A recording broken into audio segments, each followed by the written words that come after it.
And welcome back again to another episode of ThoughtRiotPodcast, where we censor nothing and talk about everything.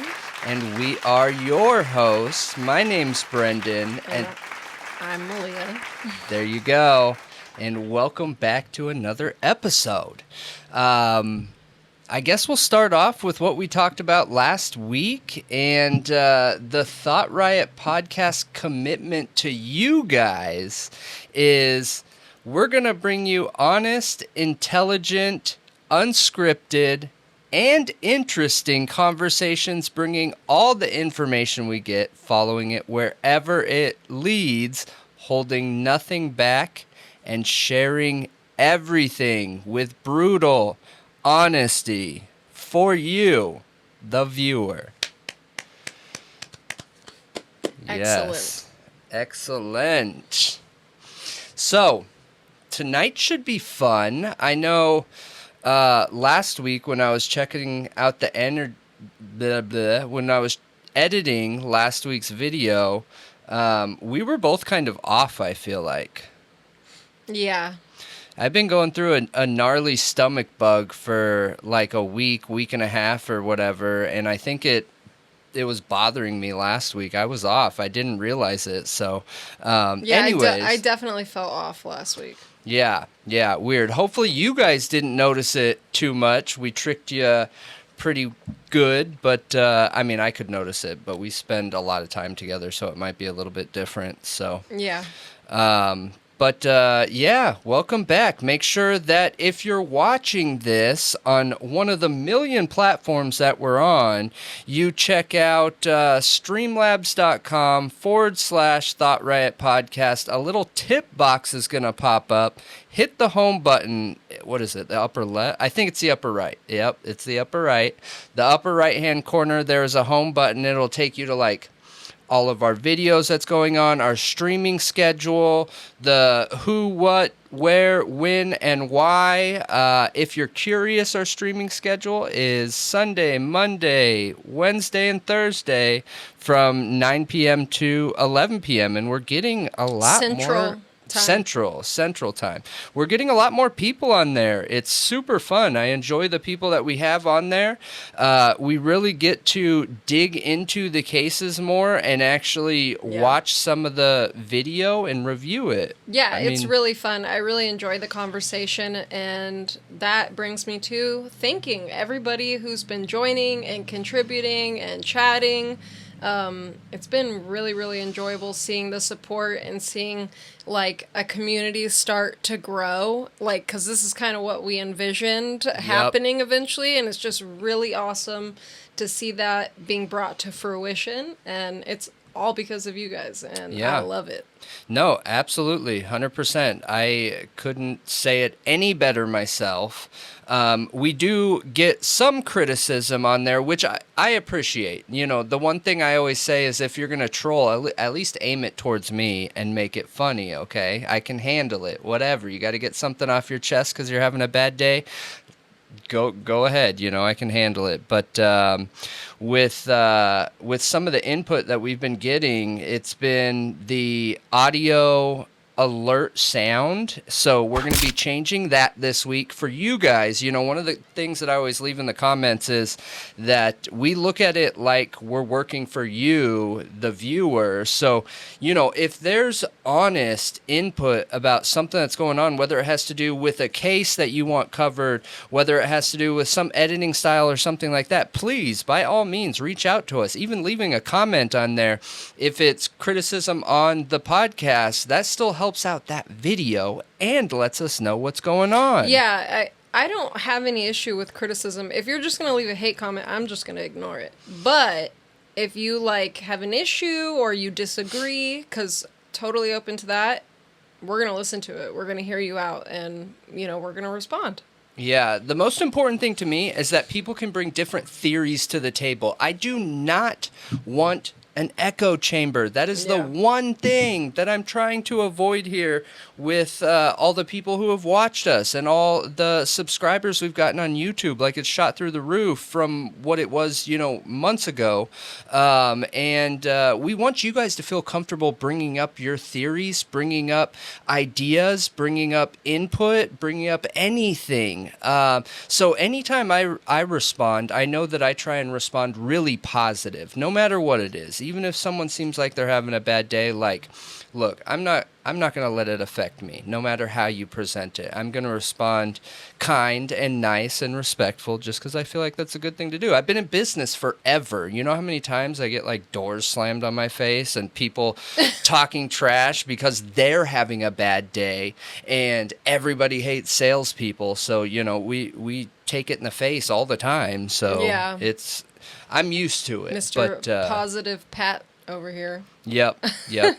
I am positive when it comes to, like, work situations specifically, and I feel like this is like work, but enjoyable. I like doing it, so. Yeah.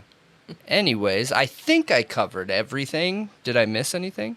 No, just hit that like button, subscribe, show us some love, and let's get into it. Yes, that's something I always forget everybody to ask, forget to ask everybody, is make sure you hit subscribe and like she said, and please leave a comment. That's something that you guys can do for free that just supports us, and it takes, a half of a second, a micro second. So we would appreciate that a lot. We would. Thank you ahead of time. So. All right. So one thing we've been covering in the stream a lot is the Kohberger case. So recently we read through the new affidavit that has to do with DNA. So the DNA evidence found on the knife sheath and the genealogy that was done to connect it, from Brian to his father. Well, the defense put out an affidavit kind of casting doubts on whether it's credible. They want to know how the DNA was handled from start to finish, the moment it was in the police possession to when they had their decision, when they made their conclusion with whatever testing they did. Because I'm no expert on DNA over here. But this was written by Dr. Leah Larkin, who's a DNA expert in California. All of her credentials are listed on there. So if you want to read through the document with us and look at her credentials, it is crazy. Like, seems like she really knows what she's doing. She's like the expert of experts, you guys, where we were on stream and I got to that point and I was blown away. It's like multiple pages of, journal submissions as a leader on the topic and in that science, and being part of startup companies that have to do with this. And literally made like testing tools, like ways of testing DNA. Partners in writing the handbook for what the FBI use with this science, which is insane. It's so incredible. Yeah, so she's arguing. So basically, if you don't know, the way they took this DNA and connected it to Kohberger's father was through places like Ancestry.com, 23andMe, like those databases, the same one that was used for the Golden State Killer. And she's basically claiming that it's not flawless. Like, there can be false positives, like false matches. There can be gaps and they don't always realize it. And also says that she's also seen it used improperly by police. Yeah, absolutely. And I think one of the important things to... Like in the past. Yeah, one of the important things to point out here, too, you guys, is one thing that I think was done really good in that document is is an unbiased approach. So she does not come to the table saying, hey, Brian's not guilty. She comes to the table saying, hey, I looked at the situation and what's going on, and I have an opinion as an expert, and I want to enlighten you. Like, that's what I get from that testimony that she gives based on that topic. And, like, as an outsider looking in, let's be real here. We're talking about putting a man to death, and he's not going to be allowed to see how that decision was made to arrest him. Wow. Yeah. Wow. I don't think the state wants to give over the information they are asking for. Well, they know it was unreliable. I think that's the reason from the start. They said, hey, Judge, we want you to know that we found DNA, but we don't want you to say that we showed you we found DNA. We don't want you to allow the DNA in the court case or the trial. We want to pretend like this DNA was never there. We just want to use it to have you give us the authorization to search through his whole life. Right.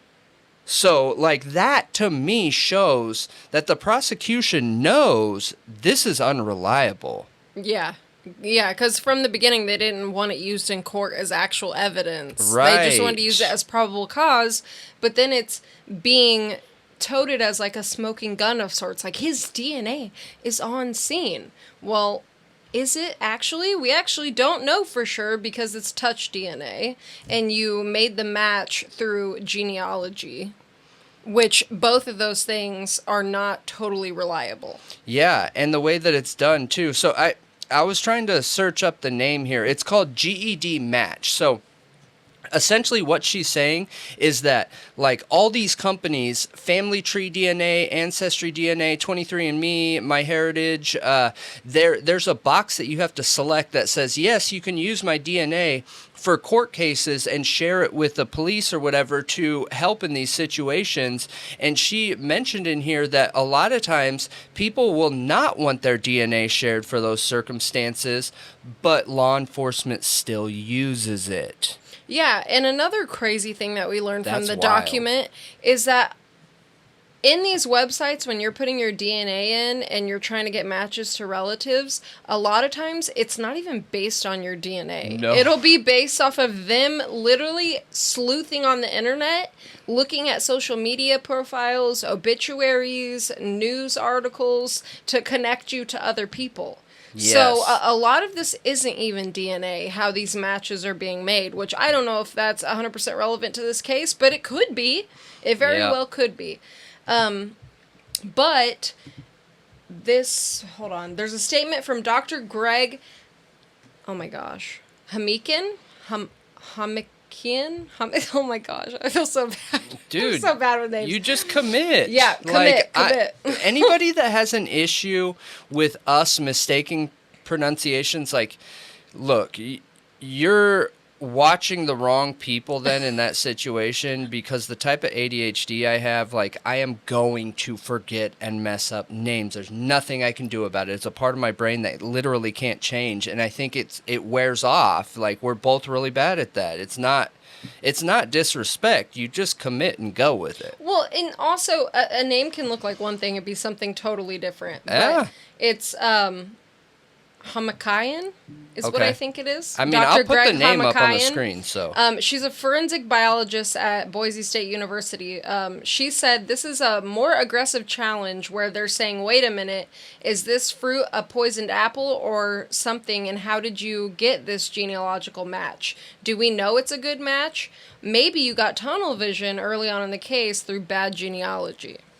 So she's basically saying, like, they got this little match, he was in the right place at the right time, and they're like, this makes sense. Yeah. And went after him. Yeah, it's wild, without you guys. looking much more into it. Because the fact that there's no DNA in his car and all of that, like, there's so many other things pointing the opposite direction of him that I feel like it could go either way. I'm not overly invested in either theory of innocence or guilt.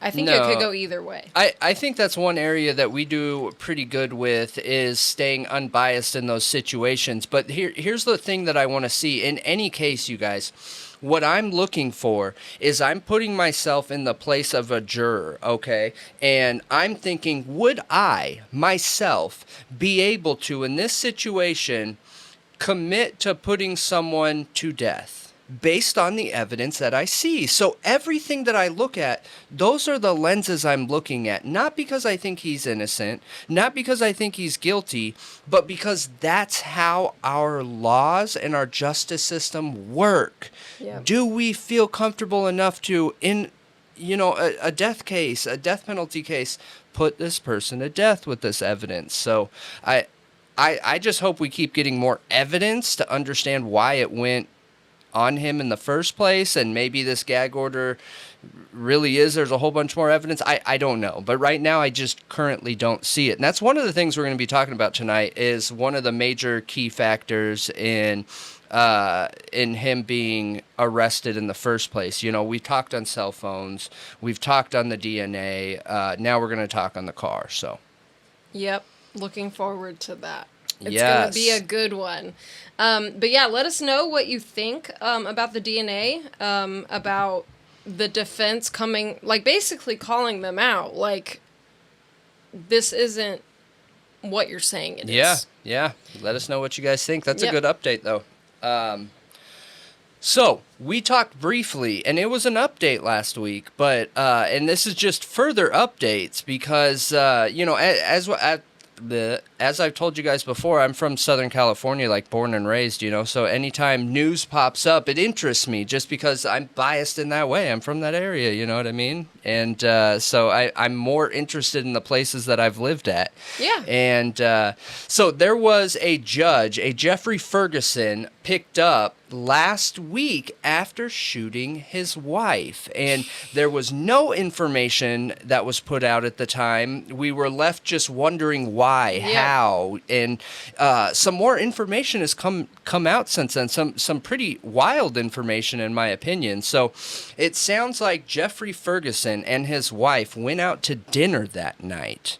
Now, they started arguing in the restaurant. Multiple people saw this argument happen, and before they even left the restaurant, according to an eyewitness, says that Jeffrey Ferguson made a hand gesture with it, obviously with his hand, a hand gesture like a gun, and shot at her in the restaurant. That's crazy. It is wild, dude. So he premeditated it, maybe? I don't know. One thing to pay attention to is also there was an update halfway between last update and this update where police had come out and said that they aren't sure if they were going to charge him because he's a judge. I saw that and lost my mind. I was like, no way, dude. So I'm assuming a ton of people felt that way, and now we're seeing him be charged. because there's no question that he did Dude. it. He did do it. No question. Yeah. There were other people there on site. His son was on site. So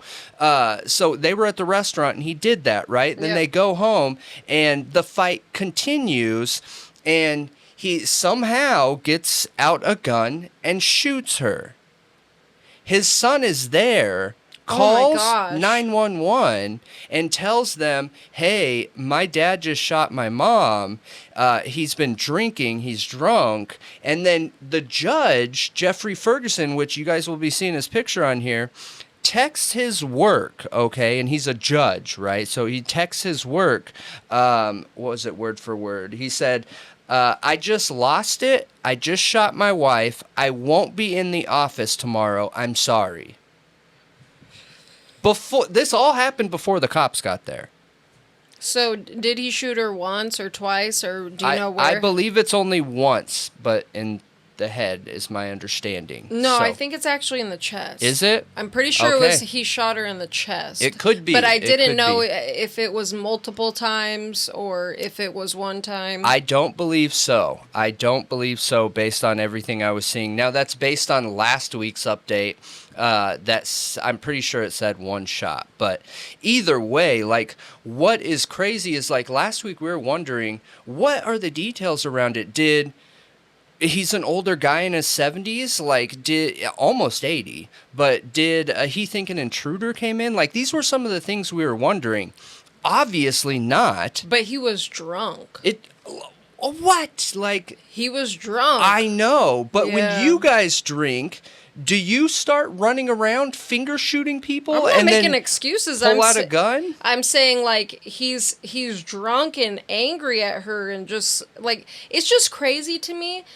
I'm wondering how their relationship's been, like, throughout their lives, because they've been married a super long time, Like 26 years or something. Yeah, and their son is there, and he's drunk, and he's angry, and, like, after all these years of marriage, like, I'm wondering, was it tumultuous, or did they have, like, a really happy life, and then all of a sudden he just got so angry and was drunk and killed her? Like, that's what I'm saying is what I don't understand is regardless what the reasons are, and like, you're a I judge. have been every bit of drunk that you can be, from not knowing where I am, best friends with the toilet, to one drink. And never have I ever felt like I need to pick up a gun. Never have I ever felt like I was so angry at someone, I'm going to pretend I'm shooting them with my hand. Like, this is wild. Well, and the he's fact that he's a judge.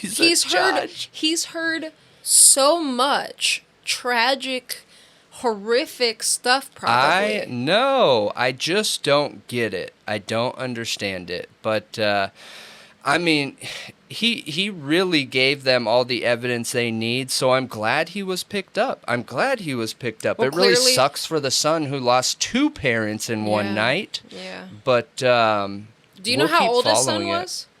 I don't. I didn't see how old he was, but... Well, is he an adult? I'm assuming he's an adult. He's gotta be. They were in their 70s. Yeah. Yeah, he'd have to So, absolutely. We'll stay on this, but I just thought it was crazy, man. That text into his office, what's interesting, too, I forgot this part, is he had like 26 guns or something like that. So, some large amount. Maybe it was more than that. Maybe it was 70-something guns. He had a whole bunch of guns, which all legally owned and everything, but one gun was missing, and it was the gun registered to her. Strange, right? No other information was given on that. I don't know if that's the murder weapon. I don't know anything.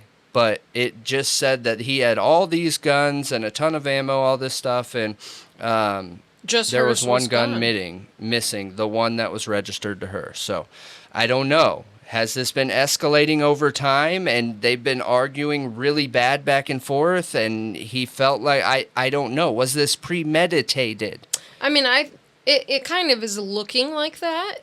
At least drunken rage premeditation, whatever that looks like. Well, see, people get the idea that premeditation has to be this, like, long planned thing. You can premeditate in a split second, according to court and lawyers that I've heard talk about it. Arguably, they can prove, if they can prove that you premeditated it within, like, a minute, you know, like, right before you did it, then you can get murder one. I mean, technically, premeditation would fall in line with someone running and grabbing a gun then, but I don't know. I think that's arguable. I think there has to be premeditation. Now, I do think premeditation follows in this situation. If he planned to do it at the restaurant, they have the drive home and everything, that fits the bill. I just don't know if a second, like, that's an act of emotion. I don't know if it falls under premeditation, but I'm going to be curious to follow this and figure out where it's going to go and see what comes of it. So yeah, it's wild. It is. I need water. I keep getting tongue-tied. Okay, so remember we talked about Camp Pendleton. If you guys didn't watch that video, go back and watch it. Mm-hmm.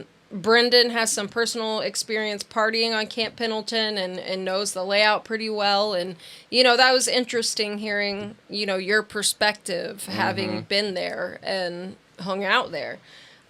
So,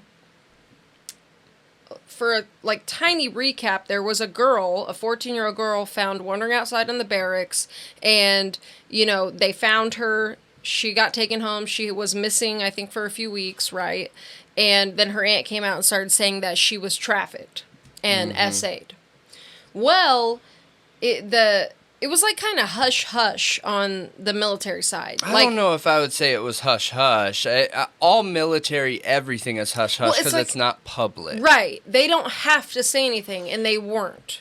Yeah, but I don't think they're allowed to. He was interrogated, though. We knew that. He had been interrogated. No charges had been filed. Nothing like that. Cooperated interrogation where he willingly handed over his phone and all details of everything that's happened. And the aunt was saying this was like a conspiracy. Which is why I don't believe he did anything wrong, because the girl lied on Tinder and they could see it, saying she was 21, and only after they hooked up apparently did she tell him. So, yeah, this is interesting. Yeah, I'm curious what... Because now he's been charged with SA. Okay. So he... of a minor, though? Is it... Of a minor. He has been charged with SA of a minor, military officials announced Friday. He's still not being named, and he was not immediately released. Or wait. He was also charged with violating liberty restrictions from a prior unrelated case.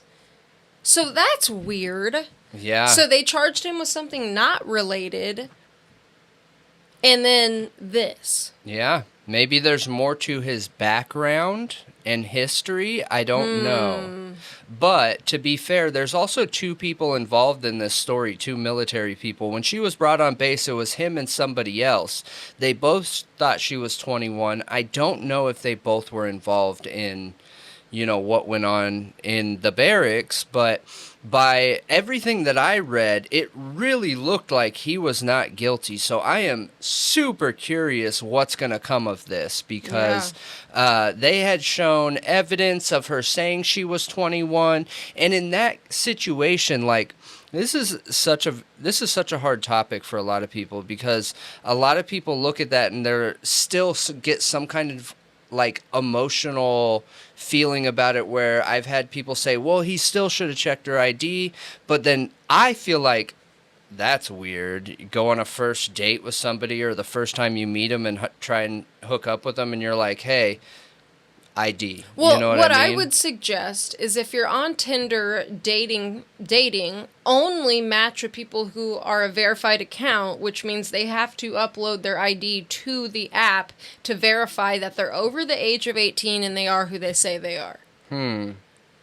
Tinder does that now. It's a safeguard, so you don't have to deal with that. I thought all accounts were verified age. No. It's only if you are a verified account. Oh, okay. I guess that could change things then. I thought all accounts were. Interesting. I gotta fix this light real quick, but go ahead. Yeah, so only meet up with people who have a verified account, which it's kind of like Twitter. There's a verified check mark. Other than that, people can totally fake their age. They can just make an account, have an email account as backup.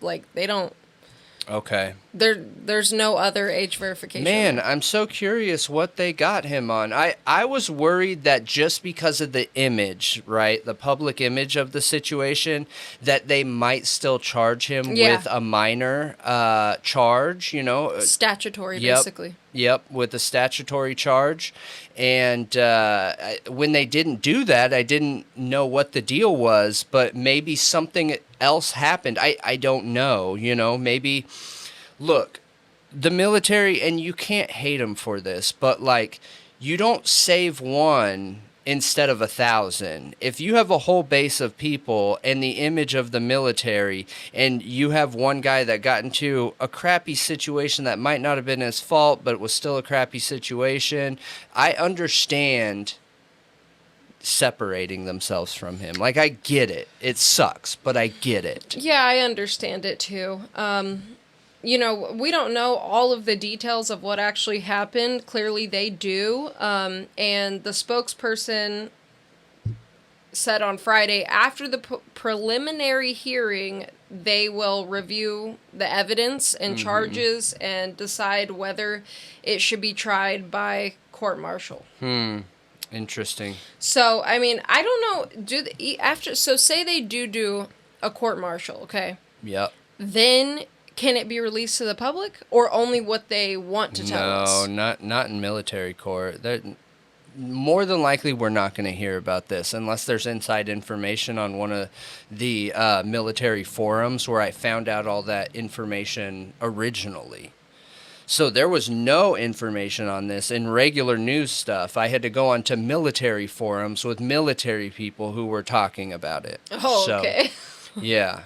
That's crazy. Yeah. I didn't know that. You didn't tell me that, I don't think. Yeah. So one thing I didn't mention is that she went missing June 9th and was found June 28th of this year. Just so you know. Yeah. But yeah, the aunt saying all that stuff, like being sold and stuff, and it being a huge conspiracy, I think... What's crazy is, you know, before the girl was let go, they interviewed her, and she wasn't saying any of that stuff. I know. Only the aunt has been saying that. I know. Which a young girl could lie out of fear and say no. So her not saying that isn't that much of a red flag to me, being scared and... You know what I mean? If that did happen. Just based on the current evidence right now, as it stands, though, I'm not surprised they charged him because of the military image, but I don't think that he was part of trafficking her for the same reasons that I gave in that video. I don't think it's a trafficking incident either. However, clearly they hooked up. Yes. So that's for sure, 100%. And apparently the NCIS officers verified that he didn't know through the messages, where she did tell him her age only at the very, very end when the roommate was kicking her out and she didn't want to be kicked out. And I think she said, like, look, this is my age. Come let me in, and used it against him only at that time.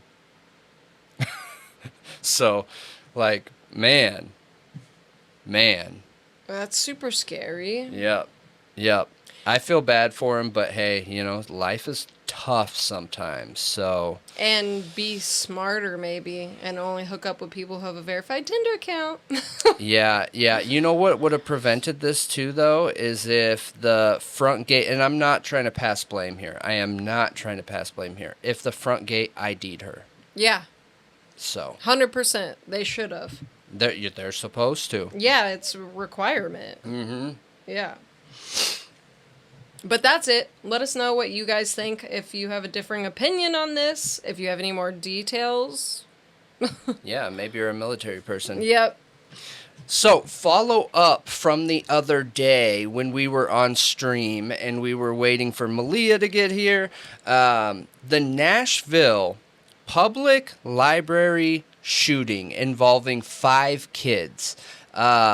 We briefly went through that. We watched like 5 or 6 1-minute clips talking about it, and I laid that out wrong, and I found more information with it, okay? I was there. I watched it. Yeah? What about it? You said while you were waiting on me. I was literally there. I started talking about it while I was waiting on you. Okay. But so we talked about it like it was a library shooting, like an active shooter. It no longer looks like that's what it was. What it sounds like now is 5 kids, you guys, which is worrisome. But 5 kids walked into a library to the bathroom, so walked directly in the library and directly to the bathrooms. 2 of the 5 stood outside outside the bathroom, like watching for people, right? The other 3 people went into the bathroom. 2 of those 3 had guns, and 2 of them got shot. So I'm reading this thinking, what is going on? Did they have like a wild west shootout? Like, hey, 10 paces? A duel. Yes. Yeah. I don't understand. One of them got shot in the foot. One of them got shot in the groin. I feel like they're both below the waist. I almost feel like it was intentional. Shoot me in the foot? Like, are only below the waist? Why would they do that? I don't know, but like... I just want to know what it feels like to get shot by a gun? It's so what is going on? Rare to aim at a limb. That is not where you aim when you're trying to shoot somebody. When you try and shoot someone, it's not to scare them. You're trying to hurt them. Body is like... I forget the stat. It's 70 or 80% of gunshot wounds are your body, your core body. But one of them was shot in the foot, one of them was shot in the groin. So I have no idea how that happened. It is weird, though. It is weird. Strange. So it was not like an active shooter type situation, but 2 kids got shot. The same 2 kids that had the guns. It literally has to be a duel. Like, I can't think of anything else. What else could it be? And what they set rules, like, okay, we're going to have a duel only below the waist, though. I guess? I don't know. What did they think was going to happen? I don't know. The groin, I wish I could know more. Did somebody's thing get blown off? It doesn't give any other details. It's horrible. What's concerning is that it was 5 guns? kids. 5 of them were all bought into this idea of whatever was going on that involved guns and people in a public restroom, at a library, at a public library, and guns were fired off. That's scary. What is going on here?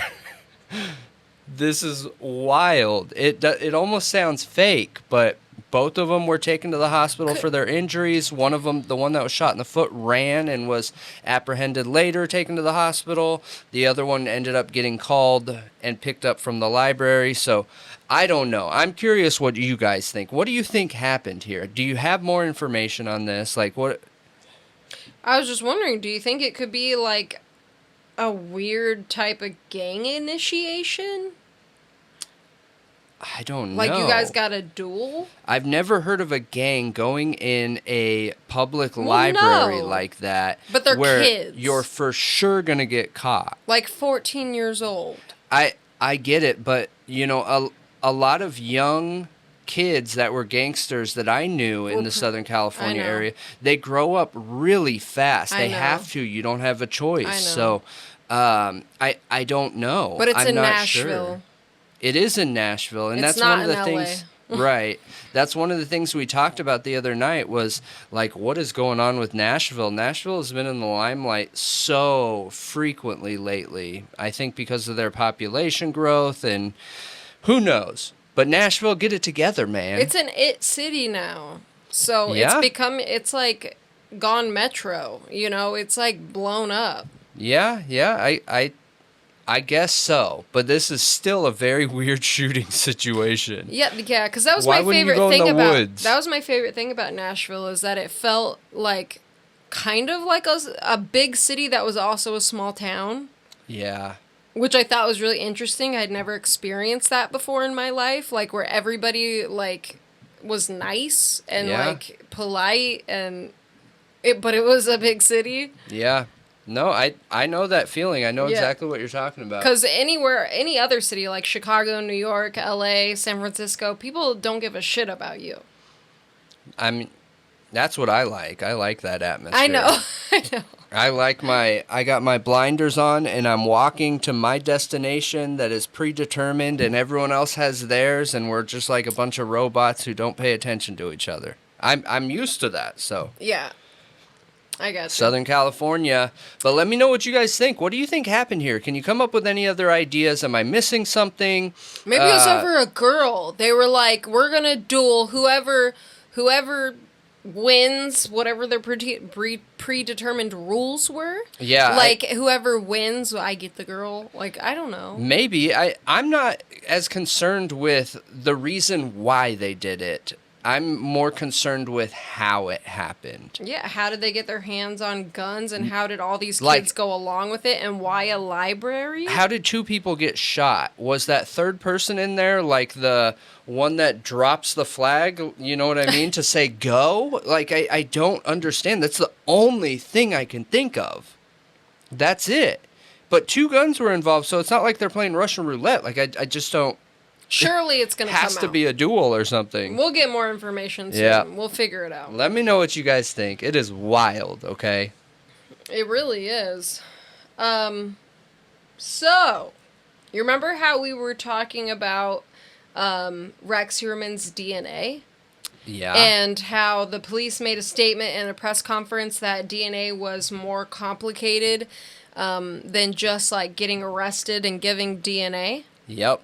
That he had to be, like, for it to go in a database, he would have to be convicted, but to get a Right. swab, like, they have to go through all this red tape. Well, they have to get it approved by a judge and Right. everything, even to get a swab, which still doesn't put it in the database until you're a convicted criminal. Right. The judge has to rule that, yes, he has to give a DNA swab. Yeah. Which he did. No way. Yeah. Oh my gosh. He has to give a DNA sample. I'm not surprised. Oh, no, the judge. The judge. I thought you were saying that Rex approved it, gave his No. consent to it. Okay, No. okay. So, yeah, I'm not surprised at all. I mean, come Yeah. on. The evidence here is too good. Did you know every single one of those victims of his has his wife's hair on them? Yeah, Weird. I know.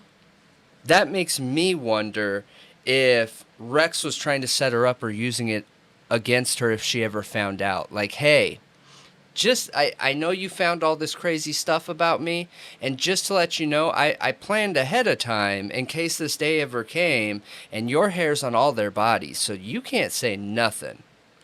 I know. I've wondered about that this whole time because I've theorized, well, they do laundry together, like they live in the same house. Like, Then why wasn't his? I find people's hairs on me, like I have tons of times, but it is odd that it's on all of them. It is super. I was weirded out from one of them. Then when I found out all of them... You're talking about the 3.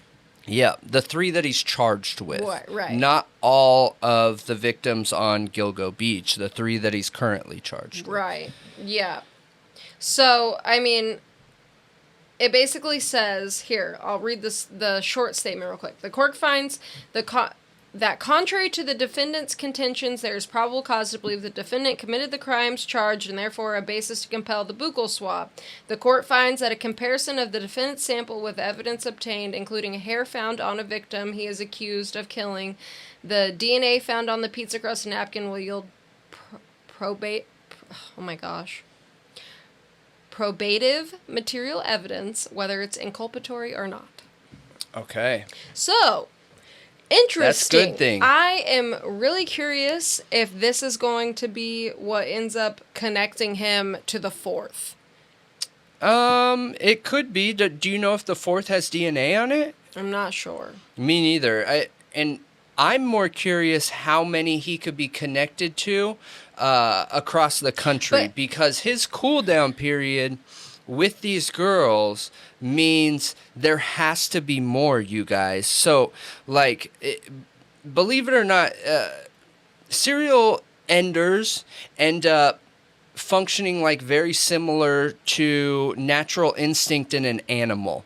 They have urges and cooldown periods that follow a pattern, and it continues to follow this pattern up and down, up and down, up and down, cooldown period, and then obsession, cooldown period, obsession.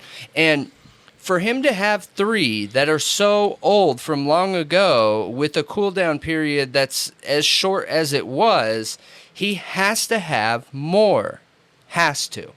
I 100% think he has more. Yeah, and he was already like doing the same things by talking to adult workers and things like that, where he was harassing them, making fun of them, putting them down, saying awful, horrible, threatening, mean things to them, reaching out to the victims' families, doing these horrible things that probably help him relive these crimes that he did over and over and over again.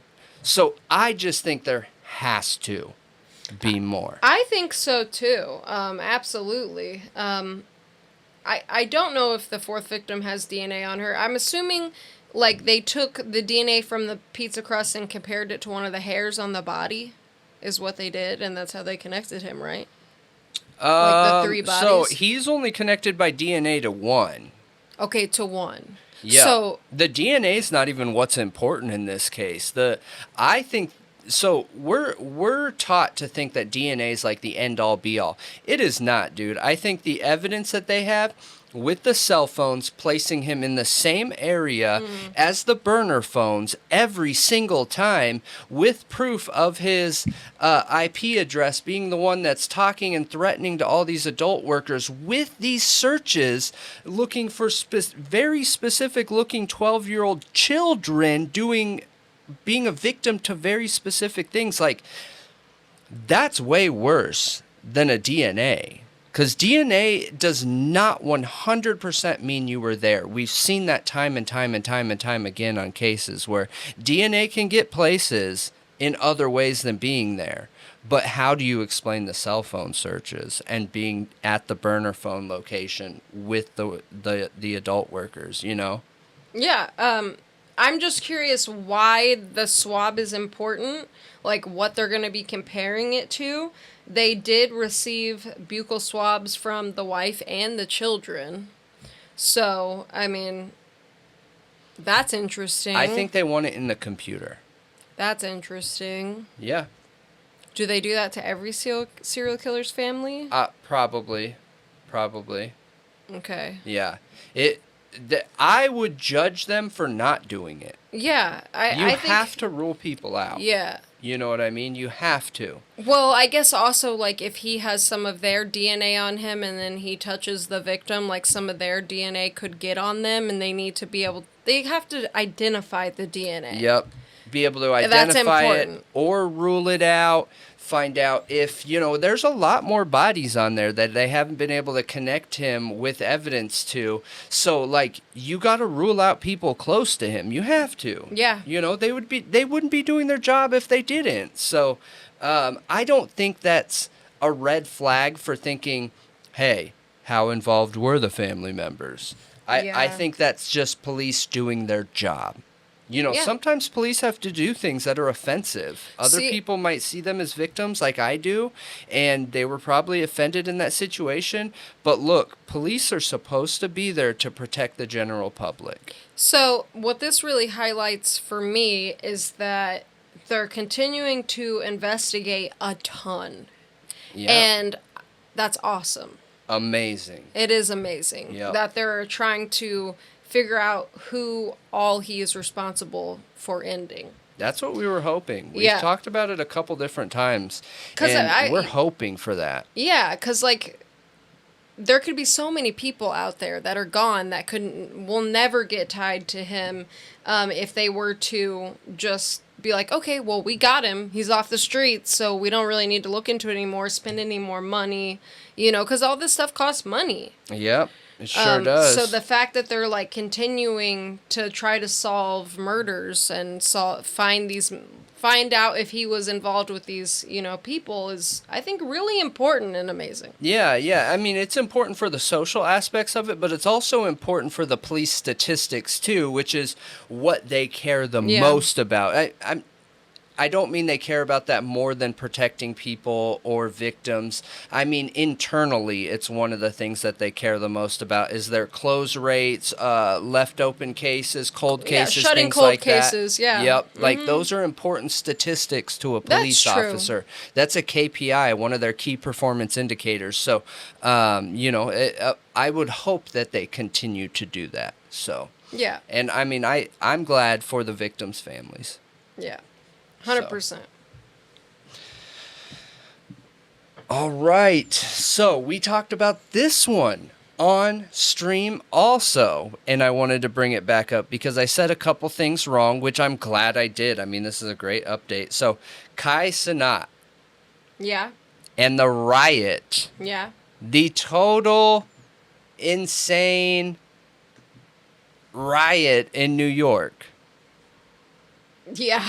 Yeah, and if you guys haven't watched that when we were looking at it right in the beginning of the stream, go check it out. It is insane. I'll post some pictures here while we're talking about it. It's way crazier than I expected it to be. Way crazier, dude. It really is. He puts a post last minute, okay, and says that he's going to be giving out free PlayStations in New York City.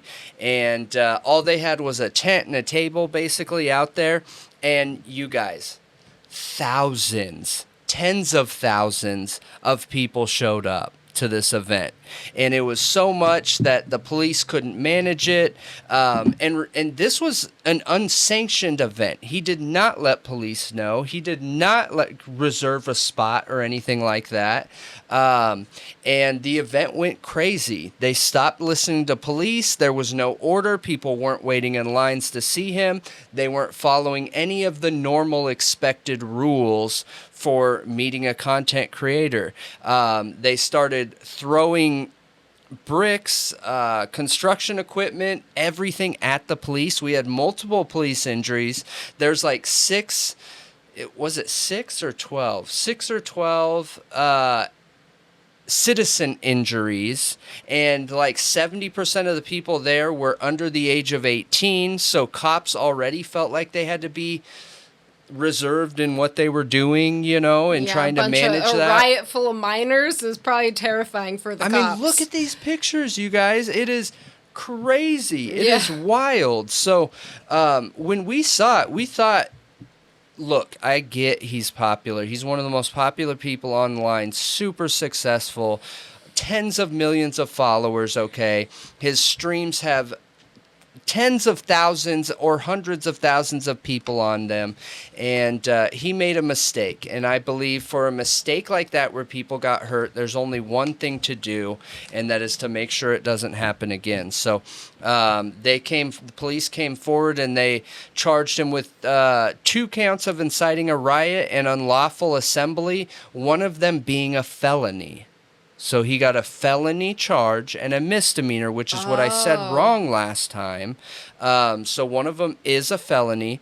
CaiCenat was issued a desk appearance ticket for the charges, which includes a felony charge of riot in the first degree causing public injury or damage.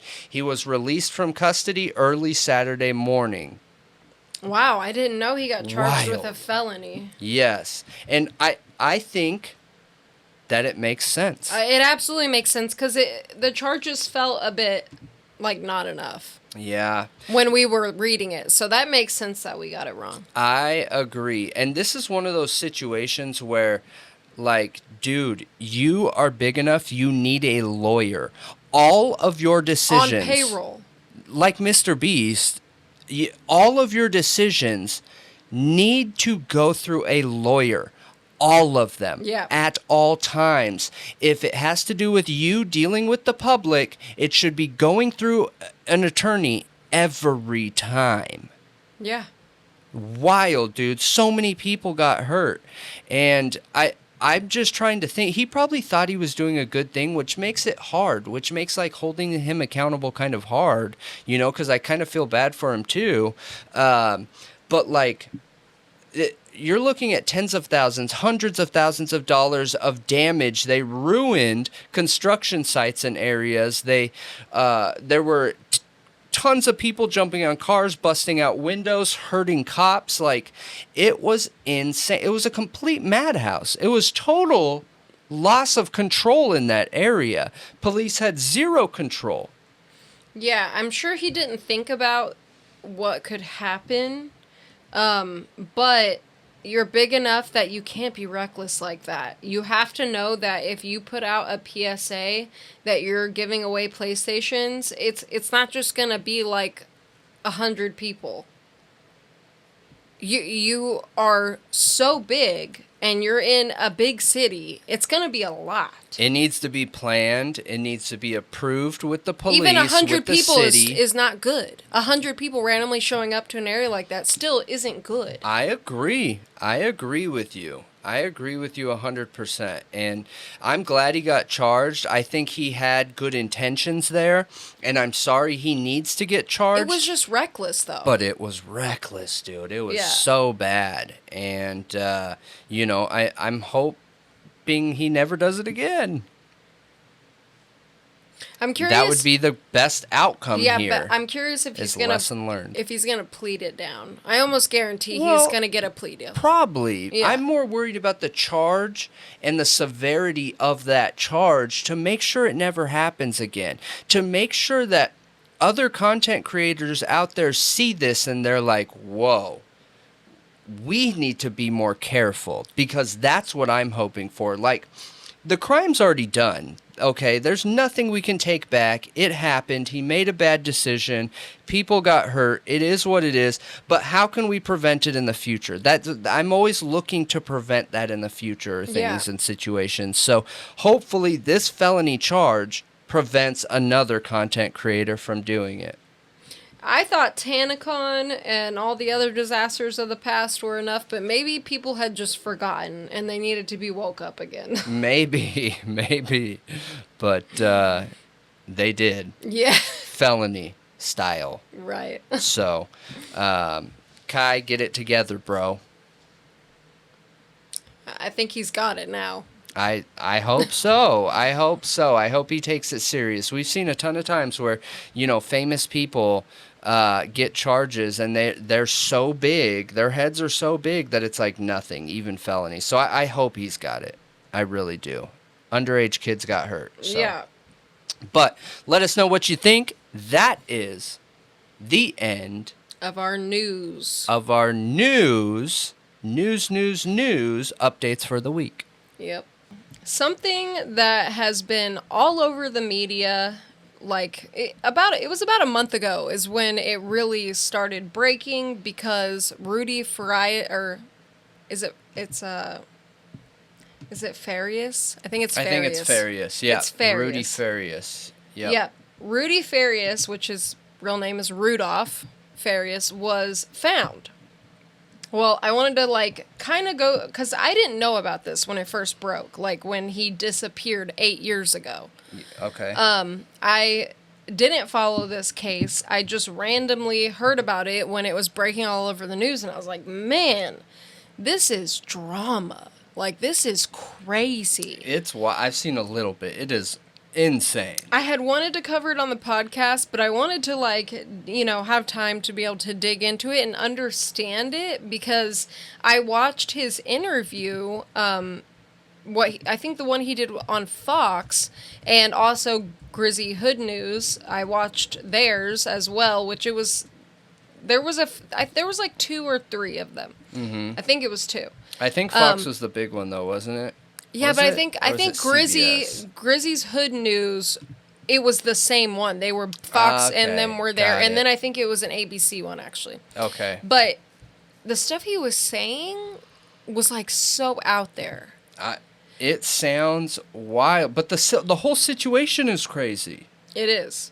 So, on March 6, 2015, Rudy supposedly went to take his 2 dogs for a walk and never came back home. It was around 6 p.m. at night, and one of the dogs came back later that night, but no Rudy. Then the next morning, the second dog showed up, and his mother called police and reported him missing.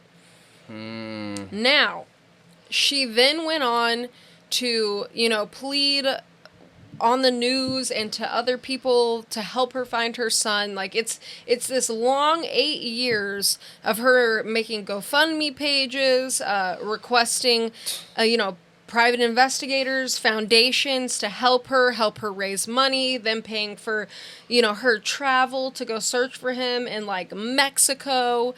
And yes. I didn't know about that. Oh my gosh. 8 long years of her profiting off of her son being gone. Well, according to Rudy, the real story is he tried to run away that night and came back 2 days later. Oh my gosh. I had no idea about the financial gains. Oh yeah, which is what we're gonna talk about that. I hope there's some civil lawsuits coming out in that situation, because this is shady, you guys. This is so crazy. Well, unfortunately, everything I'm about to tell you, the mother is not being held accountable for any of it. Nothing. There are no lawsuits. Nothing? There's according to Houston PD, they're doing an investigation. Oh my gosh. There is nothing. Nothing's happening to her besides public scrutiny. Oh my gosh. Is it because of her connections?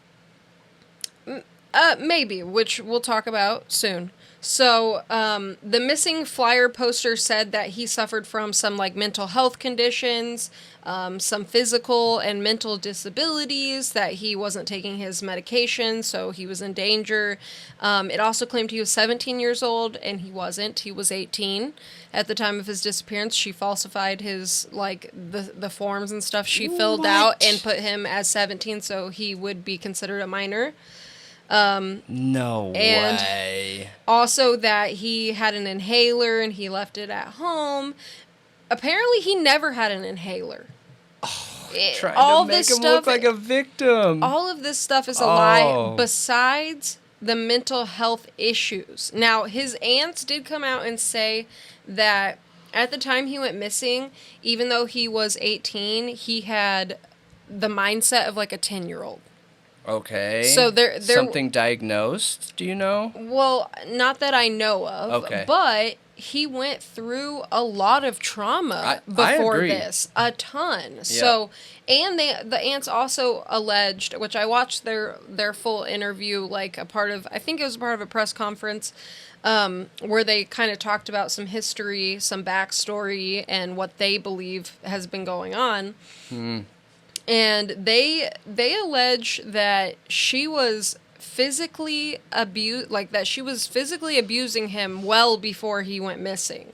Man. And one of the aunts even said that, or I think it was actually the niece. It was the niece said that that Rudy's mom's dad had SA'd her as a child.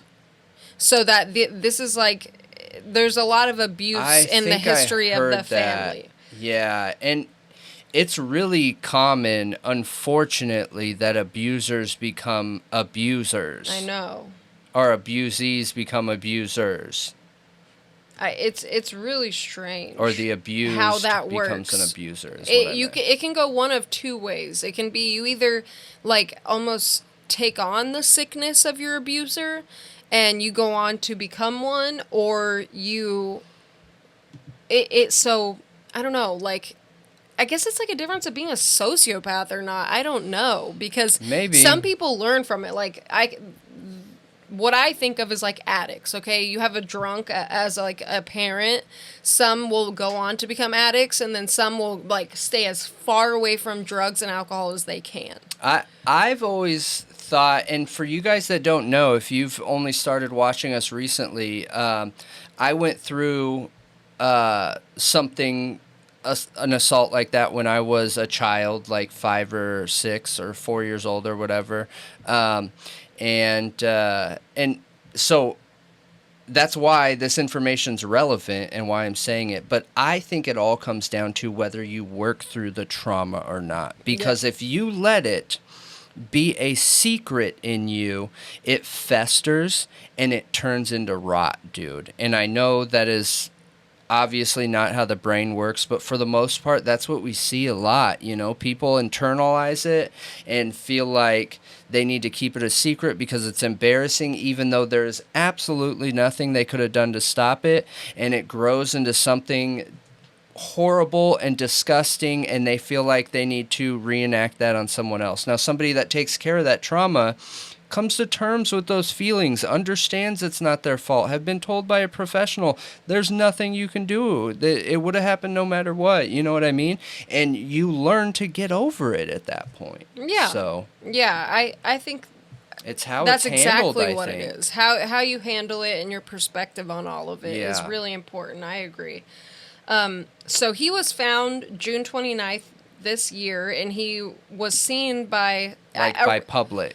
By the general public by and somebody. police. Yeah, somebody saw him and reported it. Originally, the police thought it was like a long-haired woman, but then they went up and they saw it was him. He was sleeping out front of a church. It says a church located That's on right. 76 and Avenue K in Magnolia Park. So he was laying there, and the way they identified him was he had a family member's identification on him. Like an identification card. That wasn't his? Not an ID, like saying, if you find me, this is who I am. What? contact this person. No way. Isn't that weird? That is weird. And how old was he at that time? He's 25 now. Right. Yeah, he was just found. It's strange. That is so weird. So he's sleeping out there. They realize it's him. You know, they contact the mom and, you know, tell the public. And she's all acting like she's so happy and excited. She puts out these pictures, which we can put up here, saying that he's got cuts and, you know, bruises all over him. Come to find out, those are not recent pictures. Those are from before he went missing. When he had a tumor supposedly on his foot that she was claiming he had cancer and trying to get money for that. So, what I think, okay, is that she's been exploiting her child for financial gain for a long time. And when you dig into her history, it seems like she'd been doing this her whole life, exploiting anybody and everybody she can find to get money out of. I'm curious if you guys think that's what it is. So when her son was found, okay, she calls Quennell X, an activist leader in Houston, okay? He is the leader of New Black Panther Nation, and he is like a human rights advocate, like activist. Yeah. He fights for people against police brutality, like many different things, okay? Human rights in general. In general, yes. across the board. So she contacts him and says, you know, now that my son's found, I'm afraid that they're going to accuse me of something, that I'm going to be arrested, and I want you here, like when the police come talk to me. And he's like, oh, okay, you know, so he wants to help her because her son was just found, but that was odd. Yeah. That she would say that. Of course. Like, what are you afraid of getting accused of? Your son was just found. What are you even talking about? So he comes in, you know, and the police, first of all, they didn't even try to talk to Rudy until 8 days later. So they go into Quennell and the mother and an investigator and Rudy. They meet somewhere. I don't know where it was. But when Quennell and the investigator go in there, he's like holding her leg. Rudy is holding his mother, Janie, her leg with a blanket over him. And Quennell, like, you know, is like, hey, buddy, like, we want to talk to you. She's like, he's nonverbal. He can't talk. What? Yeah, he can't talk. No way. Yep. Oh, yeah, by the way, that. Another thing that Quennell said is he had his mother's credit card in his pocket that she had only gotten 2.5 years earlier. Yeah, I thought that was the one thing that stood out when they found him was the fact that he had that credit card. And then they started like, wait, that's weird. Yeah, I forgot to mention that. And he had scars all over his body. Like, he was, like, messed up. Like, he was. It's a sketchy situation. So, anyway, he's hunched over with his blanket over him, hanging onto his mother's leg, and Quennell's like, you know, can we talk to you? Like, being gentle, trying to talk to him. Mm-hmm. And he says, like, oh, you're Quennell. Like, I know you, you know? And he's like, oh, you do? And then, you know, they're pushing her and him to, like, get Rudy to talk. And he's like, Quennell's like, well, look, he's not nonverbal. You know what I mean? And the mom's like, well, he'll have a panic attack. No, like, he'll have a panic attack. And the police officer's like, the investigator's like, okay, well, just call us when he's ready to talk and he's doing better. And Quennell's like, wait, she just said that he was nonverbal. And then, like, and now she's saying he's going to have panic attacks. Like, why don't we give him the chance? Like, do you want to talk, Rudy? And he's like, yeah, I do want to talk. And the investigator's like, well, if he's okay with it, then sure. So then they work on getting the mom out of the room, and she's adamant he's going to have a panic attack. Finally, they push her out of the room, and she literally comes back 3 minutes later, according to Quennell, and starts banging on the door. Is he having a panic attack? And they're like, no. And then I didn't know all of that. That is so crazy. So they get the chance to talk to him. Okay? And what he says is insane. Like, they spent over an hour, at the very least. I think they were there for much longer than that. But it was at least over an hour of Rudy telling them what had been going on.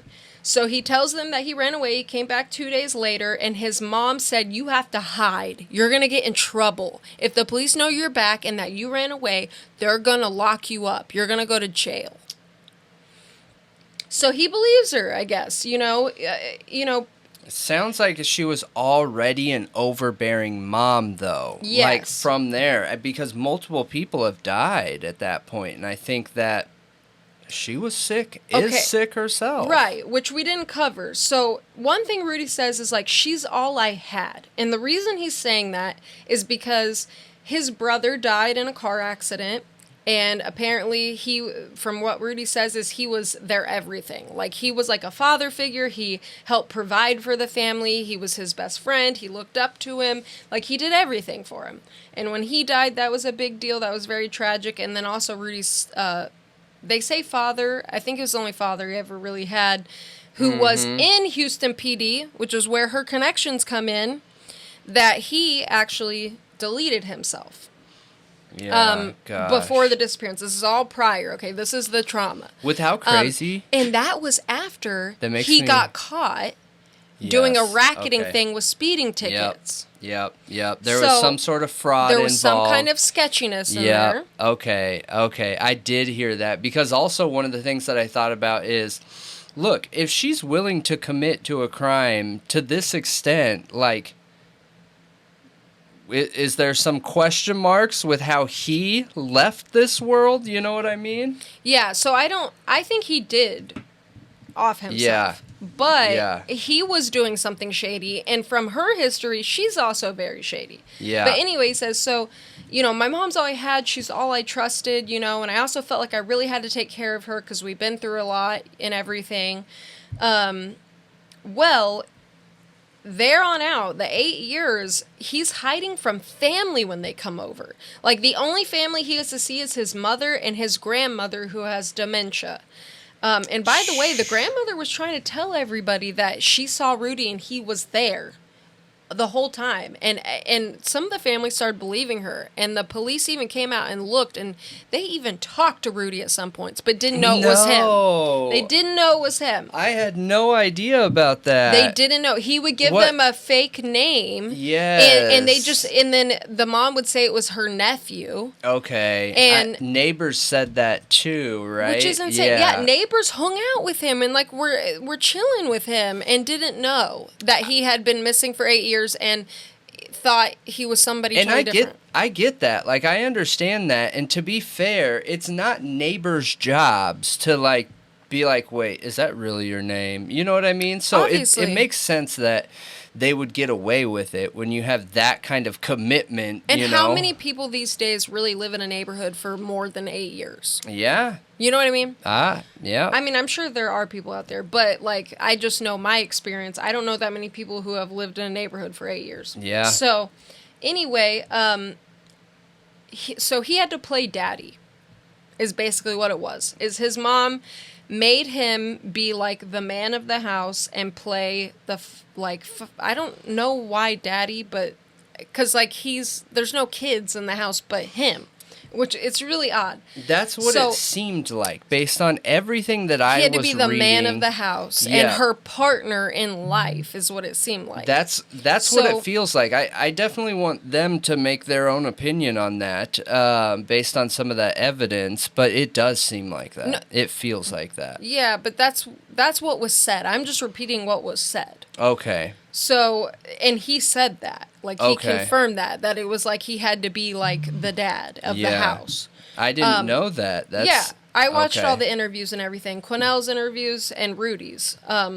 So she was making him go to work with her and only getting $60 a week, and he was doing like all of her work. So that was one. She made him sleep in the bed with her, and we don't know all of the details. We only know what Quinnell has said about these specific things, because Rudy doesn't seem to want to dive into them, and he really just needs to get professional help and talk to a therapist about all of this. Absolutely. So she supposedly, trauma. allegedly made him sleep in the bed with her, at some points naked, and involved tongue kissing. And we don't know what else, but Rudy claims there was never intercourse. So she also fed him drugs. Even the neighbors said he was constantly messed up on something. They knew he was always under the influence of something. He specifically talked about taking mushrooms, but apparently there was probably more drugs involved, and he's a full-on addict at this point. She locked him in his room. When he would take a shower, she would pull back the curtain and stare at him, and then take off her clothes and make him wash her. And he said basically he felt like even though he wasn't physically restrained, he felt like he was brainwashed by her, and that she had this negative energy and would project it onto him, and that he felt like he had Stockholm syndrome, that he just wanted to take care of her, and he was a people pleaser, And I think it's very possible based on the evidence that I'm seeing, because again, I think one thing that's really important to point out, and we point this out a lot, you guys, is a human brain is not fully formed until between 25 and 30 years old. And he went through multiple traumatic events where it sounds like he lost the dad or father or man of the house for real, and then the brother stepped in to fill that role to make sure the house was taken care of, things like that, and they lost him. So imagine the trauma the mom had, and then him being the last guy in her life, basically, and she put all of her feelings from her brother and her dad, instead of working through them, onto him. I know. It is crazy. Strange. It is strange. I don't know what could... I don't understand that. I believe what it's called is emotional incest is actually the term for the emotional part of it. That's not even a sexual term. Where you treat a child like a partner and you key them in on adult situations and supporting you emotionally when you're supposed to be doing that for your child. They shouldn't worry about that at all. Yeah. Anyway, so he tells him all this, and that he ran away because he wanted his own life, and he was tired of his own personal boundaries being crossed, tired of doing all this work to keep her afloat financially and only getting $60 a week. He wanted a life. He wants a house, he wants kids, he wants a wife. He wants a real, normal person life. It's funny that's what he's talking about, though. He's not even talking about the most important thing here as an outsider looking in, the emotional boundaries she crossed and crushed between him and their relationship. Yeah. He's more concerned about being able to make his own money than the trauma he's had to endure. I think that's a good sign, that because police had made a comment, I heard, that they weren't sure if they were going to charge him or her, and I'm like, him? What do you mean? No, they're saying he could have been involved, and I don't feel like he's to blame here at all. No way. Which Quinnell also has heavily come out and called out the police department and said they straight up lied, because they said that he never accused her of sexual assault. And Quinnell's the investigator was sitting there with me. We both heard that. So they're straight up lying. And to say that he had any involvement in her schemes is absurd. This young boy was abused. Yeah, and I think what's important in that scene, though, just to be clear, because I know I saw some clips, is Rudy said that there was no SA. He said there was no intercourse. He said there was no SA, and then the activist started digging, asking questions like, well, okay, well, tell me about this, and tell me about this, and then by the end of that part of the conversation, he was like, look, that is SA. That is SA. I don't know where you saw that.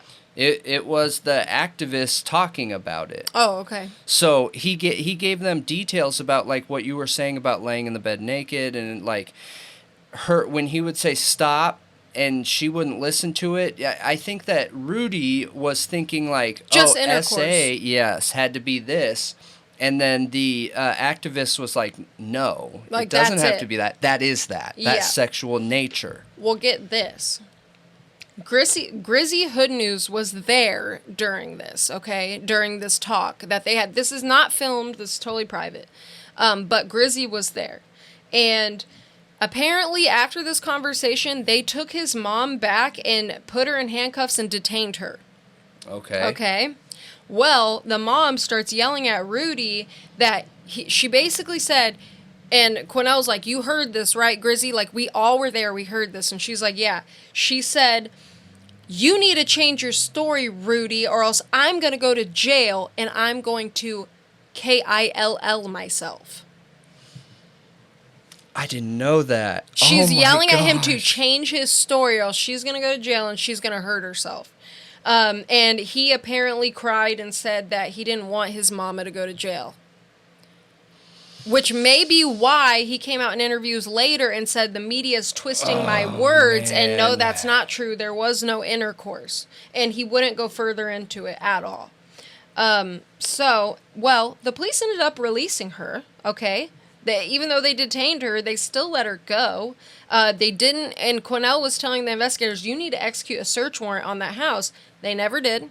Still to this day have not. And there's been no consequences to this mother at all yet. They just claim there's an investigation going on. They don't know who they're going to charge, her or him.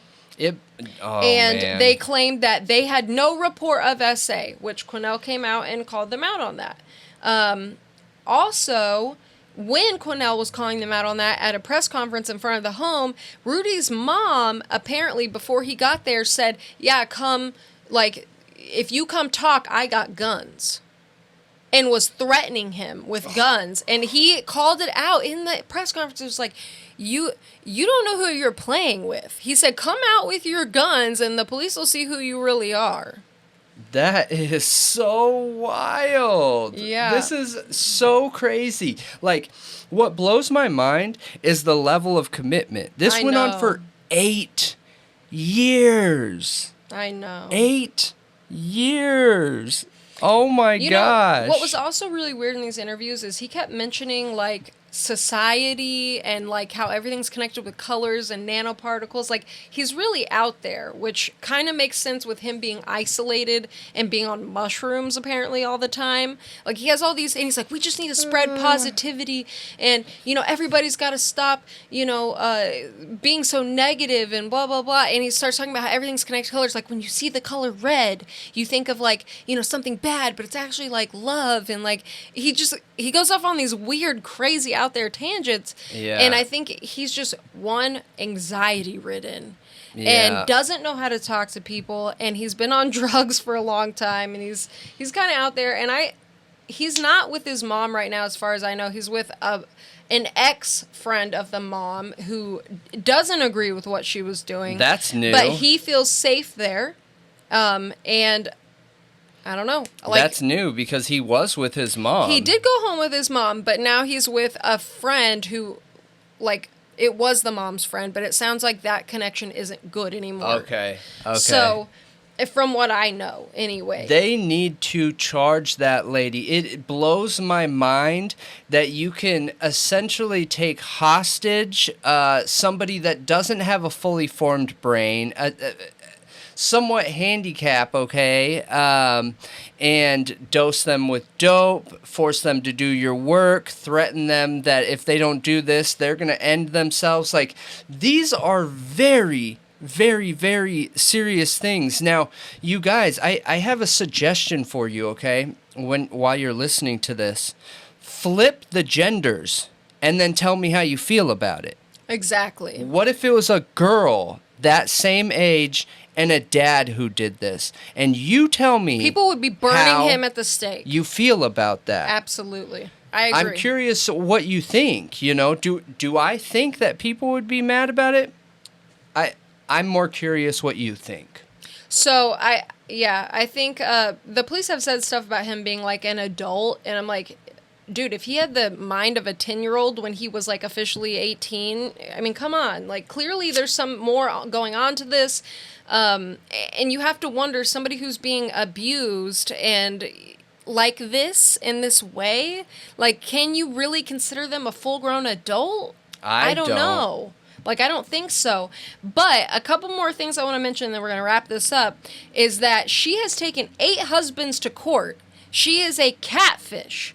She has been running schemes her whole life. Her 7th and 8th marriages are still running concurrent. She has married men when she hasn't even divorced the previous man. No way. She's a major catfish online. Like, major. Has multiple accounts of different people that aren't her. Was she doing that while he was in the house, or did she stop doing that while he was in the house? You know, I'm not 100% sure on that. I just know people have been digging into her past, and she has a crazy past. Like, I'm telling you, she's a schemer. He even mentioned in one of the interviews that she had him take a bunch of Tylenol PMs and made him go into a hospital and pretend he was ODing. What? I think this woman has, it reminds me of that case of that girl in the wheelchair where her mom was making her pretend she had cancer. Yeah. I don't remember her name. Yep. There was that movie that came out about it. Where she ended up ending her mom. Yep. Munchausen by proxy. Mm-hmm. That's kind of, like, I feel like we got some of that going on here. It could be. I think it's all about, like, it's like multiple issues in one, it seems like. And she's just he did say everything was about money to her. He said it was always money, money, money. The older brother had a life insurance policy when he died that Rudy was the beneficiary of, okay? And according to the life insurance policy, he had to either be dead or missing for 4 years for her to be able to get it. Oh, that is the total reason. I know. 100%. That's the reason. It is. 100%. Oh my gosh. Has anyone else made that connection?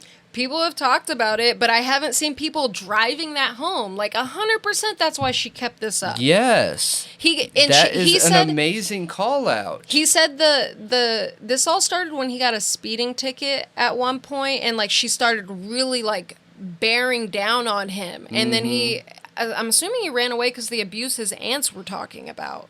I mean, the whole thing's abuse. Everything I'm hearing is abuse and control and manipulation and not a healthy relationship between a mom and a son. Like, she saw an opportunity to get the life insurance money and make money off of people that want to help people.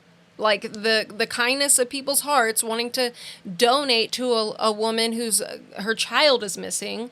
Like, she even ramped it back up and said he was trafficked to Mexico and stuff and had people take her out there.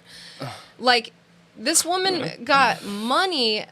I'm so curious how much she profited off this. I hope somebody digs into that and finds out how much money she actually made. She's just a con woman. She is. She's trying to compete with what's-her-face, who we covered. Elizabeth Holmes? Yes, but in, Elizabeth like, a Holmes. super ratchet way. Yeah, yep. Different class, right? Right? Yeah, this is wild. It is wild. But she was banned from GoFundMe.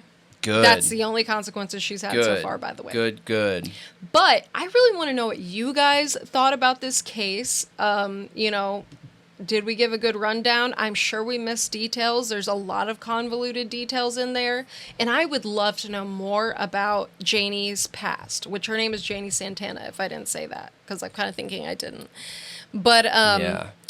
I would love to, like, actually dig into more of her. Yeah. And I want justice for Rudy. I do too. And I just want, she's dangerous. Like, she is. It's very clear she's dangerous based off of everything that we're seeing here. Like, okay, what's going to happen when a person like that gets into a pinch and they need money? You know, it's not like the long con. It's not like a slow con where she's controlled and playing people. What's going to happen when she gets into a bind? Those are the types of people that are able to do that will end people easily, you know? When you put them in a situation where they feel like that's their only way out, they will pull that trigger. Yep.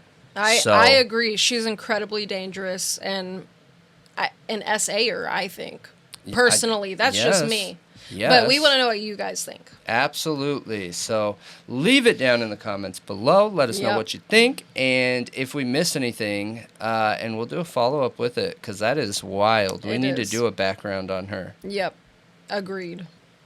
I'm honestly looking forward to being done with talking about this case at the same time that I'm interested in explaining it, because it's such a tough case to look at because of the victim, okay? So we're going to be talking about a 12-year-old boy, Sean Dougherty. Okay. Have you heard about Sean at all? A little bit. I'm So- not super familiar. So, when I heard this case, it literally blew my mind. I don't understand where things went wrong here, okay? And I personally am led to believe that there's a lot of ego going on here between police and the parents, and it's a real shame because it's ultimately about a 12-year-old boy, you know? Yeah. That, in my opinion, had some very questionable, shady things done. All right, so what am I talking about? If you guys don't know, okay?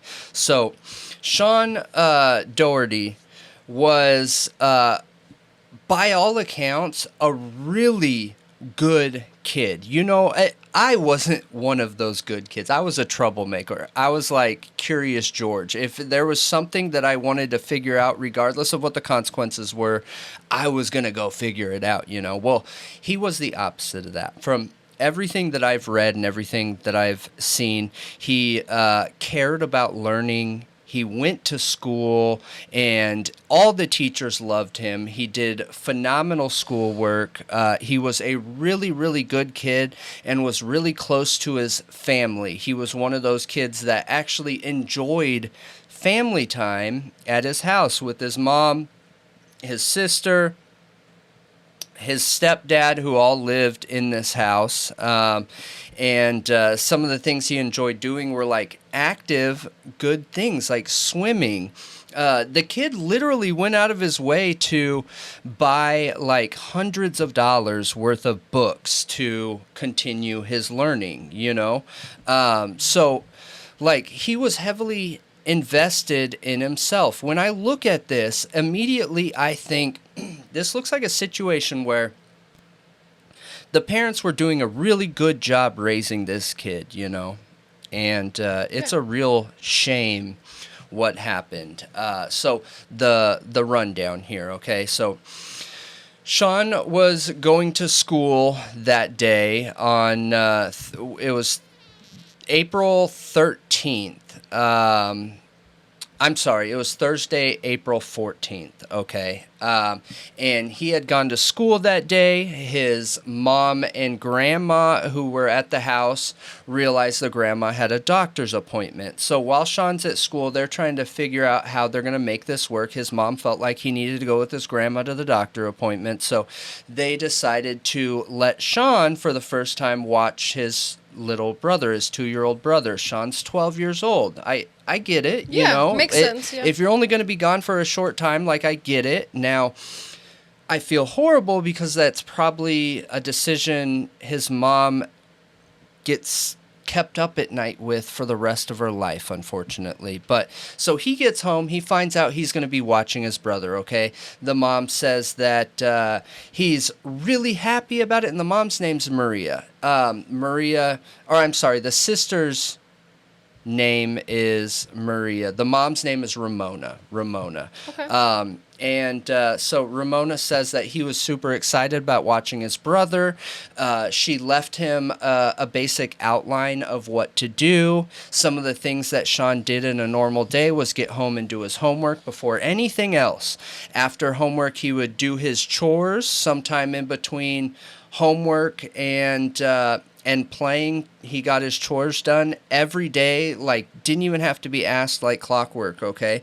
So his mom suggested that he do his homework, get his chores done.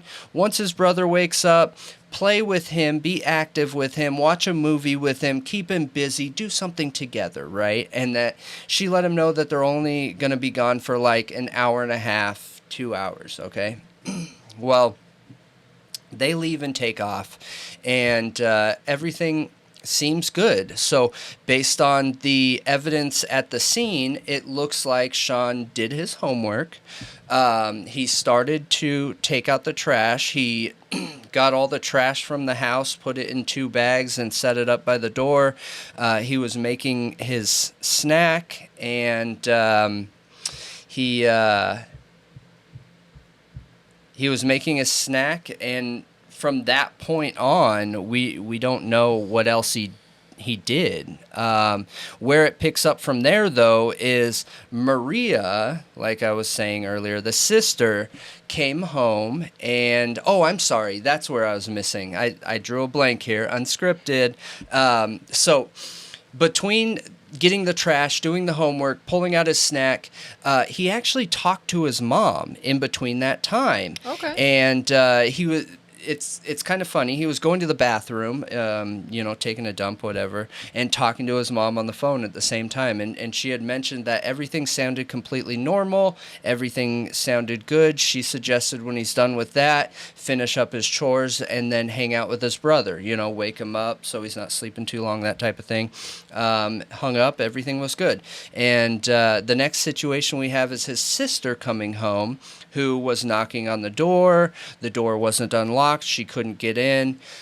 She calls her mom and says, hey, he's not answering the door. She says, well, he's probably playing video games upstairs or watching a movie downstairs, like I suggested to him. So just go around back. I'm sure the back's unlocked. She goes around back and sees a body hanging from their swing set, and I'll have a picture up here for them. It's just a normal wood swing set that has a slide and like a cover, and she stops, and she said that it took a second to realize like what that was. You walk into a backyard that you're at, tons of times, and you're not expecting to see that, and she sees that, and it probably took a second for it to register, to take it in, filter in her head. So she then goes up closer to like verify who it is or what it is or whatever, realizes it's Sean, runs over to him, holds him up like this, to clear airway, and she slips the rope that was around his neck off of him. So how old was the sister? So she's not a little sister. She's an older sister. She's an older sister. Yep, she is an adult, I believe. I didn't write that down on here, so I don't know if you want to look it up. Yeah. But she's older, okay? She has her own life. I believe she was going to college already, but we'll look that up. So what's important here is she, with one hand, holds him up and slips the rope off of his neck. And why that's important is because that means it's loose enough, you guys, to where she didn't have to loosen anything off of him, okay? She was able to hold him and pull it off. So we have a very loose knot on Sean. She calls 911. I'm sorry, let me back up just a little bit. When she realizes it's him, she screams, okay? And when she screams, somebody that was mowing a lawn next door, which was a landscaper, looks over and witnesses what's going on. Yeah. Does it show how old she is? No, I honestly don't see anything about the sister at all. Okay, Like, it's not that big of a deal. Yeah. I will have posted it on the screen once I find it anyways. So she calls 911, and 911 gets there, and he had already been taken down. They instruct her to do CPR on him, and she takes the bag that was on his head off, okay, and they start like identifying more of the weird situation. So ultimately they end up taking him to the hospital where he isn't recovered. But the weird situation of him hanging is, and trigger warning, so He was hanging, like I said, by a large knot in what seemed like a shoestring from his neck, okay? He had a bag, a black bag over the top of his head, and then he had a belt on around his stomach, holding his arms to his side like this, okay? Okay, so he couldn't have put himself in that position. Also, that swing set, because he was 12 years old, how long the string was, his feet actually touched the ground, okay? And it was right next to a swing where, if you were in a situation like that, you would think, you would be able to grab things, stand up, things like that, okay? Yeah. Well, what was interesting that they noted was the paramedics could not get the belt off. It was so tight. They were having a hard time getting it off. Now, there's nothing that says exactly how long he was hanging there, you guys, but could blood have started pooling? Maybe. I don't know. But well, it I'm is thinking a more very... of like bloating, but bloating doesn't happen until after remember, rigor mortis. Remember, right? We're talking minutes, not even an hour. So, like, it couldn't have been that long for him to start bloating. Honestly, No. If you look at the time frame from the time he called his mom, from the time she got there, you're talking this might have been able to happen in like 45 minutes at most, you guys, okay? So he's taken to the hospital, like I said, and pronounced dead, unfortunately. The family goes there, and they get to visit him one last time, and they're visiting him in the room and everything. And the mom is holding his hand, and realizes there's some blood on his fingers, which she thought was weird. So it made her curious and want to look more at him. And she pulls up the sheet and realizes, what the heck, man? He's in my husband's clothes. Fully clothed in her husband's clothes. During the chaos of that and everything that was going on, that was missed, that it wasn't his clothing that was on him. So super strange, right? Well, the family goes back home and everything and waits for the ruling of what caused it. And now I don't know when they decided it was a self-deletion, but ultimately that's what was decided here, was that it was a self-deletion, and by the sheriff's department of that area. Yeah.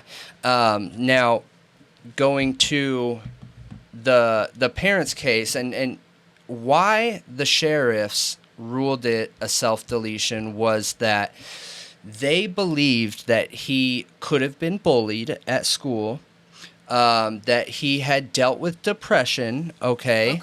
That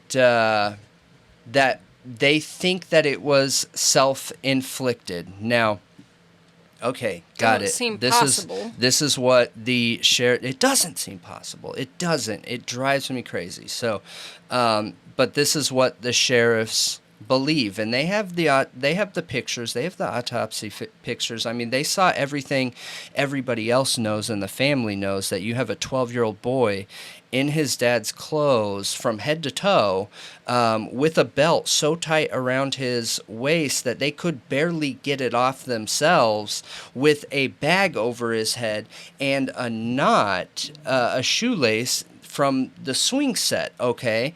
Very weird scene, you guys. That's super eerie just thinking about it. And a bag over his head. Yes. Yeah. So the parents go home, right? And over the next couple weeks, the parents start noticing things, right? And they were allowed to go back in their home, which was wild. But they started noticing things. And I'll just give... they considered it deletion, so self-deletion. So...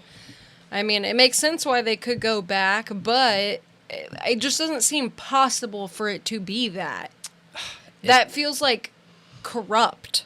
It doesn't. It doesn't seem possible. It seemed... Okay, and one thing to note, too, is it's a 12-year-old boy, you guys. Is a 12-year-old boy... Does he have the brain capability to not only be so depressed, but realize, hey, it's human nature that we automatically try and save ourselves. So I need to make sure that I can't grab something to change my mind. Do you think a 12-year-old's going to think that? I don't. No. I don't. I don't at all. And he was a really, really good kid. He was a very good kid, okay? So the parents get back and they start noticing things. One, his homework was completed, okay? Remember, if we're talking about self-deletion here... Why would you do your homework? Why would you do your homework? Yeah. His job was half done. The trash had been gathered in the house and sitting by the door, okay? Which was really weird. One of his favorite snacks was out on the counter and not eaten, okay? So immediately those things, they started thinking, this is weird. Something's not adding up here. So then they start thinking about the situation that they saw, okay, of him hanging there. And after they had found that he was wearing his dad's clothes, and they started thinking, like, where did that head cover come from? And they put it together. They put two and two together. That it wasn't a shoestring, and that wasn't a head cover. It was the helmet bags of his stepdad's helmets for his motorcycle, which had been put in a pile to go to Goodwill in the garage. Both of them, the string and the hood, are helmet bags for helmets, for motorcycles. And they were in the garage. Crazy, right? So, what's even crazier is right by the garage door on the inside, there were 2 trash bags laying on the ground. At first glance, they thought that it was him doing his job, putting the trash away, okay? So they took pictures of everything, ended up picking those up. One of them was all torn up, which was kind of weird, but with all the stress and anxiety and everything they're going through, they just didn't put 2 and 2 together.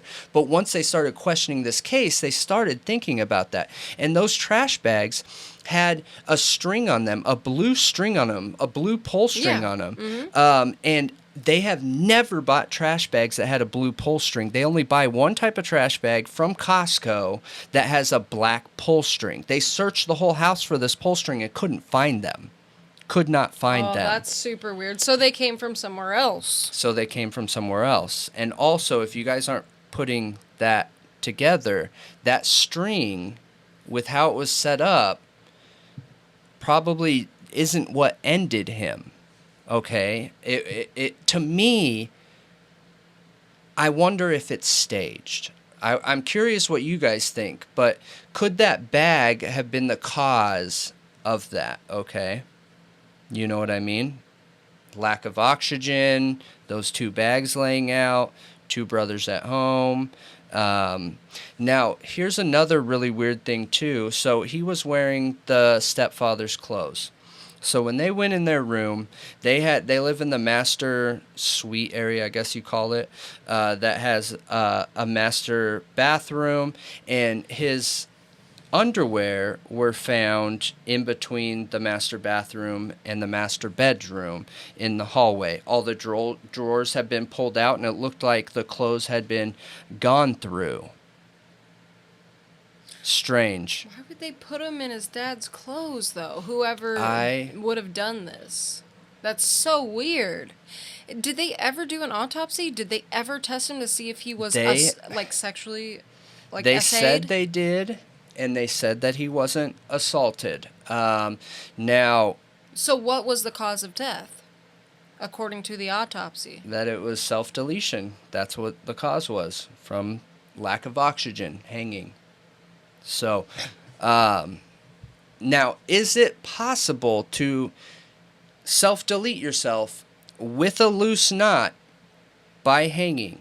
Yes, it is, because there's actually 2 types of hangings out there. There's the hanging that crushes your airway, right? And blood. And blood That's flow. the second one. So the first one is crushes your airway, and you lose oxygen to your body.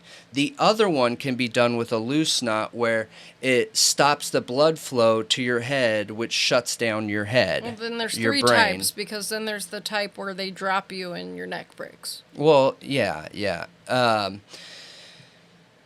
Yes. I think that falls in line with the one that crushes the air pipe, though, too. So No, because you have to fall from a certain height.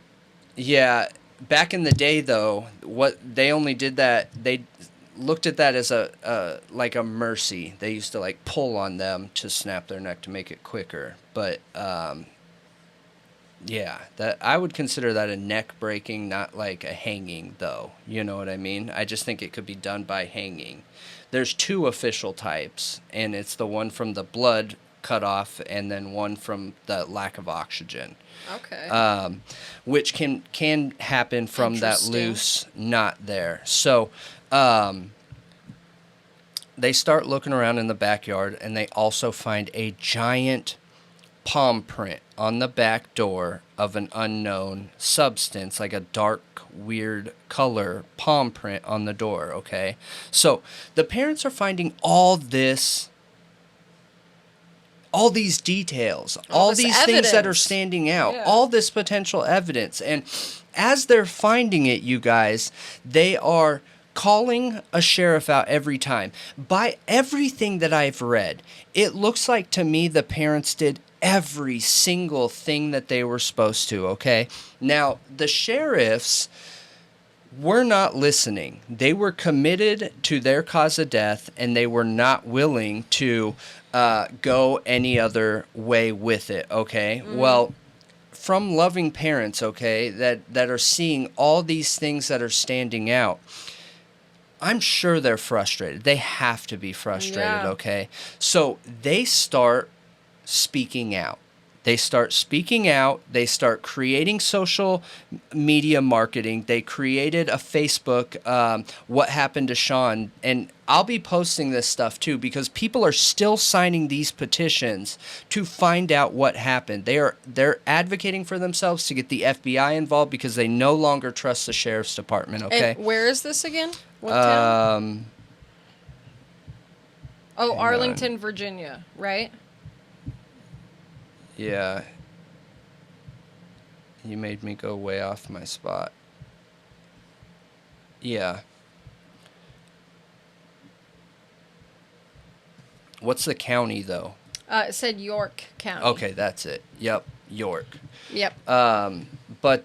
So we'll be putting those links in here so you guys know what's going on here. So they also created a change.org account, What Happened to Sean, and people are signing to have the FBI hop on board here. Now, some of the things that the parents have brought up that the sheriffs ended up throwing him under the bus for was the stepfather is in military. He is a career military guy and has been in military his whole life, right? So maybe that could cause someone to target you.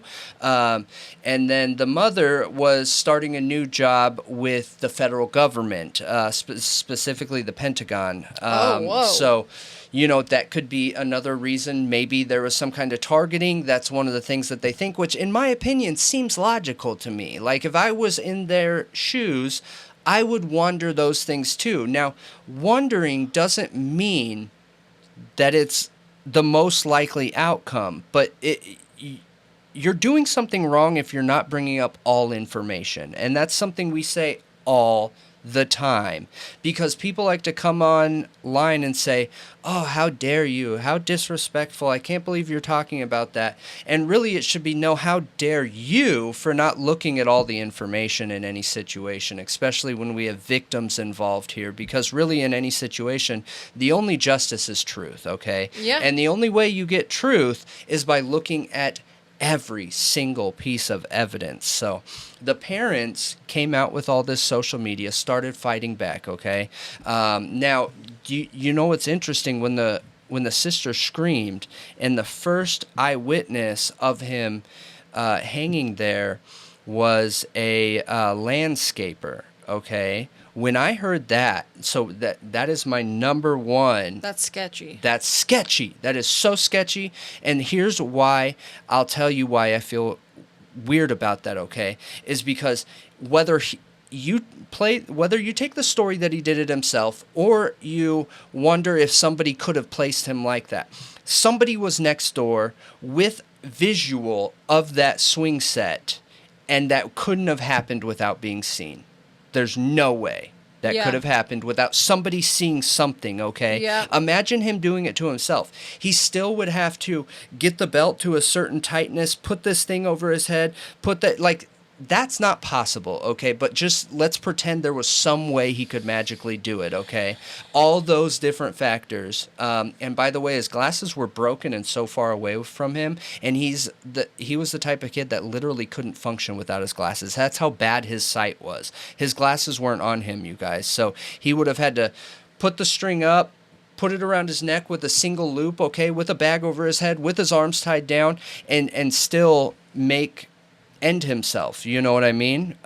It's just not possible. It literally isn't possible for him to do that. It's not possible to get the belt that tight on his own to himself. So, Gosh. the parents came out with the social media stuff, okay? And the sheriffs gave a response, and I'm going to play it here for everybody. Recent statements have caused concern in the community that the death of a 12-year-old on April the 14th, 2022 has not been fully investigated by the sheriff's office, and that there may be a killer in our area that poses a threat. Nothing could be further from the truth. It has been the long-standing policy of the York-Poquoson Sheriff's Office to not release information relating to cases, particularly those cases that involve children. We do everything within our power to preserve the privacy of the grieving family. We take these matters very seriously, evaluate all evidence, and consider all possibilities. The York-Poquoson Sheriff's Office is aware of a recent social media site created to provide the public with theories surrounding the death of this 12-year-old. Much of the information being posted to this social media site is opinion, innuendo, and fabrication, which is not consistent with the evidence that was collected by Sheriff's Office investigators during their investigation. Once that evidence was collected, it was submitted to the Department of Forensic Science for evaluation and later to the Office of the Chief Medical Examiner. By law, in Virginia, it is the Chief Medical Examiner's responsibility to determine the manner and cause of death which they, the Chief Medical Examiner's Office. In addition, the Sheriff's Office met with the family on multiple occasions and gave them the opportunity to discuss this investigation. Additionally, an offer was made to have a group meeting after the findings of the Chief Medical Examiner's Office that would include the family, members of the York-Poquoson Sheriff's Office, and the Office of the Chief Medical Examiner. As of this date, the family has not expressed interest in scheduling the meeting. Instead, they chose to post this video publicly. There were several key points that were made in this video that the Sheriff's Office will address. First, in the video, the mother said, "They have told me a few times that they really don't know how to investigate this kind of murder case because it's really complicated." The implication being we, the York-Poquoson Sheriff's Office. That statement is absolutely not true and was never made to this mother. Our investigators are recognized in the Hampton Roads area as professional, caring, competent major crimes investigators. They have investigated and solved numerous cases that include homicides, suicides. They have several decades of investigative experience within the division. The investigation divisions consist of graduates of the Virginia Forensic Science Academy, which has certified them as crime scene experts. Along with processing the scene and interviewing witnesses and the family, investigators interviewed a significant number of people to include surrounding neighbors, lawn care personnel, school officials, friends of the 12-year-old, and other community members. The results of these initial interviews did not identify any potential suspects. Also during the course of this investigation, the family provided information on individuals they believe may be involved in the case. Their suspicions were based on people that they merely believed to be in the area at the time of the incident. These individuals were all located, interviewed, and ruled out as persons of interest by Sheriff's Office investigators. The evidence collected and documentation shows many discrepancies in the version that was put forth on the family's page. The videos and photos you see on their social media site are not from the actual scene. They have been fabricated. First, the video of the man walking in front of their house is from 1 month after the incident, not the day of the incident. 2, the blood spatter image depicted in the video was not from the scene. However, we went back to the home on May 20th, 2022 at the request of the family. During that visit, the mother pointed out a red stain on the wall in the upstairs area of the home. Investigators photographed that stain on that date. Later, investigators reviewed the photographs that were taken on April the 14th, 2022, the day of the tragedy, and that stain was not present on that wall on April the 14th, 2022. In the mother's video, she states that her 2-year-old child witnessed the events that occurred in the house. During a recorded interview on April the 14th, 2022, between the mother and Sheriff's Office investigators, she stated when she left the house that afternoon to take her mother to an appointment, the child was asleep. When she returned home after the tragedy had been discovered, she is quoted as saying to the Sheriff's Office investigator, quote, "Thank God he was still asleep," meaning the 2-year-old. The information that she stated in her video about the 2-year-old has never been disclosed to the Sheriff's Office. In the mother's video, she states there was mud in the backyard, even refers to it as swampy. And she noted that there was no dirt on the 12-year-old's feet. Images from the day of the incident on April the 14th show that the grass was not wet and the yard was not swampy. There have been many statements on this website regarding the alleged staging of the scene. The photo of the backyard displayed on the social media site shows a swing set and a chair. It's important to note that the swings that are wrapped over the top post of the swing set and the chair were moved by York County Fire and Life Safety personnel in order to create enough space to render life-saving measures.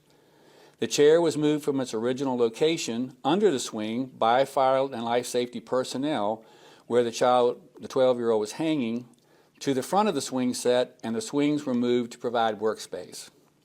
Our investigation determined that the chair was originally located on the deck at the rear of the home and was moved to the swing set area. Also during the course of our investigation, DNA samples were collected from the cord that the 12-year-old was found suspended from. This cord was not a shoestring. It came from a motorcycle helmet bag that belonged to the stepfather that had been previously located in the garage. The 12-year-old's DNA was the only DNA found on this cord. Specifically, the DNA swabs were taken from the knot placed in that cord, and the only DNA on that knot belonged to the 12-year-old. In the video, there's an allegation that members of the YPSO, the York Poquoson Sheriff's Office, washed blood from the 12-year-old. At no point did any member of the Sheriff's Office clean or remove any blood from the scene or the child. At the hospital, investigators placed bags over the 12-year-old's hands prior to him being transported to the medical examiner's office. This is common practice to prevent the loss of any potential trace evidence. Based on the fact that the family was telling us that neighbors had information that they were providing to the family about possible suspects, our investigators went back to interview those neighbors, and none provided any additional information or new investigative leads. There is a statement in the mother's video about the unusual location of the 12-year-old's underwear. The clothing that the 12-year-old was wearing when he was located that day belonged to his stepfather, to include the stepfather's shirt, pants, belt, and stepfather's underwear. The 12-year-old's underwear were found in the same room where his stepfather's clothes were kept. In the video, the mother states that someone from the York Poquoson Sheriff's Office sent her a text that stated, quote, "Time to move on." To our knowledge, that statement was never made. We have done some research and have not been able to locate a text message telling the family to move on.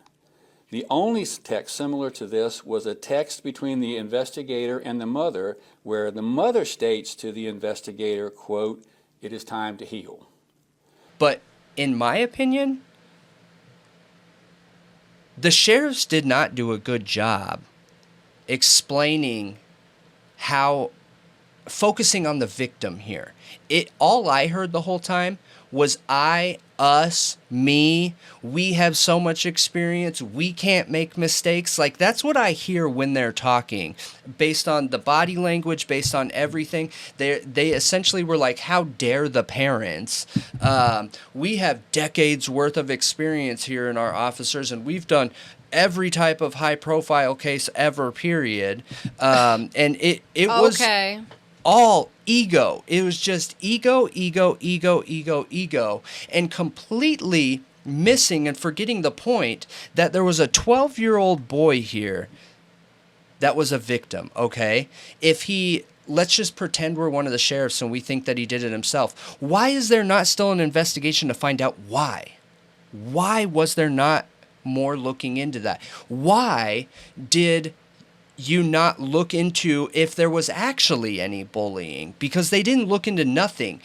So when the parents started talking to neighbors, okay, and there's one other weird piece of evidence here, they found out that the sheriffs weren't even interrogating, talking to people, interviewing people. They didn't talk to anybody at the school when they said he was bullied. They didn't talk to neighbors. Nothing. Literally nothing. They didn't do anything. That just signals to me either complete incompetence. Just complete incompetence. Because there's absolutely no way in my mind that I think it is possible for anybody to get themselves in a position like that. Mm-hmm. Period. Not even just a kid, an adult. I don't think you could do that all yourself. Yeah. For one. So, complete incompetence, which I think is giving them too much of leeway. I don't know. That just feels yucky, because I feel like there's not an adult out there who could look at that and think, oh yeah, like they totally did that to themselves. So then my mind goes to inside job. Yeah, I don't know. I'm curious what you guys think. That's just me. That's totally just me speculating, but I want to know if there's other factors I'm not considering that would make somebody else think something else. I never go to conspiracy first. It's just never a conspiracy in most situations. I don't think it's a conspiracy. I think that based on everything I'm seeing in the ego, where my question marks are at is, did something get done wrong from the police or the medical examiner or whatever in the process of managing the evidence in the crime scene that created the human condition that we see all the time? And now, instead of admitting they did something wrong, they're like, covering their tracks. This is what it is. Yeah. This is what it is, okay? Because I'm telling you, 9 times out of 10 in a lot of cases, you guys, it is the human condition. We have a very hard time, all of us, all humans, have a very hard time admitting we're wrong or admitting we made a mistake. It's much easier to hush it under the rug, sweep it under the rug. So that's what I'm wondering is, was something messed up where they don't have the right information, the right tracking, the right whatever, and then the parents started coming hard with all this evidence they have, and they just, it's blue blood, and they tighten up. I don't know. I'm curious what you guys think. I see what you're saying. know. But also it makes me wonder, like, everything you said that they found in the house, with him being in the dad's clothes and everything gone through, and his underwear and his glasses and like the bag, and that almost seems like somebody who enjoyed doing it to me. Like, so then I think, well, then that probably isn't an inside job. So what actually happened here? Do we have a serial killer on the loose? Do we have, like, somebody who's super, super dangerous out there who's willing to, like, go break into a home with a kid and do something like that? Because it's all very confusing evidence, too. Yeah. Did they see opportunity, too? Like, okay, so that first person was a landscaper that was part of a team, and this is the other piece of evidence. There's actually 2 pieces. This is the other one I was talking about, though, where there were cameras up around their neighborhood, like any neighborhood, and their neighbor, for whatever reason, this is really strange, sent in a picture to the police and to the family of a still shot of the video of the landscaper's truck. What's weird, you guys, is they refuse to share the full video, which is so strange. Why share any at all then? I don't know. That, for me, that brings up red flags, but so does the eyewitness that heard the scream and saw the school, the setup on the swing set or whatever. So if there were landscapers out there and they saw the parents leave. Exactly. And they didn't interrogate the landscaper? Like, did they ever even consider him a suspect? Of course not, because they considered it a self-deletion. So. I'm curious what you guys think with this. Do you think it could have been the landscapers? Do you think it could have been a neighbor? Like, there's so many working parts and possibilities here. I think it could go either way, and I'm not sure what I believe in this situation. I'm more curious what you guys think to help me understand what's going on here, and make sure you go to that change.org /what happened to Sean. But the one other thing is, remember, and I wonder if Maria stopped this. And if there was someone in there, let's just pretend it's a landscaper. If there was someone in there, they ran away out the front or out the back and started doing the mowing again, okay?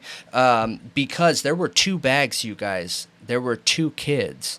When the mom got there, because the sister called and was like, the mom got there within like 10, 15 minutes. The mom was like, oh, it dawned on her after, with the anxiety, where's my other son? And she runs inside, and he is asleep under a pile of clothes.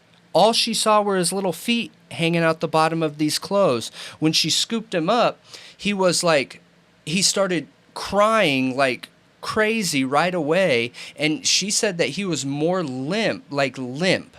You know what I mean? When a child sleeps and you pick them up at 2 years old, like, they'll startle and tighten themselves up. She was limp? Said, yeah, weirdly limp. Like, I don't know, lack of oxygen, knockout type situation. I don't know. Did something get interrupted and it was going to be 2 boys? Oh, my God. Yeah. Because remember, there was only one bag. The scream could have startled the person, and then they ran out. There was only one bag ripped up, not the other one. Right.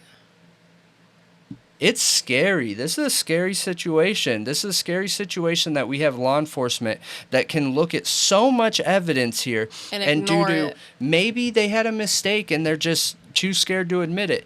Maybe it's all ego, and they refuse to admit that the parents could find evidence that they chose to not go digging for in this situation.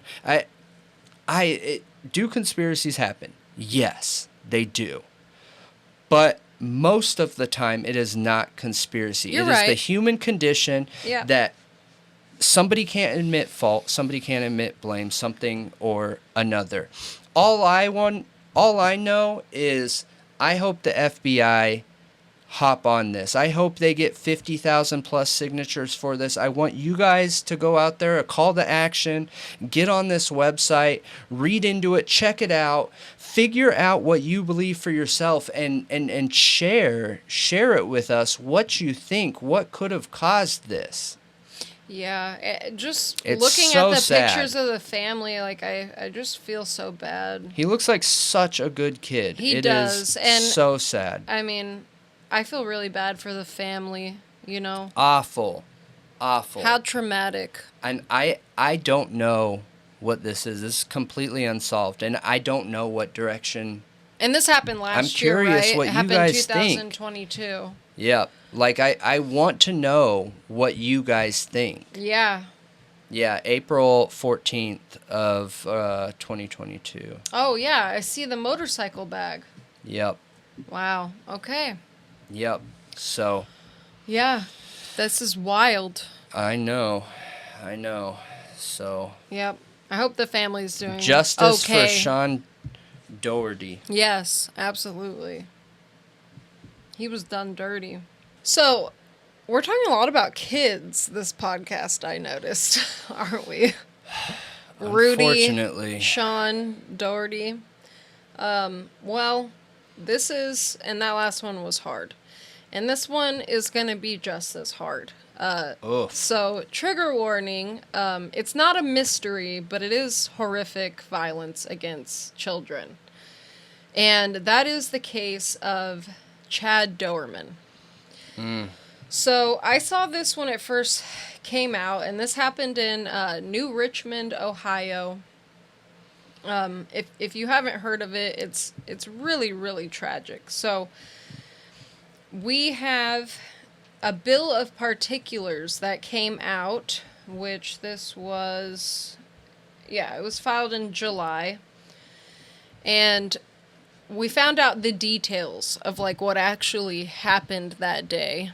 And I've been wanting to cover this for a while, and I finally decided to, because he has his next court appearance September 12th, and I wanted to, like, go through what actually happened to them and also kind of talk about, like, what could have driven him to this. Because it's a father.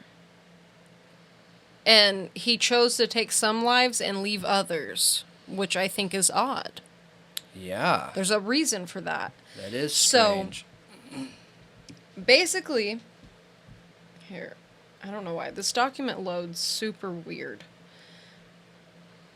It, like, blanks out and cuts off. So, oh my gosh. 1 minute. It's just blanking out. I don't know why. So, June 15th, at their house, 1965 Laurel Lindell Road in New Richmond, Ohio, Chad got home early off work that day, and he took his wife, which his wife's name is,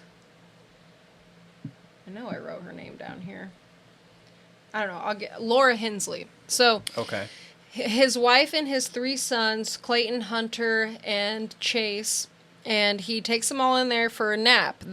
His stepdaughter is in the living room watching TV. So they all go lay down and take a nap, and these are all really young kids, ages 7, 4, and 3. They lay down for a nap, and at some point he gets up and he loads a Marlin Model HC, it says 22 millimeter rifle. Oh. And then he proceeds to shoot one of the children. Now, in this document, it has all of the names redacted. I've heard people say who actually is who, but there's a reason it's redacted, and I'll just leave it blank. It doesn't really matter. He shot one of them, of the 3 sons. Twice. He shot him twice. Oh, man. So the mom immediately starts aiding the son, okay, and as he's screaming, run to the other kids. And at the same moment, the stepdaughter runs in from the living room and witnesses this, and the other kids disperse. Well, at least the other older one did, okay, because the 3-year-old, like, it's going to be really confusing. So the other bigger child runs out and into the back door into the field, and takes, because there's a field behind their house. And the stepdaughter runs after him, screaming, keep running. And Chad pursues him and raises his gun and shoots him, and he falls to the ground.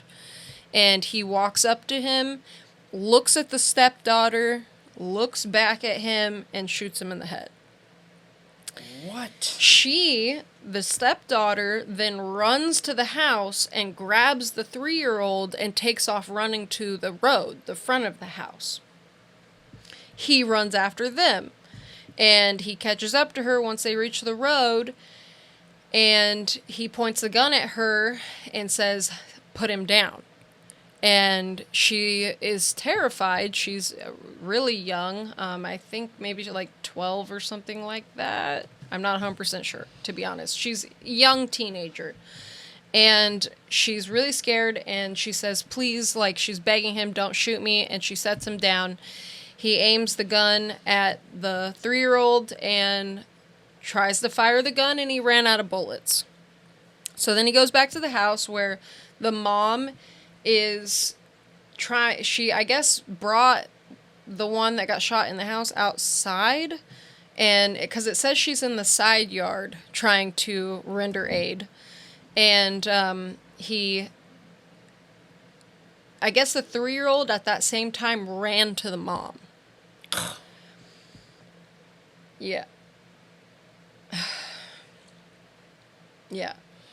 Gosh. So he runs back to the mom, and the mom's like trying to take care of him. She, I guess, picks him up, and then Chad and her, at some point he reloads. It doesn't specify exactly when he could have done that. But at some point he reloads, and also at some point he goes and gets the son that was in the field and brings him to the front yard. And then they start fighting over the 3-year-old. So at some point he bites her they're fighting over this kid. He bites her, and she grabs the firearm and puts her thumb over the barrel. And he shoots, and her thumb gets shot. And of course, she drops the kid. And he shot the little kid close range in the head. And then laid him next to his brothers. Okay, so that's all really, really, really rough. Awful. Yeah, so the 2 older ones got 4 shots. The youngest one got 1. And he laid them all out in the front yard, sat on the front porch, and laid the rifle down and just sat there.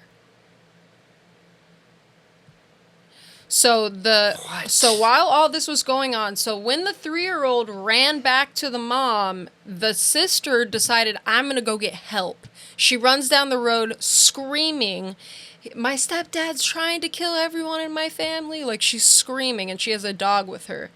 And she goes running to the fire department. There's somebody in a car who stops and to talk to her and is like, get in the car, like trying to help her. And she's like, I can't leave my family. And she asks them to call 911. They call 911, and she goes into the fire department. And I believe the fire department makes her stay there. And because they don't know if he's coming after her. They're not sure. I get it. So the police come out there, and that's where we see this horrible, eerie body cam footage, which is what made this case it was all over YouTube and the media because it's horrible. The police are, parked back on like the side of the street, like in the front. You can see the house to the right. And they're all they know is there's an active shooter. Okay, so they're like taking their precautions, making sure they can get sights on him. Sure. And then as they're like approaching, they are shouting commands like "Put your hands up, lay down." He is ignoring them entirely, just casually sitting there. And I think he's smoking a cigarette, if my memory serves me correct. If you haven't seen the body cam footage and you can handle it, go watch it. But you can see a big black, like it's like redacted of that's where the kids are laid out in the front yard. And as they're walking up, the mom is screaming, saying like, you took my life from me, and oh my God, they're so little. They rush her to the hospital. They throw him down on the ground, and they start handcuffing him, and he starts saying stuff like, I ain't gonna hurt you, man. I'm not drunk. I'm not angry. I'm not gonna hurt you. Telling them like the dog, do this and he won't bite or whatever. And then he yells at somebody to get inside. I don't know if he's talking to the dog or the daughter, like if she came back at some point. Like, I don't know who he's yelling at to get inside. And in the background, you can see the other police officer look at the kids and then, like, drop to his knees and, like, trying to help them. And that's a big thing that's been brought up in this case, is that this was, like, extremely traumatic for the police officers. Because, like, the prosecuting attorney, when they were talking in the bond hearing, was like, it's easy to forget these police officers. A lot of them have kids, you know, and they had to hold these Of little boys in their course. arms and know they couldn't help them, that they were gone. Yeah. And Chad's trying to talk to him, like, they're walking him back to the car, and he's like, can you get my wallet out of my pocket? And the cop's like, shut up, dude. You have, like, the right to remain silent. Use it. You know? It's clearly an annoyance. And it's just really strange. His demeanor was really weird. Yeah. No, it didn't seem like he had any adrenaline. It's super weird. Like, Zero adrenaline. how old is he? Oh, that's a good one. I don't know.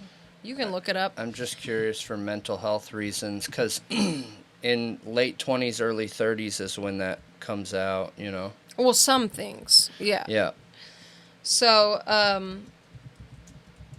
anyway, he confesses. And we haven't seen the video of his confession. At least I haven't 32. yet. He's 32? Yeah. Oh, that's kind of late. No. So we haven't seen the confession or anything, but they did say that he admitted to starting to plan this in, like, October. He'd been planning it for months. What? These are the cases that drive me insane and will literally keep me up at night, you guys, because of the why. I am not somebody who can deal with not knowing a why. I need to understand. Was he a sociopath that didn't have, like, true feelings and maybe saw the boys as a threat? Did he have a mental break because he's in his early 30s, even if it's later than some? It's between, like, you know, late 20s, early 30s, certain mental health issues can come up. Is it that? Like, what is it? I need to understand why, because things don't happen for no reason. Yeah. There is always a why. Yeah, and, you know, there was an interview by a neighbor, Richard Canant. I think it's supposed to be Keenan, maybe. He said that Chad yelled at his wife and kids all the time, and that he was angry every day. There wasn't a day where he wasn't yelling at his wife and kids. And that he went on to say he can still see those babies. That's all he sees when he walks outside every day. And there were several neighbors that said he had an anger problem and he was a drunk. And he would just yell obscenities at them and just talk down to them. So clearly there were some red flags, but then his own father came out to say, which I believe his name is Keith Doerman. Yeah, it's Keith. He said that he was, like, an amazing father, and he must have just snapped, and they won't let me talk to him. I don't know if it's, like, financially motivated. Like, I don't know, because I can't talk to him. But he said, I could tell he was hollow. I could tell in his eyes he was hollow inside. That wasn't Chad standing at the arraignment. That was not him. And in the arraignment, he's in one of those, like, those vests they put you in, like what we saw Kohberger in. Just, he's on self-deletion watch. Yep. And shooters, I think. Yep, it's bulletproof. Yeah, I think so. I'm pretty sure.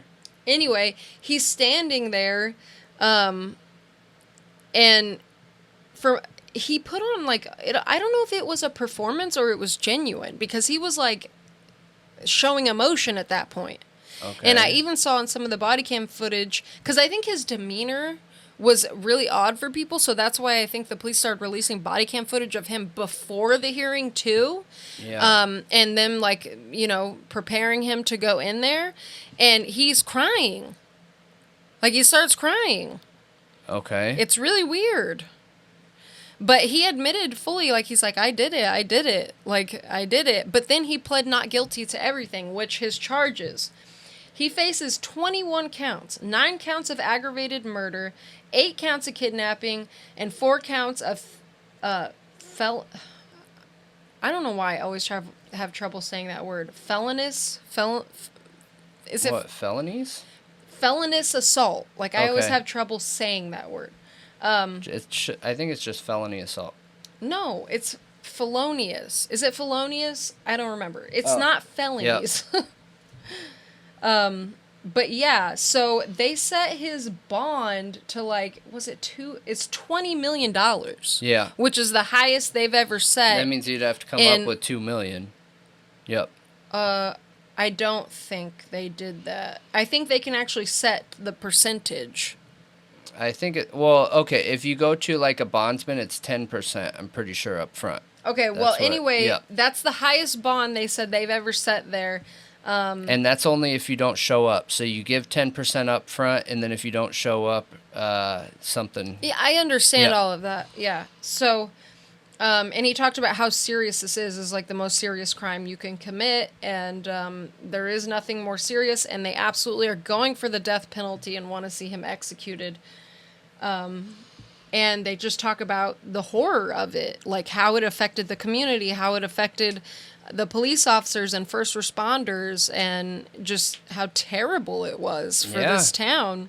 I mean, it's awful. Have you heard any details? Because I feel like this is going to be one of those cases that we're going to end up doing a follow-up on and Absolutely. dig deeper, because I've said this a million times till I'm blue in the face, but, you know, I'm pretty new to true crime since we just started this podcast. So, like, I'm catching up on old cases and current cases, and there's a lot out there I haven't heard at all. And I knew the name. Like, I seen the name pop up in videos, but I didn't know the situation. This is legitimately the first time I've heard it.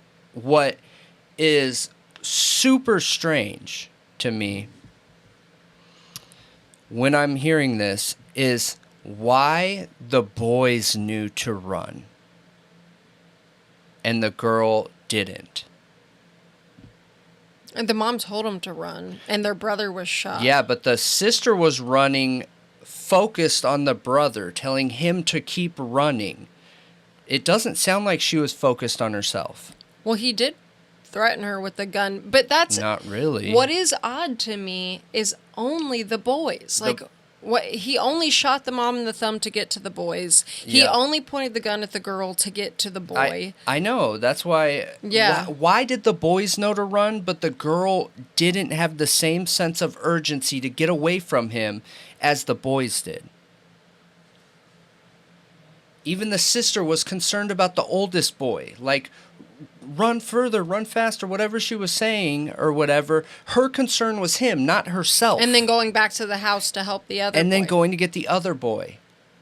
It was there's something here. Something happened before this horrible situation that all of them knew. For whatever reason, the boys were the target.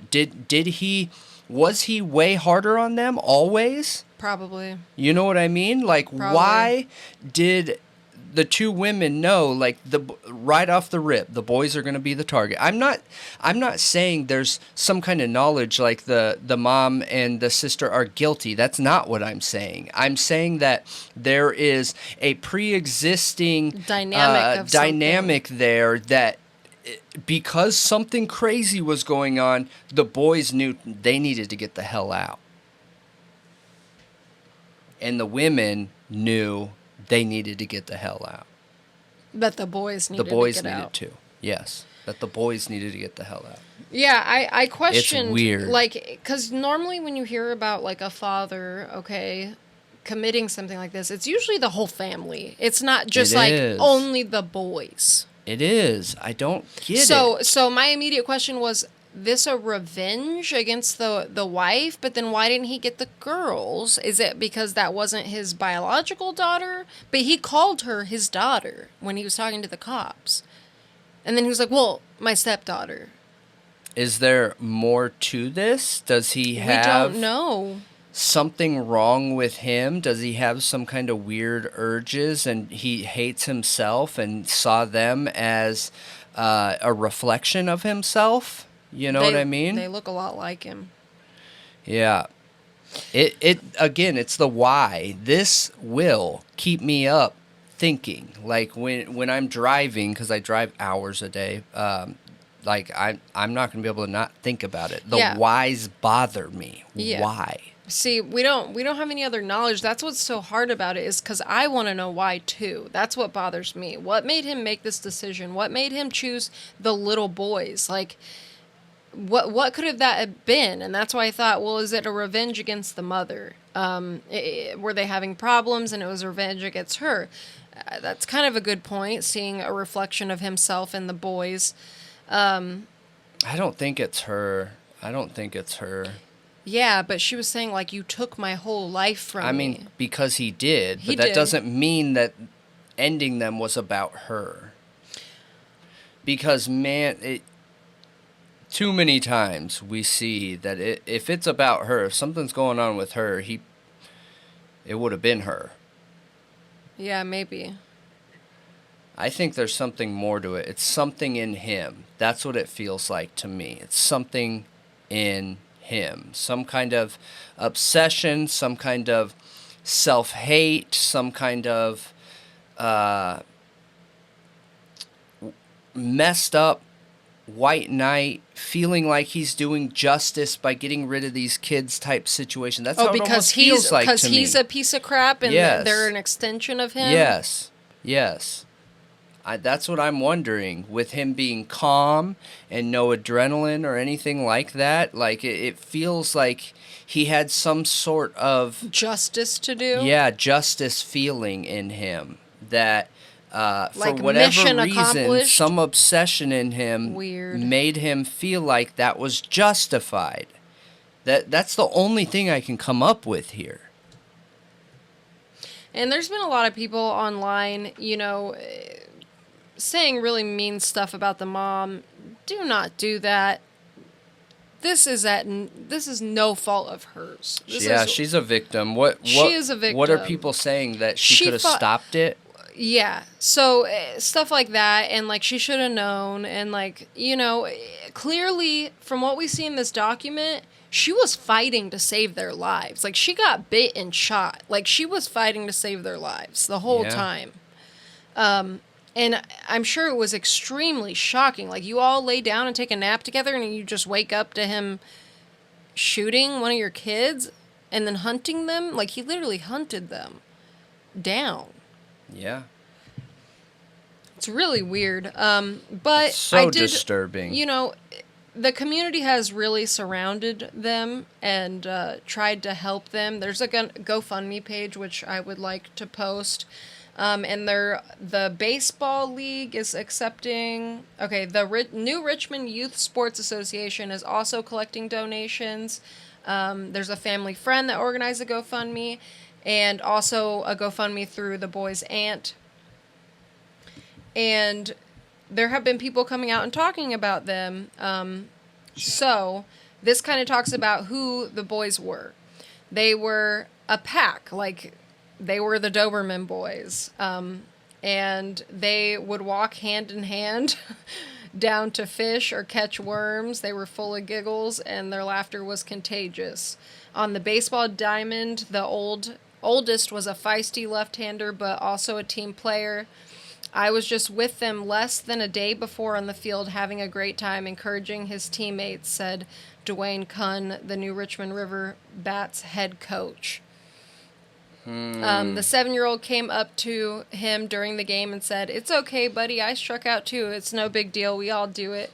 And that's just the kind of kid he was, Kunn said. I would often be the one throwing to him which they're talking about the 4-year-old, I think, because it's still coach pitch, and just the seriousness of his eyes. He would nod, "I'm ready, let's go." So the boy's aunt said they're beautiful and deserve to be proudly displayed. They loved fiercely and with their entire hearts, and they need to be seen for the blessings they were, the happy lives that they lived. From what I heard, the littlest one loved dinosaurs and trucks and stuff, and very typical little boys, Yeah, it's super sad. They've organized really sad. They've organized lots of stuff in the community to honor them.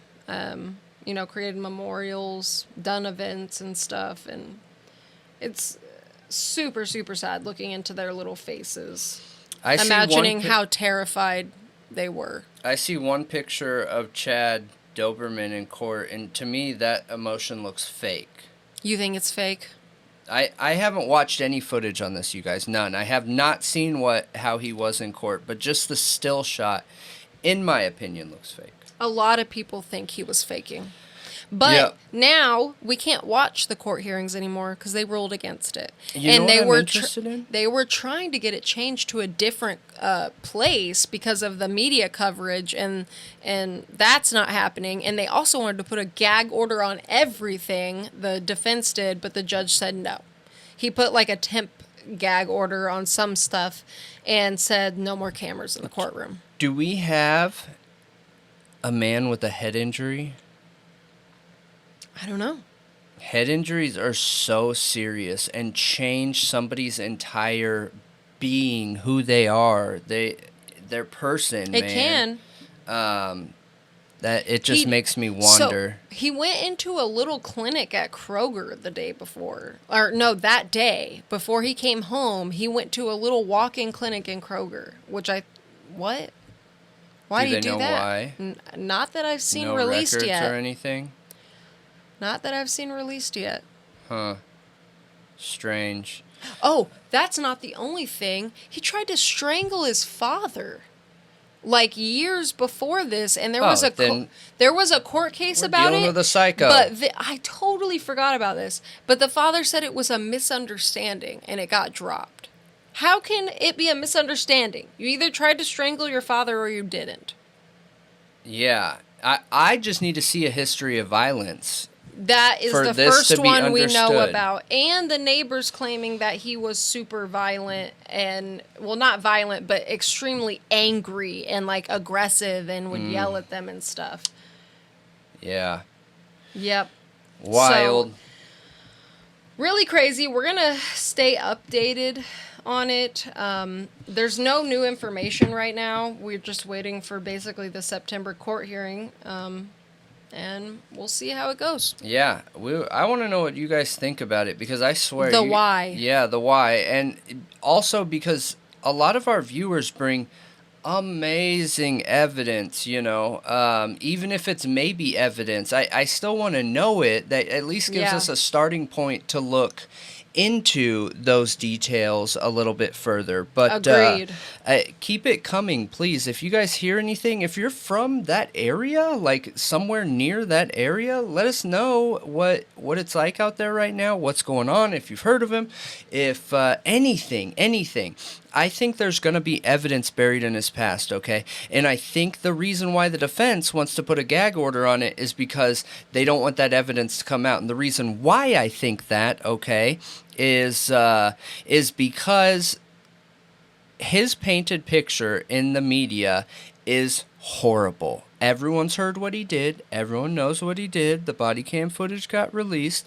So why put a gag order? They should be, as a defense, trying to win public opinion over. Now, if he was a great father, that would be easy to do, because this is a situation where he snapped. So every other situation in his life, he should be a good, positive person. You'd be able to at least give, the comparison of the two people in that situation. But no, they went with a gag order. Yep. Because the past is going to add to that horrible image. That's my opinion on that. I just want to know more about the actual crime. Yeah, agreed. I need to know more. I want to know the why for sure. That's what hooked me up on it from the beginning. If you have the means to support the family, or, please definitely go donate to the GoFundMe. It goes towards like therapy and anything that they need, because finances and all of that is probably the last thing that they need to worry about right now. Yeah. But I'm glad they have a community that's supporting them, and I hope they're, as good as they can be right now, Mm-hmm. And, yeah, let us know what you think. Yeah, absolutely. All right, here. So, Idaho 4. Brian Kohberger, yet again, coming with the next update or question or topic. I'm One of excited those. for this one. One of those. Well, some of it we're going to follow up on stream, so you guys are going to have to come see some of it on stream. Now, what are we talking about this week? Every week we've covered a topic that relates with this case in a logical, unbiased point of view. At least that's been our goal here, okay? I think any of the topics that we've covered have not said whether we believe he's innocent or we believe he's guilty. We want to understand the details of the crime. We want to understand all of the evidence that's out there. Like, we just want to understand, paint us a picture of that night, you know what I mean? Mm-hmm. And so when we started this thing, there were 3 slam dunk topics that connected him with that house and crime, okay?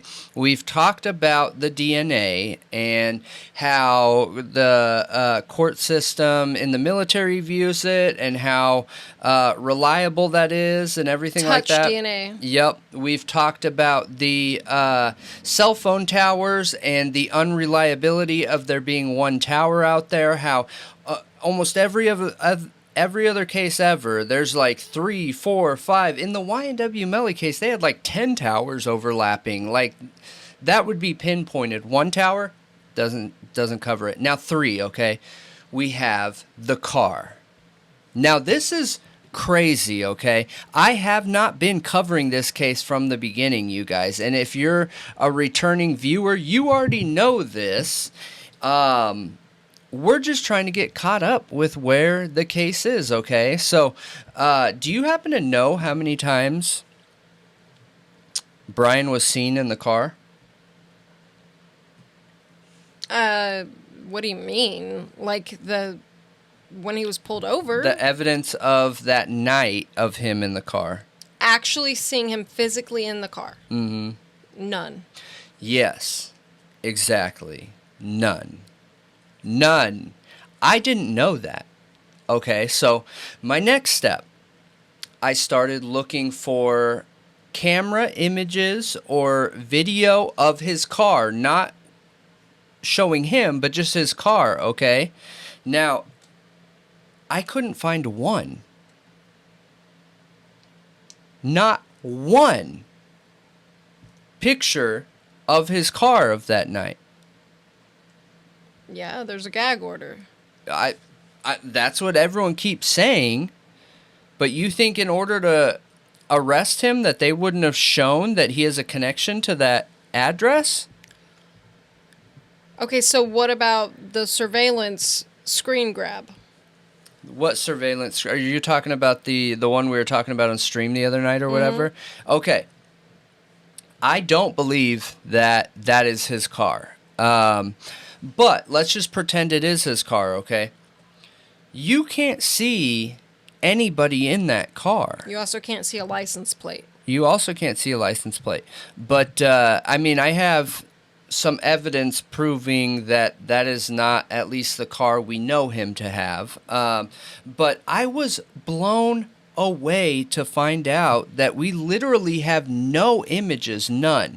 That image is the only one, okay? Yep. Now, there is images that show the car driving by the morning after, but that car's windows are tinted. And if you guys watched our stream, you would have seen that we talked about tint, okay? Have you seen that footage? No. I don't think so. Here, it's during the day? Like it's the morning? Yes. Interesting. Well, that adds a new layer to this. I haven't seen that. Is that supposedly the bulb-looking one that everybody was talking about? No. All right, here we go.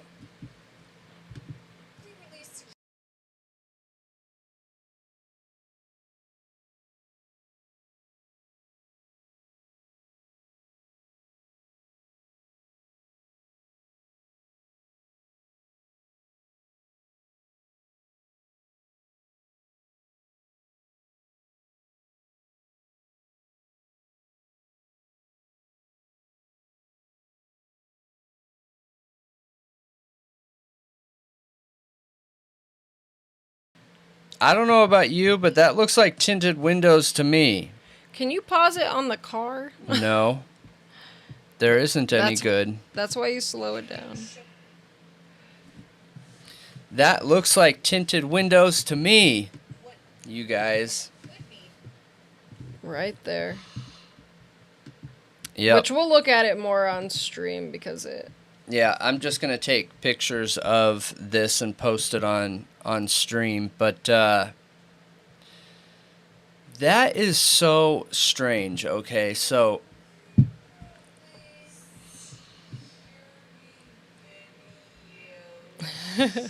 Look. That does look like tinted windows.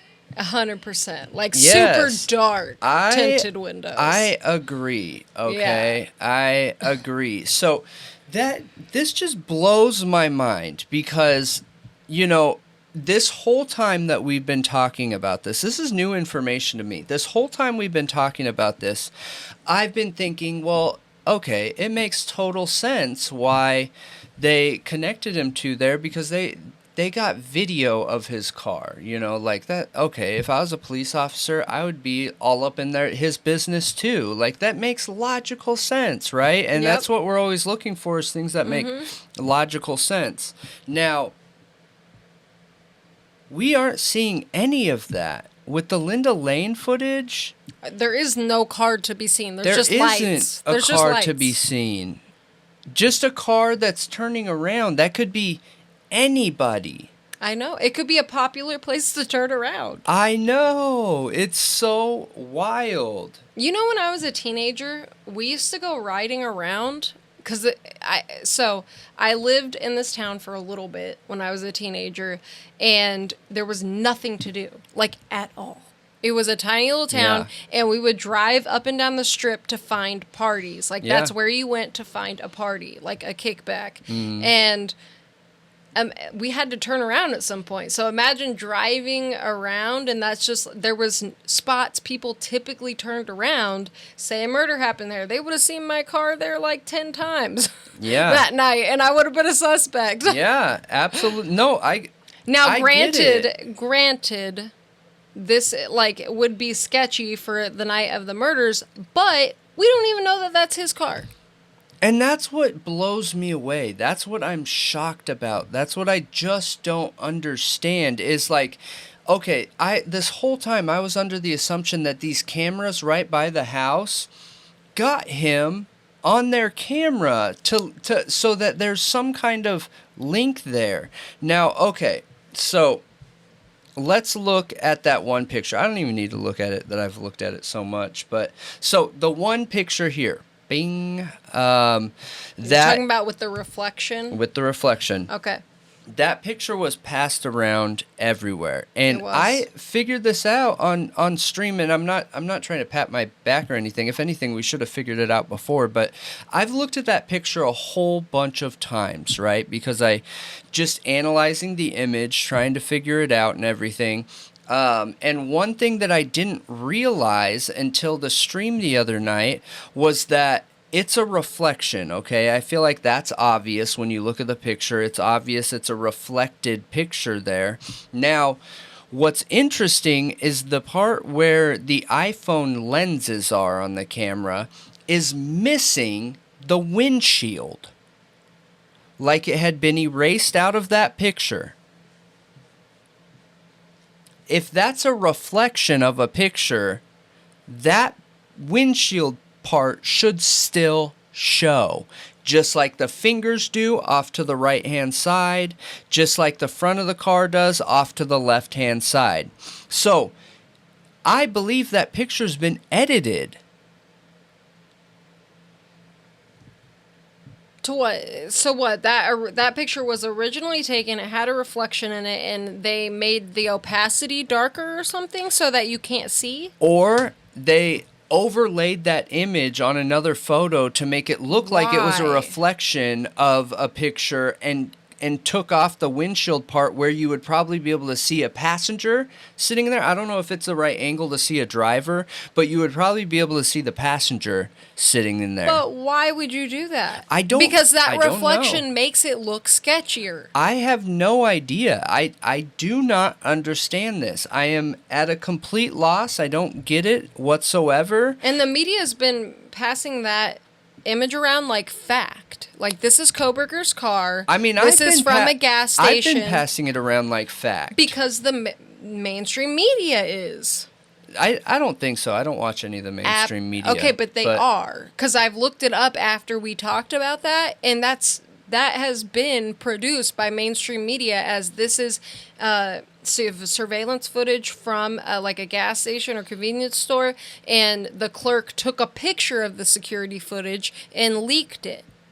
And this is Kohberger's car. Gosh, that doesn't make sense either, though. How is the reflection there, then? There was no flash on. What are you talking about? How is there a reflection if he's taking a picture If it's of one the of those video? crappy glass, like, computer type screens or TV screens where it's like the old school TVs where it's glass and then their pictures, you know what I'm talking about? Like, it's like double. Okay. You know, there's, I and guess. then you have light around you and then you pull your phone up. Absolutely, there can be a reflection. Okay.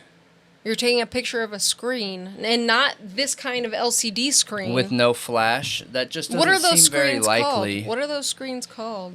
I don't know, but it doesn't seem very likely. That, and the fact that it's missing the windshield area. That just doesn't make sense to me. There's something up with that picture. But, okay, let's pretend like there's nothing out there.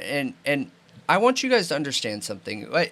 I never jump to conspiracy. I think that, again, 90%, 99% of the time even, it is not a conspiracy. There are simple human errors that can explain these things, okay? Now, if I couldn't find the exact location of that picture and what it's claiming to be.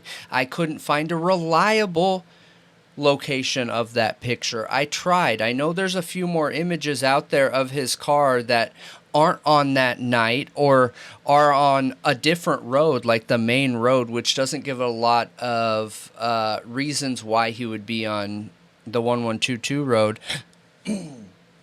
But I couldn't figure it out. I couldn't find it where that's from. That specific picture? Yep. I couldn't figure it out. So, the car in that picture, I wanted to learn a little bit more, and this is where it starts getting interesting. So just investigating some of the images. So when you look at this image here, you guys, I see tinted windows myself. And the reason why I think they're tinted is because we looked at other cars, which I will put here, of like going by similar surroundings at night with non-tinted windows. Kohberger's car doesn't have tinted windows, and the reason why we know that is if you look at all 3 traffic stops, his windows aren't tinted in any of them. You can see straight through them. Yeah. The back has like a 5% tint, and the front has a 0% tint, which is stock. No, 5%'s the darkest. It's backwards. I'm sorry. Then it's 95 30. Or whatever percent. I thought it was like and I pulled the tint up here. But I'll be posting some pictures as we're talking through this car window tint to show you what I mean. But you've seen that footage of his car not having tint on it. So yeah. My question is to you guys, this is another like call to action situation, is help me understand. I feel like I have to be missing something here. There's got to be information I'm missing.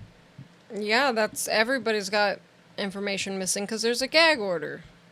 Yeah, but we can't confirm anything. That's been out for a while. So There's just got to be something that I'm missing here. It doesn't make sense to me because that picture is clearly tinted windows, okay? Yeah. So then we started looking into what kind of other vehicles are out there, and just by basic Google searches, you guys, we were able to find this vehicle here, which is the car that was wrecked out in Washington, right? Yep. And that car, I couldn't find the owner. I had somebody reach out to me that left the VIN number that I appreciate. And they also gave us a rundown on the vehicle. I'm just going to play the sound because just so you see it. So this is the shared video of T-Rev, Idaho4, 2013 Elantra. I'll put a picture on here of the stream, but just so you can watch it here.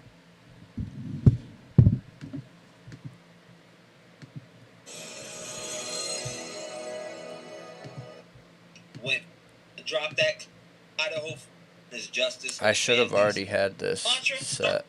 Before It's all right though.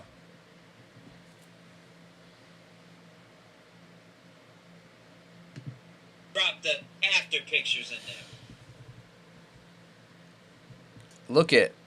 Did you see that? No. Black clothing. Oh. Weird.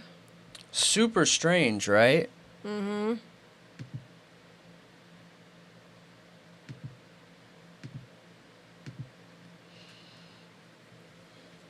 Look at that. That's in the car.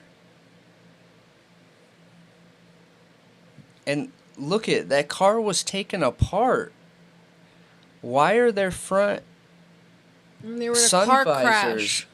It was wrecked. I mean, it was not wrecked. That is not a super wrecked car. It's not even crunched. So what happened to it then? I don't know. I don't know why the mirrors are taken off. I don't know why the sun visors are taken off. I don't know. I thought windows were shattered and like... The front windshield is completely fine. Isn't that glass in the seat? Yeah, from the side window that looks like it's been hit by something, not the side part of the car, meaning somebody broke the glass. Oh. There's no correlating damage. So it's like somebody broke into the car and ransacked it and literally was taking stuff apart. Maybe. I mean, maybe. I tend to feel like I thought it was wrecked. it could have been the owner's. It is wrecked, but it's not totaled.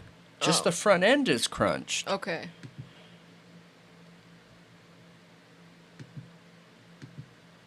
Rainbow Motors. Look at that. Tint install. Huh.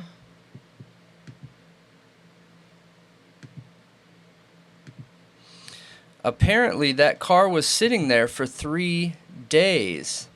What is that right there? I don't know. Do you see that red dot? Oh. Like a blood splatter or something? I don't know. I can't really tell what that is. I have no idea. It just looks like a red dot. That's the bumper.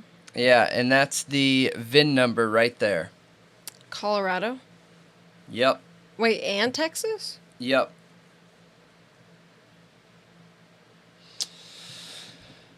Yeah. Interesting. Yeah. It's strange.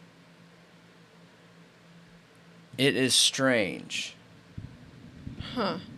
And you guys, the goal of me bringing this up here is just to raise questions. I don't have answers. I'm trying to get answers in this. So- I don't understand. You know what I mean? Yeah. I don't So- understand, but this is a 2013 Hyundai Elantra. A 20 what? 13. 2013? Yes. So it was registered in Texas in 2018, and then what is Colorado in September September 8th, 2022. So that's 2 months before the murders. Correct. I'm just trying to find out more information, you guys. That's what I'm trying to find out. It doesn't make sense to me. But if you look at the tint from the picture and you look at the tint from this car, to me they look the same. Yeah. Here's the only argument though, and this matters, is people are going to look at that and say, "Hey, it's because it's night." I don't think so. I don't think night is going to make it that dark. I do not think it's possible. What's interesting too on that photo is there's one of two things. Either they're following very, very close to a driver, or they're pulling up to a red light. You can see red light on their hood. On the hood of the car in that picture. So that would have been shining on their face. That would have been shining on their face. That could have been illuminating those windows. Which, again, if you look at the pictures here of Brian getting pulled over, it doesn't make sense. Well, help me add it up. And if that surveillance footage is always there, then we should be able to see other cars driving by at night and be able to tell the difference. Yes. Like, okay, this car is... Which, if I was the defense, I would look for that. I would do that, yeah. Mm-hmm. Look for a car that doesn't have tint or whatever. Yep. So then that just keeps bringing me back to questions of, like, what do we have that really connects him there? Because one of the things that's really important to me in any case is I am not committed to his innocence. I am not committed to his guilt. Nope. To me, that doesn't matter. The reason why I am interested in this, the reason why I want to make sure that we have it right, is because there are 4 dead people that shouldn't be dead today. And the reason why they were ended is important. By who is important. And it only matters if it's the truth. It only matters to the victims. It only matters to the families. It only matters if it's the right guy. And lately... Or else you're creating more victims. Yes, and lately I've had so many questions get brought up, you know? And it just keeps bringing up more and more and more and more and more because we have the cell phone pings that aren't reliable. We have the DNA, which isn't reliable. We now have pictures that, at least the ones that are out, that haven't been reliable. Yeah. And I'm curious, do you guys think that picture is this car? And you know what's interesting on this car too? And I know that me and you have talked about it before when I found it, but that stain that's on the back door, where you guys will be seeing it here. But what is that substance? It's a dark color. That's not where cars normally show dirt buildup.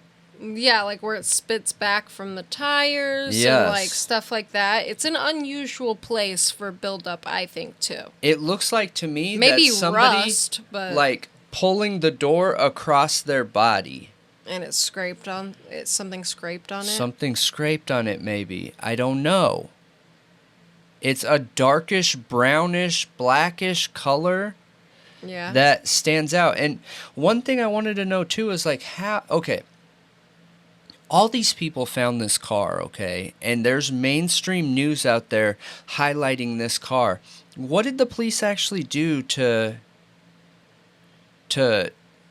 prove this car wasn't part of the crime? I have no idea. Just that they think it's Kohberger. So that can't be connected because it's not Kohberger's? I don't know. It's interesting, you guys. Where it's was it found again? In Washington. But where? Like how far? Was it in Pullman or was it like in Spokane? No, I think it was Spokane. Okay. Yeah. Yeah, and it's interesting, there was a Hyundai Elantra totaled around that time by someone who did an interview in the town. At least that's what they claimed. Yes. That was interesting too. Okay, actually, I'm sorry. I think it was white sedan in Eugene found. Yeah, it was Eugene, Oregon. So how close is that? Do you know? I don't know. Pull it up. Okay. It was in Oregon. Yep, it was in Oregon, Eugene, Oregon. And what's really interesting is the tint on that car, man.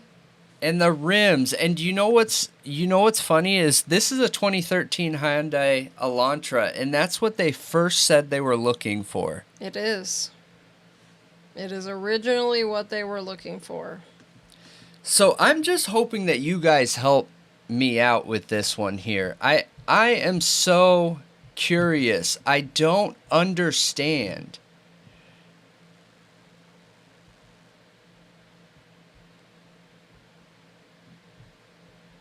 It's a pretty good distance. What?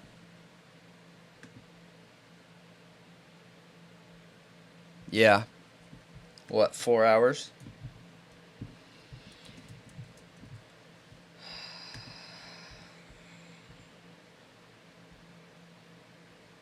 So it's more like 7.5 hours. Okay. 7.5 hours. From Moscow to Eugene, because so you would go through Pullman, and then you would go, like, you would kind of go south after that, because you'd be going west and then south and then more west, and you'd hit Portland, and then you would go straight south down 5, the Interstate 5, and that's where Eugene is. That's interesting. It's pretty far, but think if you just did something like that and you take off. I agree. Like, I think that... And they could be looking for the car. I think it's very possible. I think it's very possible, because the more I look at that... The more I look at that picture, the more I feel like it doesn't match Kohberger's car. I agree with you. And one thing that's, like, really important to us is that we don't go down that conspiracy hole. It's really easy to do. And this case literally has all the makings of it. I know it does. Like, all the makings of it, okay? But could it be similar to Sean's case, which we covered earlier? Sean Daugherty. Yep. It's Tree? Dougherty? Now you got me messing up. Daugherty. What? Dougherty, yep. So we saw that earlier with Sean's case, and could this be the same situation? They jumped the gun, they worked backwards, and now this is all coming to light. Because lately I feel like the more I look at the case, the more I feel like the prosecution has been focusing... I feel like everything they submit is in reference to trying to get the speedy trial revoked. Like, it's almost like they aren't playing for his guilt. They're playing to get the speedy trial revoked. It's super interesting. It is a wild case. I think that if the speedy trial gets revoked, people will slowly pay less attention to it. Yeah. That's your theory on it, but I want to know what you guys think about that. Why would they work to get the speedy trial revoked? Because if they have a solid case, why would you need to do that? Yeah. Why would you need to delay it? Does anyone by years, possibly? Does anyone have any insight that they're still working the case? I hope so. I hope so too. Because this car stuff now, like this is the 3 things that they said connected him, right? So the car, which, as we've been talking, I've been showing pictures of his not having tint, of the cars that we had pictures of having tint. We covered the DNA, and we covered the cell phone pings. I don't feel confident in any of them. But then when you look at the evidence that they have on somebody like RexHeuermann, I know. That evidence is incredible. They connected his cell phone to the burner phone in the same area, off the same cell phones, to prove he was with that burner phone. Like, that is proof Rex was there. Yeah. Why can't we get that evidence here? I'm worried because kids are coming back to school soon, and do they have the right guy? Wouldn't that be insane if another one of these happened while this is all going on? Oh my goodness, that would be so crazy. What would the police say then? I mean, they have don't to know. admit it. Yeah. Either try to cover it up or admit it. Yeah. Like, there's only two options. Like, maybe we got this wrong, guys. Like, maybe. Yeah, this is a hard one, but I want to know what you guys think about it. I want to know what information you have. I'm looking forward to hearing what information you have about the car, because I haven't seen a single picture. The Linda Lane footage of Kohberger supposedly driving around.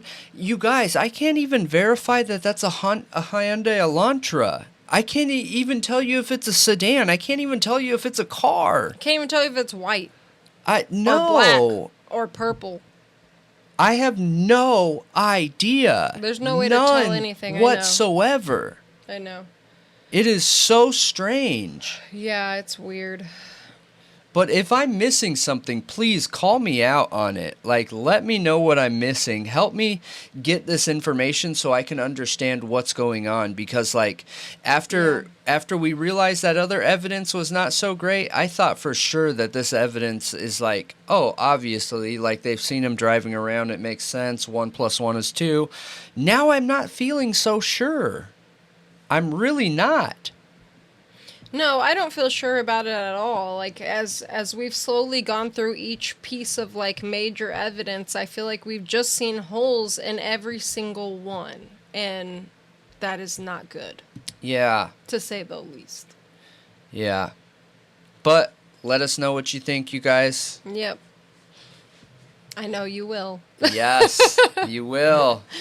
That wasn't contempt. I was being sarcastic. All right. Imagine, okay, you're a nurse. You get off your shift. It's late at night. You go wait at the bus stop. You know, you're tired, your feet hurt, you're ready to go home. Waiting for the bus. And this man in a long coat, a scarf over his face, approaches you, okay? Ties a rope around your neck and drags you off into the woods and brutally assaults you, okay, in every way. This woman was beaten. She was SA'd. Gosh. So severely she had to have stitches afterwards. She lived? She lived and was found by somebody and taken to the hospital, and she recovered. Okay? This was all in 1957 in an island called Jersey. Now, this island is off of the coast of... Okay, so it's the largest of the Channel Island. It is found off the southern coast of England, but it's actually closer to France. It has beautiful, gorgeous beaches with cliffs on the coast. And it has, like, a really interesting military history from the Napoleonic Wars and World War II. There's castles out there. There's lots of history. It's a really, like... idyllic, beautiful place. And safe, from what everybody thought, until these attacks started happening. And this terrorized the town. Oh yeah, this keeps happening. For a long time. What? So, later that year, a 20-year-old man walking home from the bus stop had the same exact thing happen to him. A guy? Oh, wait. the man, a 20-year-old in March 1957 who was walking home from a bus stop near Trinity. He used the same method with her, pulled her... No, so this is another woman, okay? But it does end up happening to men, too. Oh, okay. Actually, I think it was younger boys. Okay. So it wasn't men. It was women, okay? It originally started with all women. And it was the same MO every single time. And these women would say that he smelled musty. Like he had this really strange, musty smell about him. And that... Like not showered, like homeless? Well, that's the weird thing, is I couldn't find a description of the musty smell. I don't know. They just said it was musty. And we're talking 1950s. Yeah. So I don't know exactly what they could have been smelling. That he was about 5'6", so a shorter man, in his mid-40s, and had a strange Irish accent that they thought he was faking. That it didn't seem like a real Irish accent. So, in the press, he started becoming known as the Beast of Jersey. Okay.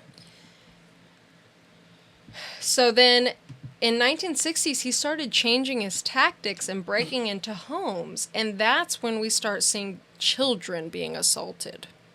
So the first one was a boy who was only 12 years old, and he woke up to seeing a man in a really strange mask standing at the foot of his bed. Somnophilia? Yeah, and he was like, you know how BTK held like a flashlight to people's faces to like So they shock couldn't them see so they and- couldn't see? Yep. That's what he was doing. He told him to get out of his bed, and took him out the window, and he put a rope around his neck, dragged him outside, and assaulted him. And then brought him back to his house and told him not to tell anybody. What? That's the other thing, is so in numerous of these assaults, he would tell the person that he has killed, and he will kill you if you don't do what he wants.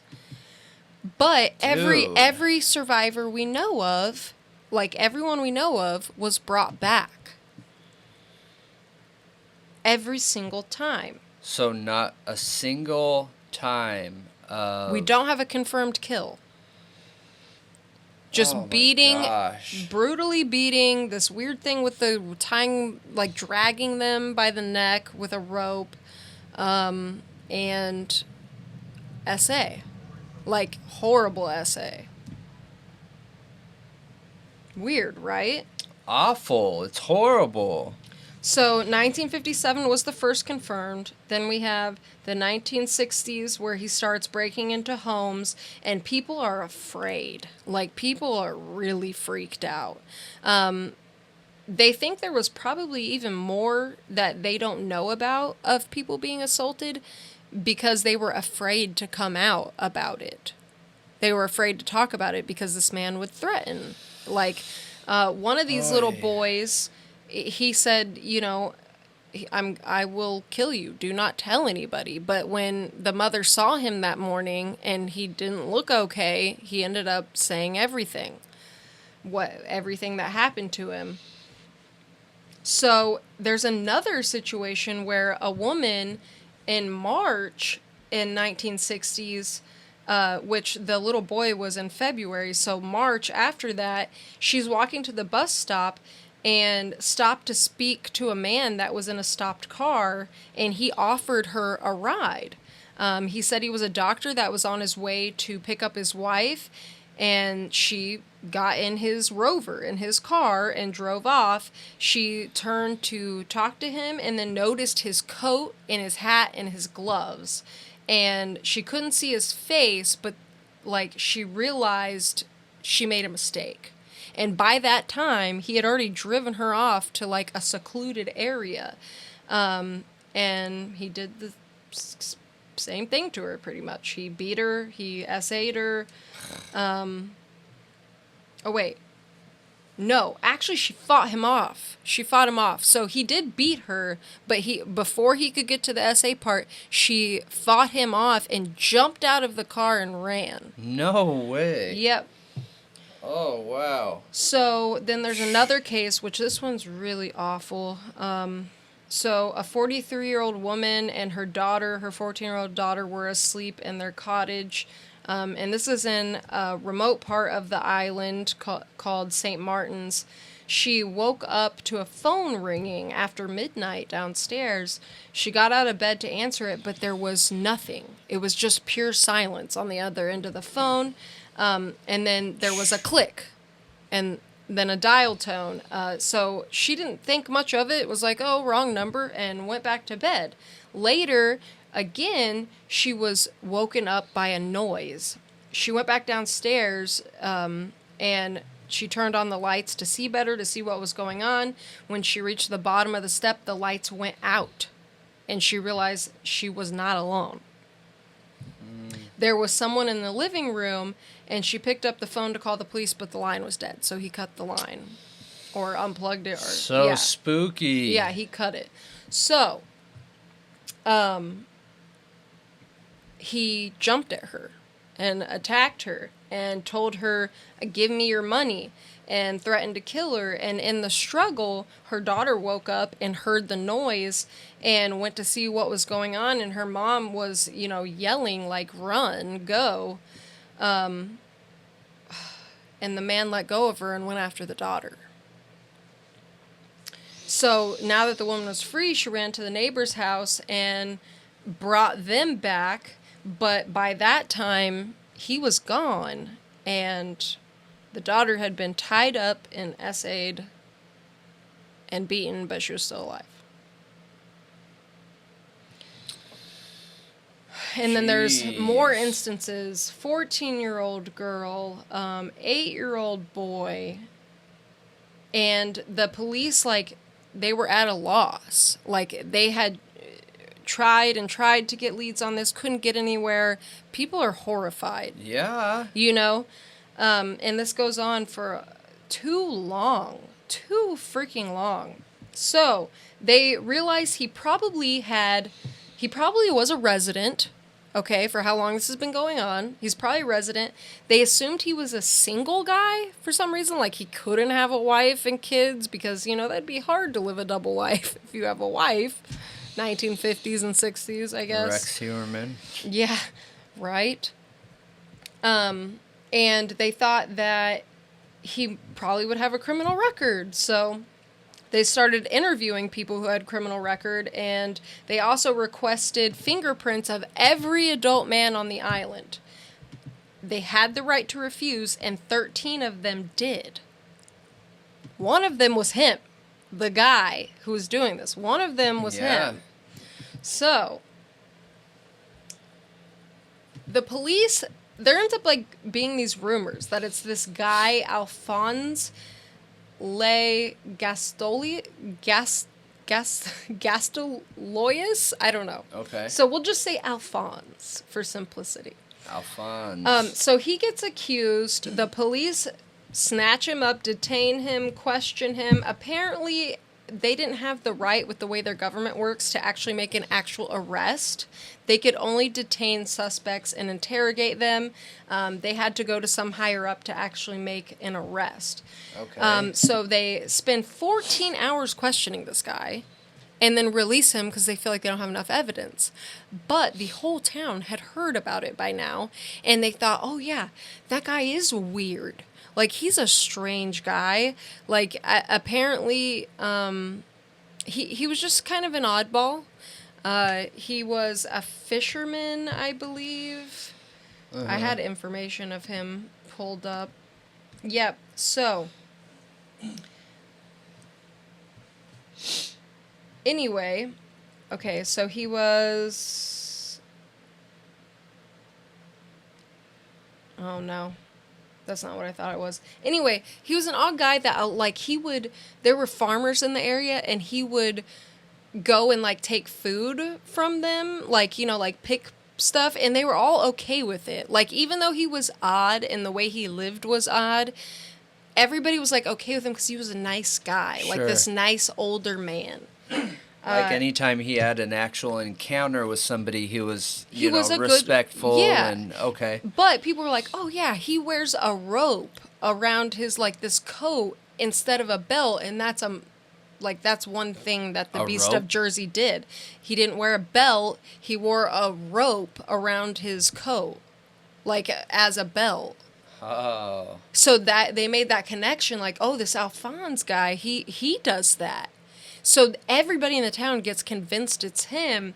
And as he's leaving the police station, they literally throw stones at him and then burn down his house. What? Yes. Even though he was released. They were all convinced it was him, and they're like, you're not doing this to us anymore. And they throw stones at him? and burned down his house. So Oh he my God. he was forced to leave, and he went to another group of islands northeast of Jersey. And after the true assailant was caught and stuff, I think they actually tried to like make it up to him and like offer him. He was like, nope, I'm not Stay coming away back from there. me. I am staying away from there. He actually died in 2012 at the age of 97. Oh, wow. Yeah. So, That's so mean. I know. dude. It's horrible. It's so bad. So, Jumping to conclusions. it is. It was jumping to conclusions. So, that was so, basically, there was no more attacks after that for a while. After they got him off the island? Well, for the rest of the year. So then that was 1960, okay? So And they then thought for sure it was him then. I don't know. So then 1961 in February it began again. But it changed a little bit. He started targeting only kids. Oh, no. Yep. Oh. Yep, it was only kids after that. So at this point, the police didn't know what to do. They're like, we don't know what to do. So they contact Scotland Yard. And Scotland Yard started like helping. They wanted to set up like neighborhood watches and everybody to, keep a lookout and stuff like that. And they also developed like a description, a profile. So here it is, 40 to 45 years old, 5'6" in height with a medium build. He knew the island well, especially the East Coast. He had a mustache, but covered his face either with a scarf or a mask during the attacks. He wore a long, dark, musty coat, a hat, and a pair of gloves. He entered homes through bedroom windows using the moon as a light between 10 p.m. and 3 a.m. and carried a torch, a flashlight. Another thing that I heard, which is not in this description, he had like nails in his coat that would like stick out. Nails? And this mask is horrifying.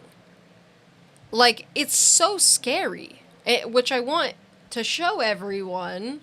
Yeah. It is so scary. Like, Where is it? imagine this guy standing at the foot of your bed. And he wore What? like a woman's black wig. He didn't do that at first. At first it was like a scarf, and like he developed this over time. Is that like a real person? Yeah. The mask? Well, the mask, no, I think it's just a mask. Like, I don't Okay. think it's like somebody's actual face peeled off. If that's what you're asking. Like Texas Chainsaw Massacre. Yeah, I didn't know. No, it's not a real person. But What that the was his heck? disguise. That is what he looked like. So you guys will see. This is what it looked like when this dude came walking up to you. Terrifying. I don't see the rope there, though. Like, I heard the whole rope around the coat thing, but I'm not seeing that in this. And he wore those spiky bracelets. Rubber wellies? Okay. Guess because he was going Jeez. trekking through dirt.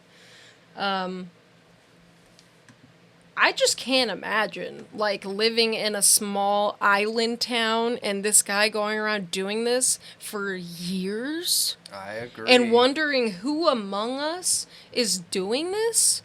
Like, and now it's switched It's really messed up. But why did it go from adult women to, like, little kids? That's really strange. It is. It is strange. Usually there's, like, a certain MO. How'd they end up catching that guy? Like, what happened? So, the profile basically didn't do anything. They hit a dead end after dead end, and the attacks just stopped for years. Really? Yeah. 2 years later, April 1963, a 9-year-old boy was the next victim. And then it starts up again. And then in 1966, so that's literally 3 years later, he sends a letter to the police to antagonize them. No way. And he says, "My dear sir, I think that it is just the time to tell you that you are just wasting your time, as every time I have done what I always intended to do, and remember it will not stop at this, but I will be fair to you and give you a chance. I have never had much out of this life, but I intend to get everything I can now. I have always wanted to do the perfect crime. I have done this. But this time let the moon shine very bright in September, because this time it must be perfect. Not one, but two. I am not a maniac by a long shot, but I like to play with you people. You will hear from me before September, and I will give you all the clues, just to see if you can catch me.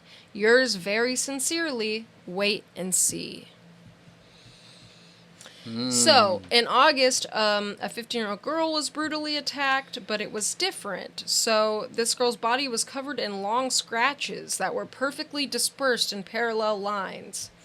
And then, after that attack, there were no more incidents. And there was no, like, 2 in one day, like he was saying he was going to do. There was no perfect crime. It was just that one girl with the weird scratches, and then no more for 4 years. What? Then, August 1970, a 14-year-old boy. Okay? Similar. Very, very similar. So, then, July 1970, this is when he gets caught, okay? 1957 to 1970. Just let that sink in, okay? That's a long time for this little island to be terrorized by this maniac. Yeah. All right, so 2 officers are cruising around the island on their nightly patrol, and it's about midnight, and they stop at a red light, and a car ran the red light. The officers chased down the car, who was, like, trying desperately to get away from them. It was like a high-speed chase. He drove on the wrong side of the road, and crashed into a hedge. Which finally stopped into a tomato field, it says. When he got out of the car, he tried to run. The police chased after him, and they tackled him to the ground and arrested him. So, on the ride to the police station, they notice a musty smell. No way. Yeah. That catches him. Yeah. What? Because he's so musty. What? What is that smell? I'm so curious what it is. I have no idea. I don't get it. And when I heard about this, like, I was shocked. I was like, this is insane. I have to bring this up. It's like a Yes. horror film. Yeah. Caught by a musty smell? In the mask. Like, Y- what is that? So, it just sounds so nasty. Yeah. So when they finally saw, like, they were under a bright strip of lights and they saw him for the first time, he was wearing the whole getup, okay? Okay. The long screws sticking out of his collar, his cuffs, the coat. They think that's what made the marks on the girl, like the long scratches. Okay. Yep. So when they emptied his pockets, they found a flashlight, and they just they found cord, they found his hat, they found duct tape, they found a wig. Like a criminal's perfect getaway bag. Yep, everything. And they found his mask. So this is him, Edward Paisnell. He was 46 years old, born in 1925, and he had a wife and kids. And was a stand-up citizen. No way. He literally dressed up as Santa Claus and went to, like, this orphanage every year. Like, he literally was involved in, like, taking care of children. We are so lucky he never evolved to murder. Well, he was taking those children out at night and assaulting them. Like, we have people coming out even now, like, to this day, talking about what he did to them as kids. So glad he didn't evolve to murder. He claims he you. did kill people, though. So apparently they had a sexless marriage. He lived in that one part of the house. He had some weird satanic stuff in there. He was, he believed he was, like, special in some way. I don't know. He was wild. a total scary freak, man. Yeah, his wife worked at the foster home, and the kids called him Uncle Ted. No. And he dressed up as Santa. No. Yeah. Uncle. So he was also imprisoned during World War II for stealing food from the German, like he stole food to help feed starving families, and was arrested by Nazis and held for a month because he was trying to help feed families. It's that dark second person, man. We see that with so many people where, like, their entire life they will put on the good act, except for that one short amount of time they switch it. They turn that switch on and they're a different person. Well, apparently their sex life was terrible, and he had, like, a mistress, but she never thought it could be him. She's like, he's so good with the kids, this can't be him. I think it began to make sense for her. Yeah. But when he was questioned why he was speeding, he told the police he was going to an orgy and didn't want to be recognized. And he said the nails were for if he encountered somebody who knew martial arts. Oh, no. Weird. So when they found his secret locked room in his bedroom, it smelled musty.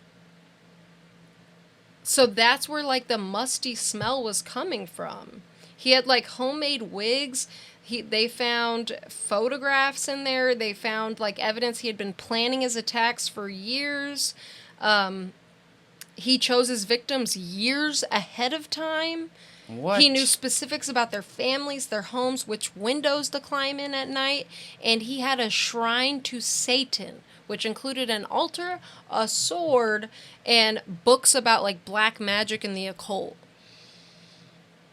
I did hear more about him digging into his, like, lineage and stuff, and he believes, like, that he was, like, a descendant of somebody, like, super messed up. I don't have it written down. I don't know why I didn't write that down, but I don't know who it was, but he was, like, obsessed with his lineage for some reason. This is such a crazy case. It is a super crazy case, but he got caught.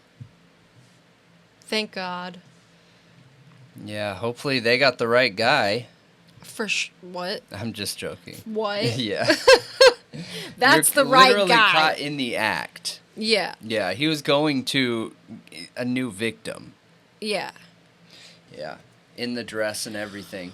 What a dummy, though, to just fly past the police in your outfit that you're going to commit a crime, or maybe did commit it already and no one spoke up. Maybe normally they weren't in that place at that time, and he was in his get-up, and he was like, shit, they're not supposed to be here right now, because he planned it years ahead of time. This dude was paying attention to details. He knew which window to climb in. He knew everything about these people's families. Like, he paid attention. Yeah. That is so crazy. I'm just glad and he died? Yeah, he's dead. Okay. I'm just glad he got caught, but dude, This is why DNA is so amazing today, because in a situation like that, that wouldn't have happened, I don't think. Yeah. I don't think it would have happened. If you would have had double digits sexual assault in today's world, they would have got FBI involved in a situation like that and started pulling the DNA material to at least give them a possibility, right? Yep. They might not have had enough to arrest him, but they would have known who it was, and they would have waited until they did have enough to arrest him, which would have prevented victims from coming out more, you know, or I mean, further victims. So it's just so crazy. He literally volunteered at, his wife worked at a foster home, and he was like Uncle Ted to all those kids and was hurting them. It's scary. Oh my gosh. gosh. It's scary. I know, man. Absolutely. But yeah, I'm just glad he got Let us caught. know what you guys think. I thought that was super scary when It I first is. heard of it. I had It never is. heard of it before. And the mask and the musty Terrifying. smell and the news, it's horrifying. Terrifying. But yeah. at least it's solved. At least we got one tonight that's solved. Yeah. Absolutely. We talk about quite a bit how a lot of situations that we see end up being people wanting it to be a conspiracy or think it could be a conspiracy, and ends up being, you know, just part of being a human being or whatever. Well, in this situation, we have Aaron Carter, okay? Oh, gosh. Yeah, Aaron Carter. So we're taking it to Hollywood From this the time. Jersey Beast to Aaron Carter. Yeah. So, how much do you know about his death? Okay, so I remember when he was still alive and he was going on like the No Jumper podcast, and he was talking about how his brother Nick was like this terrible person, and he was trying to help victims or something like that of his brother SAing girls.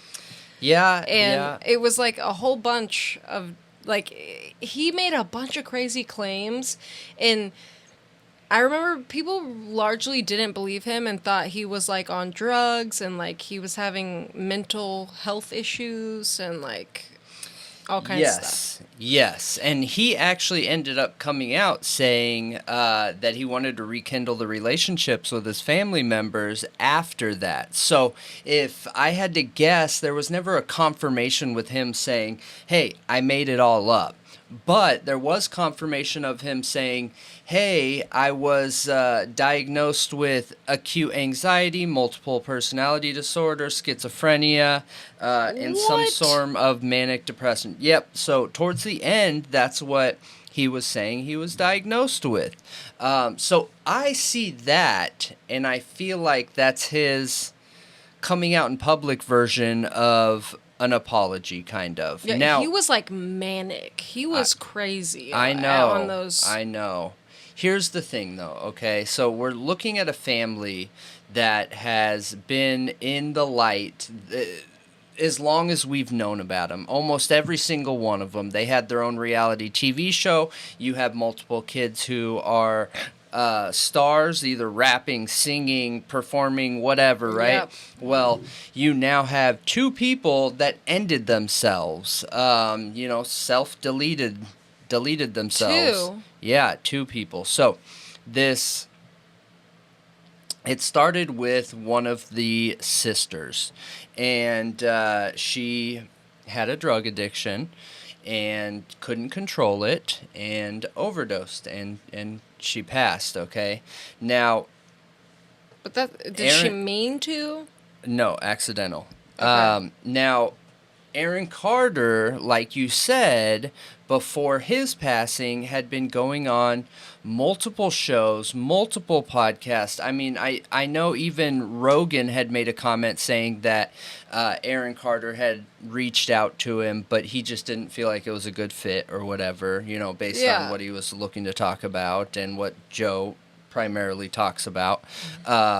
So yeah, I mean, it sounds like he was trying to make things right in the end, okay? He also went on multiple doctor shows talking about his addiction, and he had said that he started huffing at around 16 with compressed air.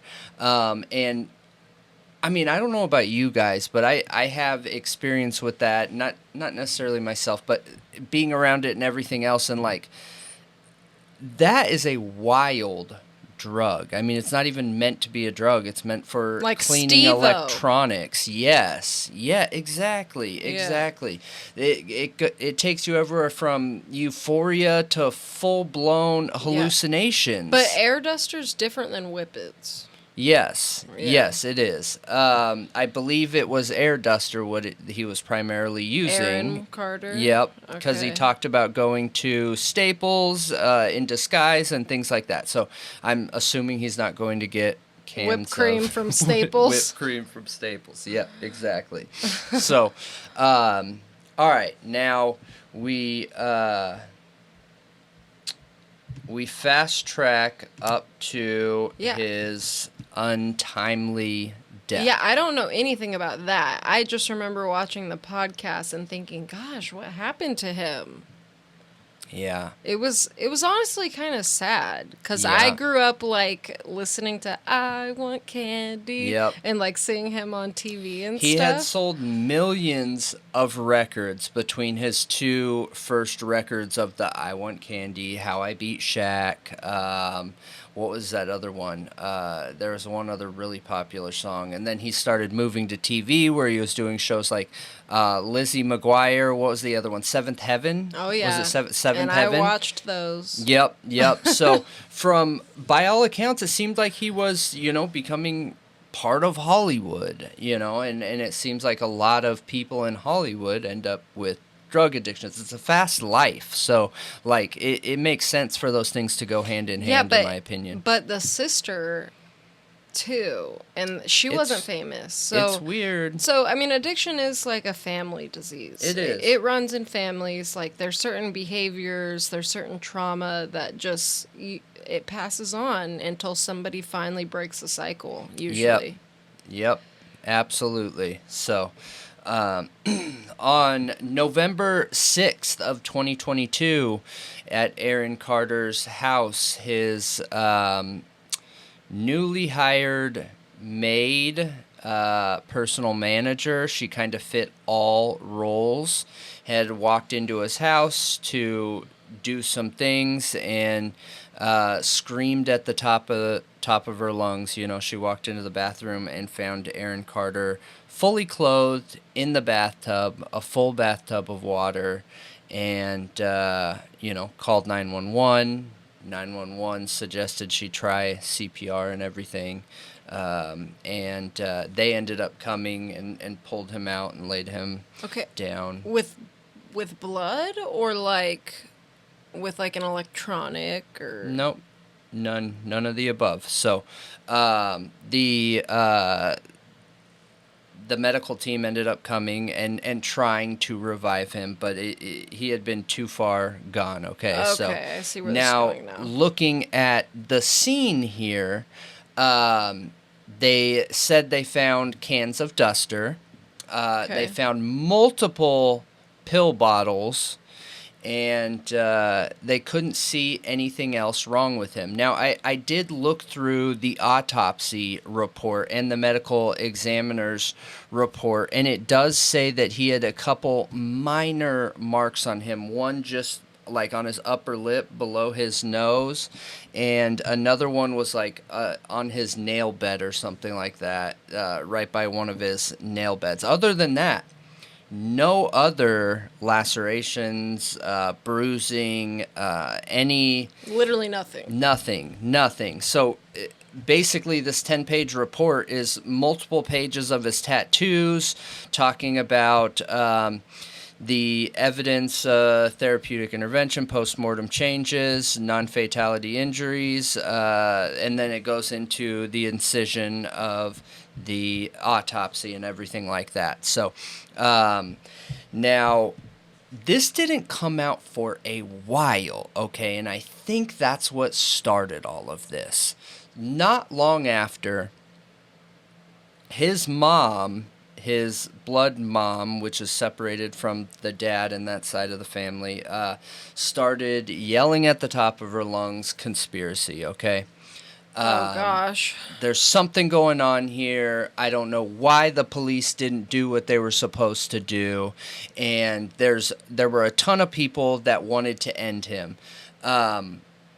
Do I think that he had a lot of enemies with how he was? Yes, he lived a crazy life, okay? He really did. Yes, Yeah. and do I think the police might have made some minor mistakes? Maybe, okay? So I figured we could dig in and see exactly what she was talking about. So she believes that he was ended intentionally by someone, okay?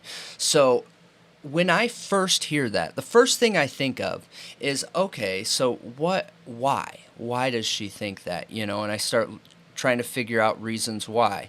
There was no forced entry, you guys. There wasn't anything broken.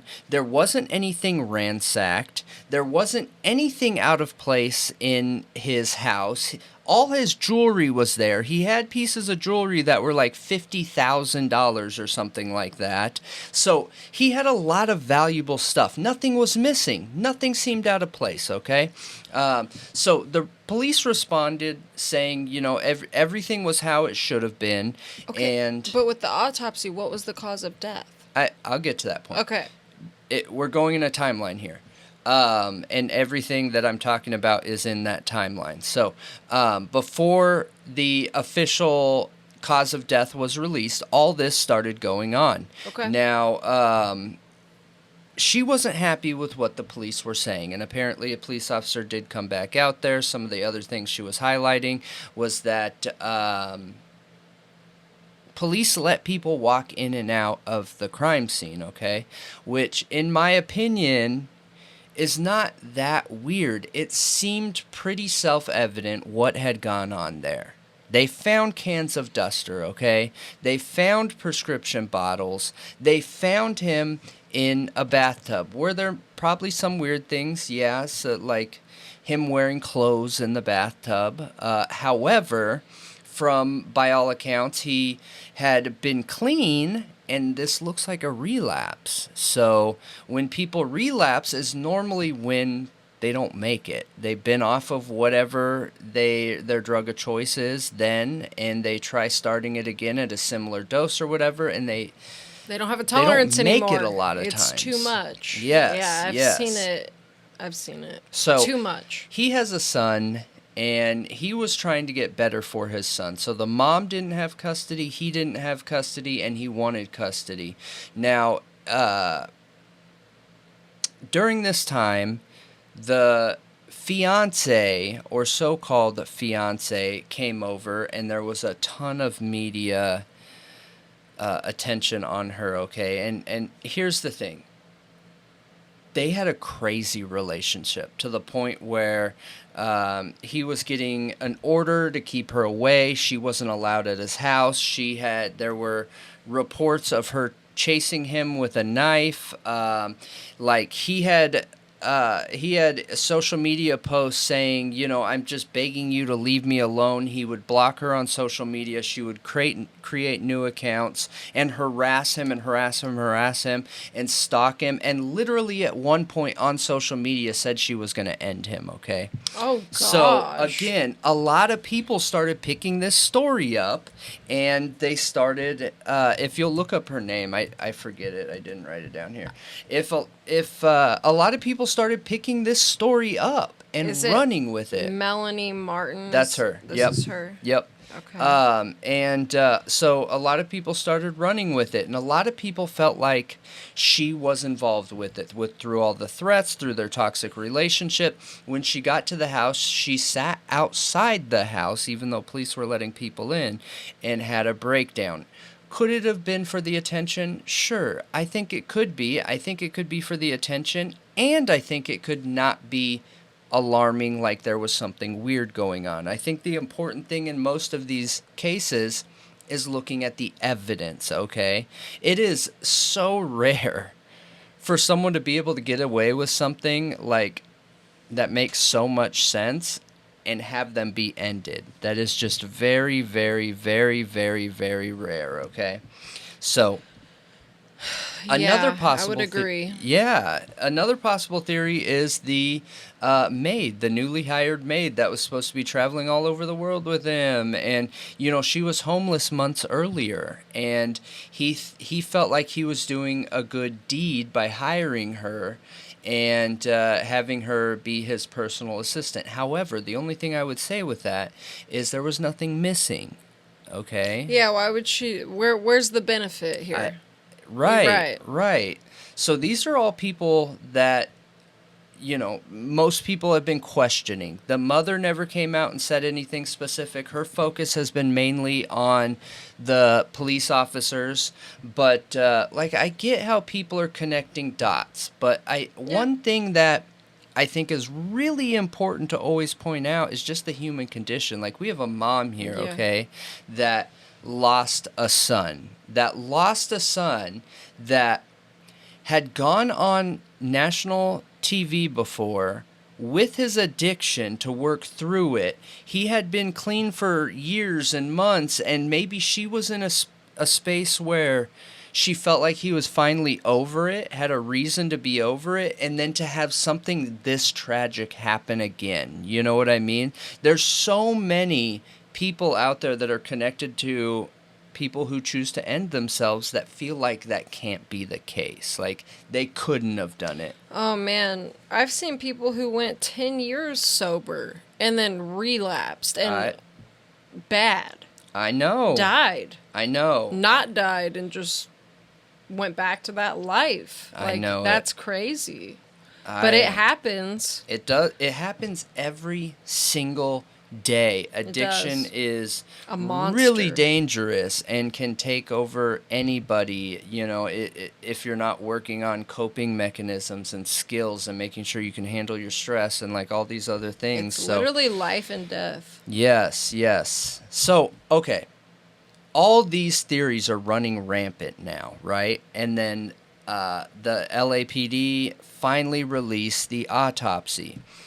They say they found fluid in his lungs, okay? It doesn't specify whether it was water from the bathtub. It is just right lung, 900 grams, a mixture of pulmonary edema and congestion, okay? Left lung, 850 grams, pulmonary edema and congestion. So, people were concerned with this still. And I went digging, and I went looking, and while I was digging, I came across one of his last videos before he died, and it was really interesting seeing that leading up. So there's probably a 60-second part in there where he's coughing and coughing and coughing and coughing, and it sounds like his lungs are full in that video. Like, maybe he was sick, maybe he had some kind of infection, pneumonia, something like that. Yeah, right. And by all means, it looked like he was doing okay. That doesn't mean he couldn't have relapsed days later, but that just crossed my mind when I was thinking of this, that all these things could add up. His lungs could already be full of fluid with congestion and whatever was going on, and this still happened. You know what I mean? So let's look at the evidence, okay, based on everything we're seeing here. So he was found in the bathtub fully clothed, okay? Okay. After the autopsy report, they found that he had a few things in his system. He had antihistamine in his system, so probably like an allergy pill. Yeah, like it could be Claritin, it could be Benadryl, it could be anything like that. Yep. He had Xanax, and they did find gas, like residue that's left behind with the metabolites and stuff like that from gas, from the huffing or whatever. Okay. So then I started digging into what could have caused this mixture, okay? So we saw the video, we didn't see it, but I saw the video of him being super congested congested. Now, the gas can cause heart arrhythmia. Now, in the autopsy, he doesn't have any issues with his heart, but if you pair that with all your insides are connected. You pair that with congestion and already not being able to breathe, which can cause changes in your breath and everything. That could cause somebody to pass out, okay? So he was on Xanax and sick from what it seemed like, which is already a depressant, can cause people to nod out. I mean, it's literally deadly with opiates. And he was huffing gas at the same time, where that can cause heart arrhythmia and everything with it. Now, there's no way to know if he was sitting on the side of the tub. There's no way to know if he literally got in the tub high out of his mind with his clothes on. There's no way to know. All we know is we found him in the tub, okay? Did you ever see the pictures? No. Okay. Pictures of what? The crime scene. No. So, this is the bathwater here. This was such a big argument and point of contention, okay? Because what is that? It looks weird, all right? So yeah, it is weird. The first things I think of, you guys, is trying to explain this, okay? And I have a couple theories. When you die, when you pass, he could have been throwing up. When people die, it is very known that they release their number 2 system. Bowels and, 1 and 2. Yes, they sure do. Now, if he wasn't eating right, he was in relapse, that looks a very similar color to what stomach acid looks like. Yes, absolutely. Yeah, bile. So, could that have happened? I think that's a super reasonable possibility. They didn't test the water because from everything they could tell, it was an accidental end themselves, you know what I mean? But this is one of the things that the mom was freaking out about. Now, when they pulled him out, some of this fluid was on the floor where they laid him down with his head on top of a towel, and all that makes sense to me coming out of there. I don't see how that would have anything to do with his death. What's interesting here, though, is I see a green towel. Did that towel go into there with him? And it's a new towel. See, because that's what I was just thinking is that could be dye from clothing or something like that. He was fully clothed. I agree. What I think is more odd is isn't that buildup like around the edges? Yeah, but this is the mom's photos days after. So this is the water level with him not in the water. Imagine where it was with him in the water. Days after, so it probably looks worse. Like way worse than it did when they originally found him. Yes. Because, he was dead sitting in there. So there's stuff growing in there. Yes. So that's a bit odd. I don't see why you would freak out about that, though. What does that have to do with a conspiracy? I don't know. How does that... I don't know. How does that add to your conspiracy? They just feel like that police left a lot out. They felt like they should have been looking at it as a murder from the very beginning. I don't think I agree with that assessment. See, here's my thing.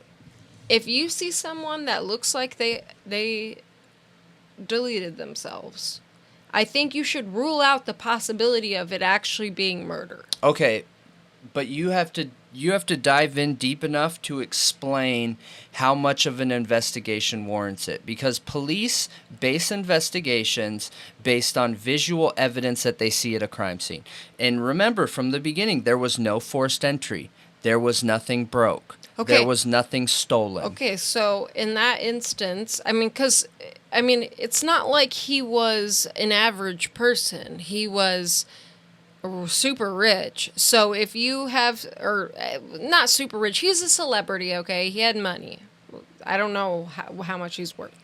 But in that case, if you're going to hire a hit or something on someone who's a celebrity and you want it to look like a self-deletion, like, they have enough, I feel like there's enough resources here. You can make it look that way and be extremely convincing.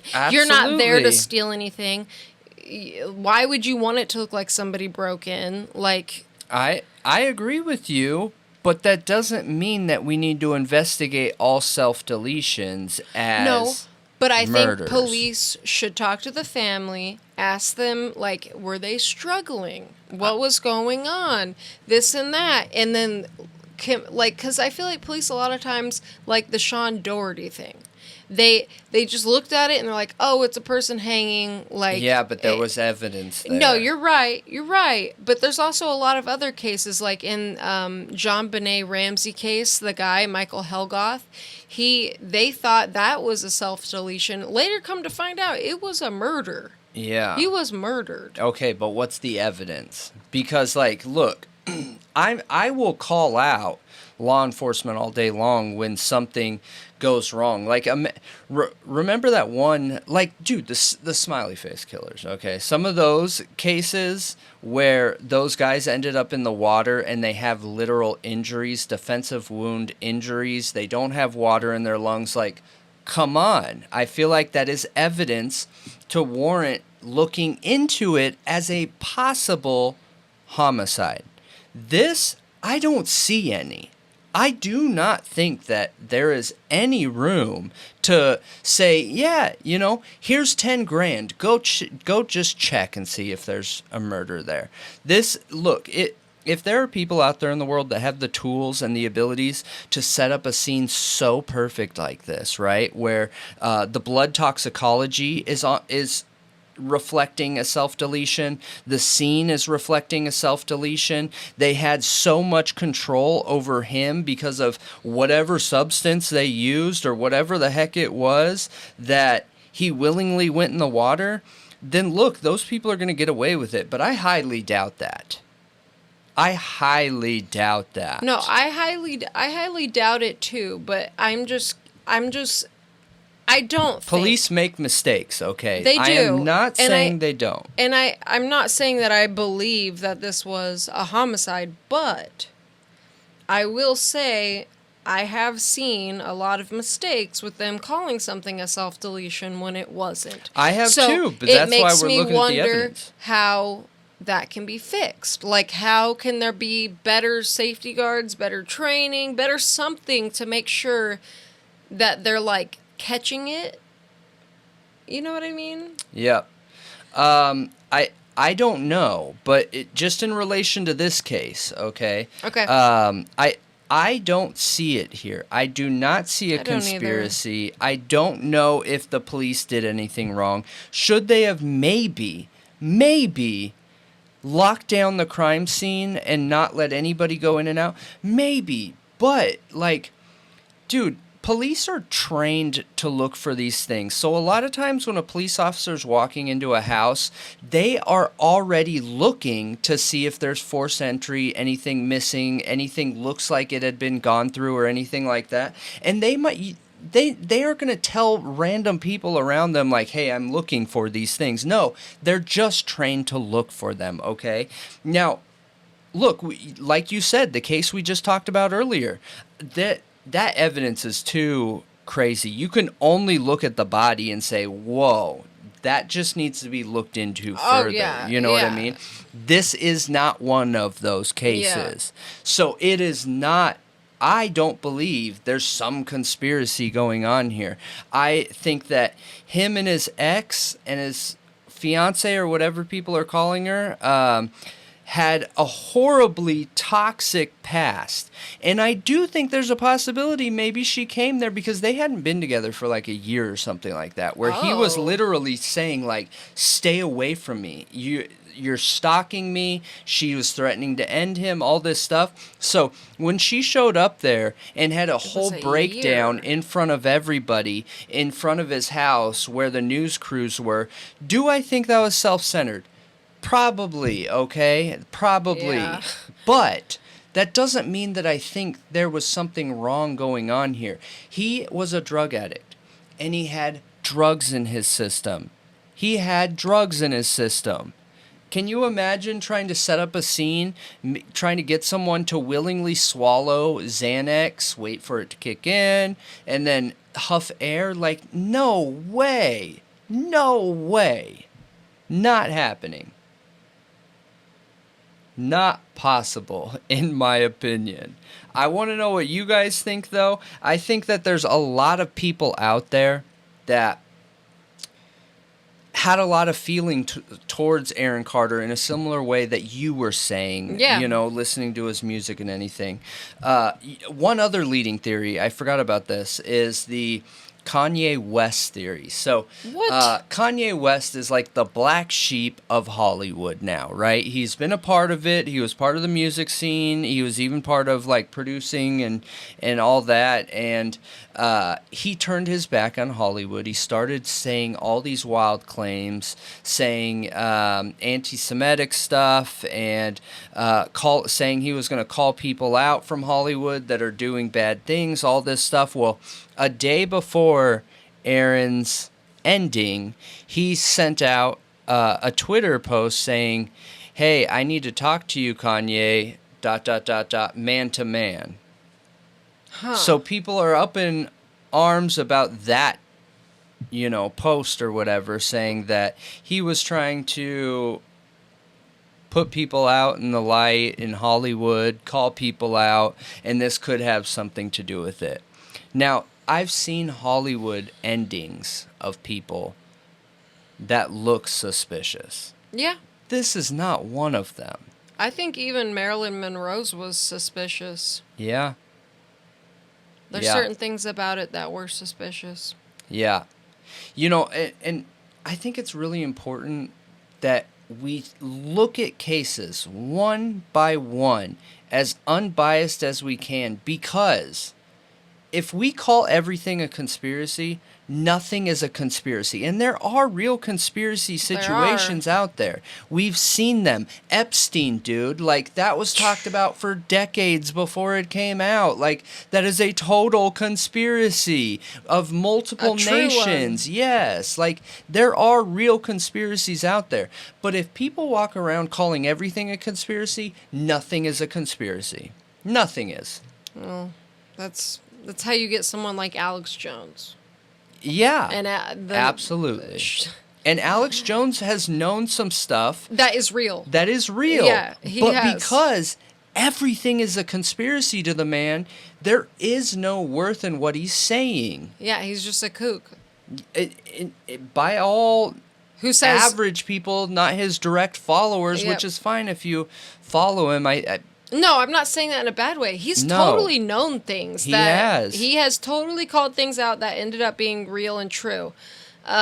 And I actually used to watch Alex Jones like a long time ago, like a Yeah. really long time ago, before all of the Sandy Hook stuff. And it was interesting. It was actually entertaining. Yeah. But, I mean, and I don't want to demonize him either. I think what he did was really crappy and awful. Yep. But I think that he, even though he's done really crappy things and he's kind of kooky, I do think he has good intentions. Yep.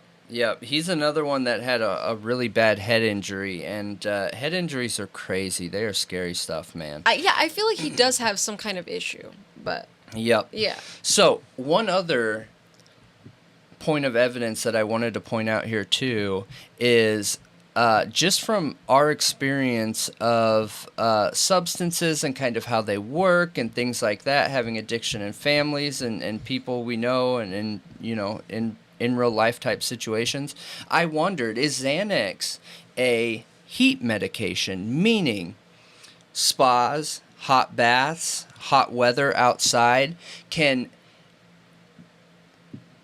in a huge way change how they affect your body, whether I they think can make you so. pass out and everything. I think they So are. I looked into it. It is a heat medication. So if it was really hot in the bathroom and he was on Xanax and huffing, it's very possible that he could have been sitting clothed on the side of that tub and fell backwards. Like, it's very possible. Okay, I'm seeing too many things that make sense here. I don't see anything that I can criticize and call out. I don't see nothing that I can criticize and call out in this situation. Or maybe he was doing it and he just didn't feel very good and was like, I'm going to go sit in the bath. He was sick. I saw the video. I mean, I'll post a picture of it up here so you guys know what video I'm talking about. And he coughs for like 60 seconds straight, and it is a gnarly, nasty, sick-sounding, gross cough. So there was stuff going on with his lungs, man. Wait, what other person in Hollywood had pneumonia and died? I don't know. I'm going to have to look that up sickness now. is serious, and there's a lot of sickness that affects your lungs that can end up affecting your heart, and you can end up dropping dead from your heart. For sure. This just doesn't seem like anything other than what it was. I don't see anything else here other than some person that had a really hard life dealing with mental health issues, drug addiction, and going through the struggles of trying to stay clean. He was freshly sober, dude. Like, fresh. Not even a year. Oh. Freshly sober. And you know, they say relapse is a part of recovery as long as you make it through it. Yeah. Because a lot of people don't. Yeah. But it can be a learning thing. Yeah. Like, they expect relapse and recovery. Most people, addicts, have to relapse to understand that feeling of success and then failure, and understand it's a part of it, and like what those urges can do after you've been sober for a while. Like, it truly is part of it. And I'm just curious if maybe, you know, his mom can't grasp that fact. You know, she lost a kid. Yeah. And that's really hard. And then to judge, she just looks like an angry mom. She's coming after Nick and saying that, you know, shame on you for not putting more attention on this.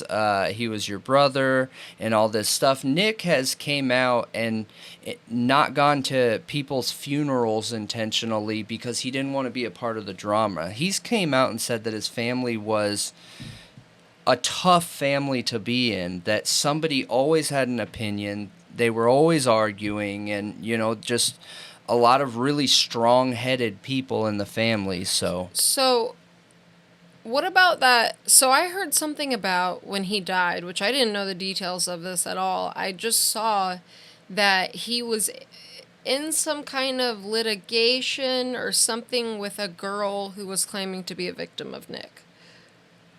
And that was a part of this conspiracy because he was supposed to be coming out with some kind of information. He was supposed to be doing something. He was making headway in this case against his brother. I'm pretty sure. And other people. I'm pretty sure when he went to rehab, all that stopped.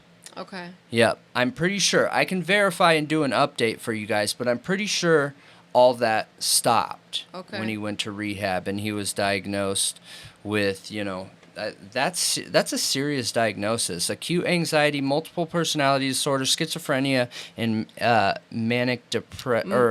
severe depression, I think. Not manic depression, because I don't think you can be manic depressive and schizo at the same time. Okay, but that's so many things. Like, was he sober when he got diagnosed with these? Because that's important, if he was sober or not. I don't know. Also, that many things. Like, there's got to be... Like, what's the trauma there, dude? Like, what happened? Because that's crazy. And he was out there. He lost a sister. He was out there, but, like, he was, like, a functioning person to an extent. I don't know. He looks pretty rough in some of the pictures and stuff that Is there a point where he wasn't functioning at all? Going on, maybe. He has multiple run-ins with cops and arrest records and things like that I didn't write down to even go into. One other evidence, though, is that just the night before, he was texting somebody who... was supposedly getting a substance for him, supposed to be getting something for him. And it cost $800. And the guy said, I got that for you, whatever, it's $800. And Aaron responds saying, oh, I don't need that anymore. And the guy responded saying, it's too late, I got it, like you have to, basically. And what was said? It was some sort of halfway threat. And Aaron responded saying, "Is that a threat?" And then no more response. So, again, though, like, are we talking about a mid-level drug dealer and then expecting them to put on such a perfect ending here? Like, yeah, I get what you're saying. it just, to me, it doesn't make sense. I feel for his family. It sucks that the world had to lose him. It sounded like he was really working hard to get back his son and get on the right track. And he left the world too soon. But from everything I'm seeing, I just don't see any connection or conspiracy or failed police work or anything like that. I definitely want to know what you guys think, though. Yeah, if you have any additional information, if you think it was or was not. I mean, I definitely remember seeing the rumors floating around, and after watching his interviews and stuff, I was like, man, I don't know if I can get into that craziness right now. Because it was a lot. It's a weird situation that we're reporting on a crime where there's no, like, questionable information, but I thought it was equally important because it's also good to highlight the importance of mental health and addiction, and I'll have the numbers up on the screen too during this, but that's another kid that's going to grow up without a dad because of addiction. Yep. And mental health issues. So if there's one thing I feel like we could do better as a country, it's on addiction and mental health issues. Dude, I think that literally could almost be the solution to all of our problems. Almost. Yeah, maybe. Like literally 80% of our issues, if we just focused on mental health and treating certain things as mental health issues. Like, addiction isn't a crime. It's a mental health issue. Yes. Yep. Absolutely.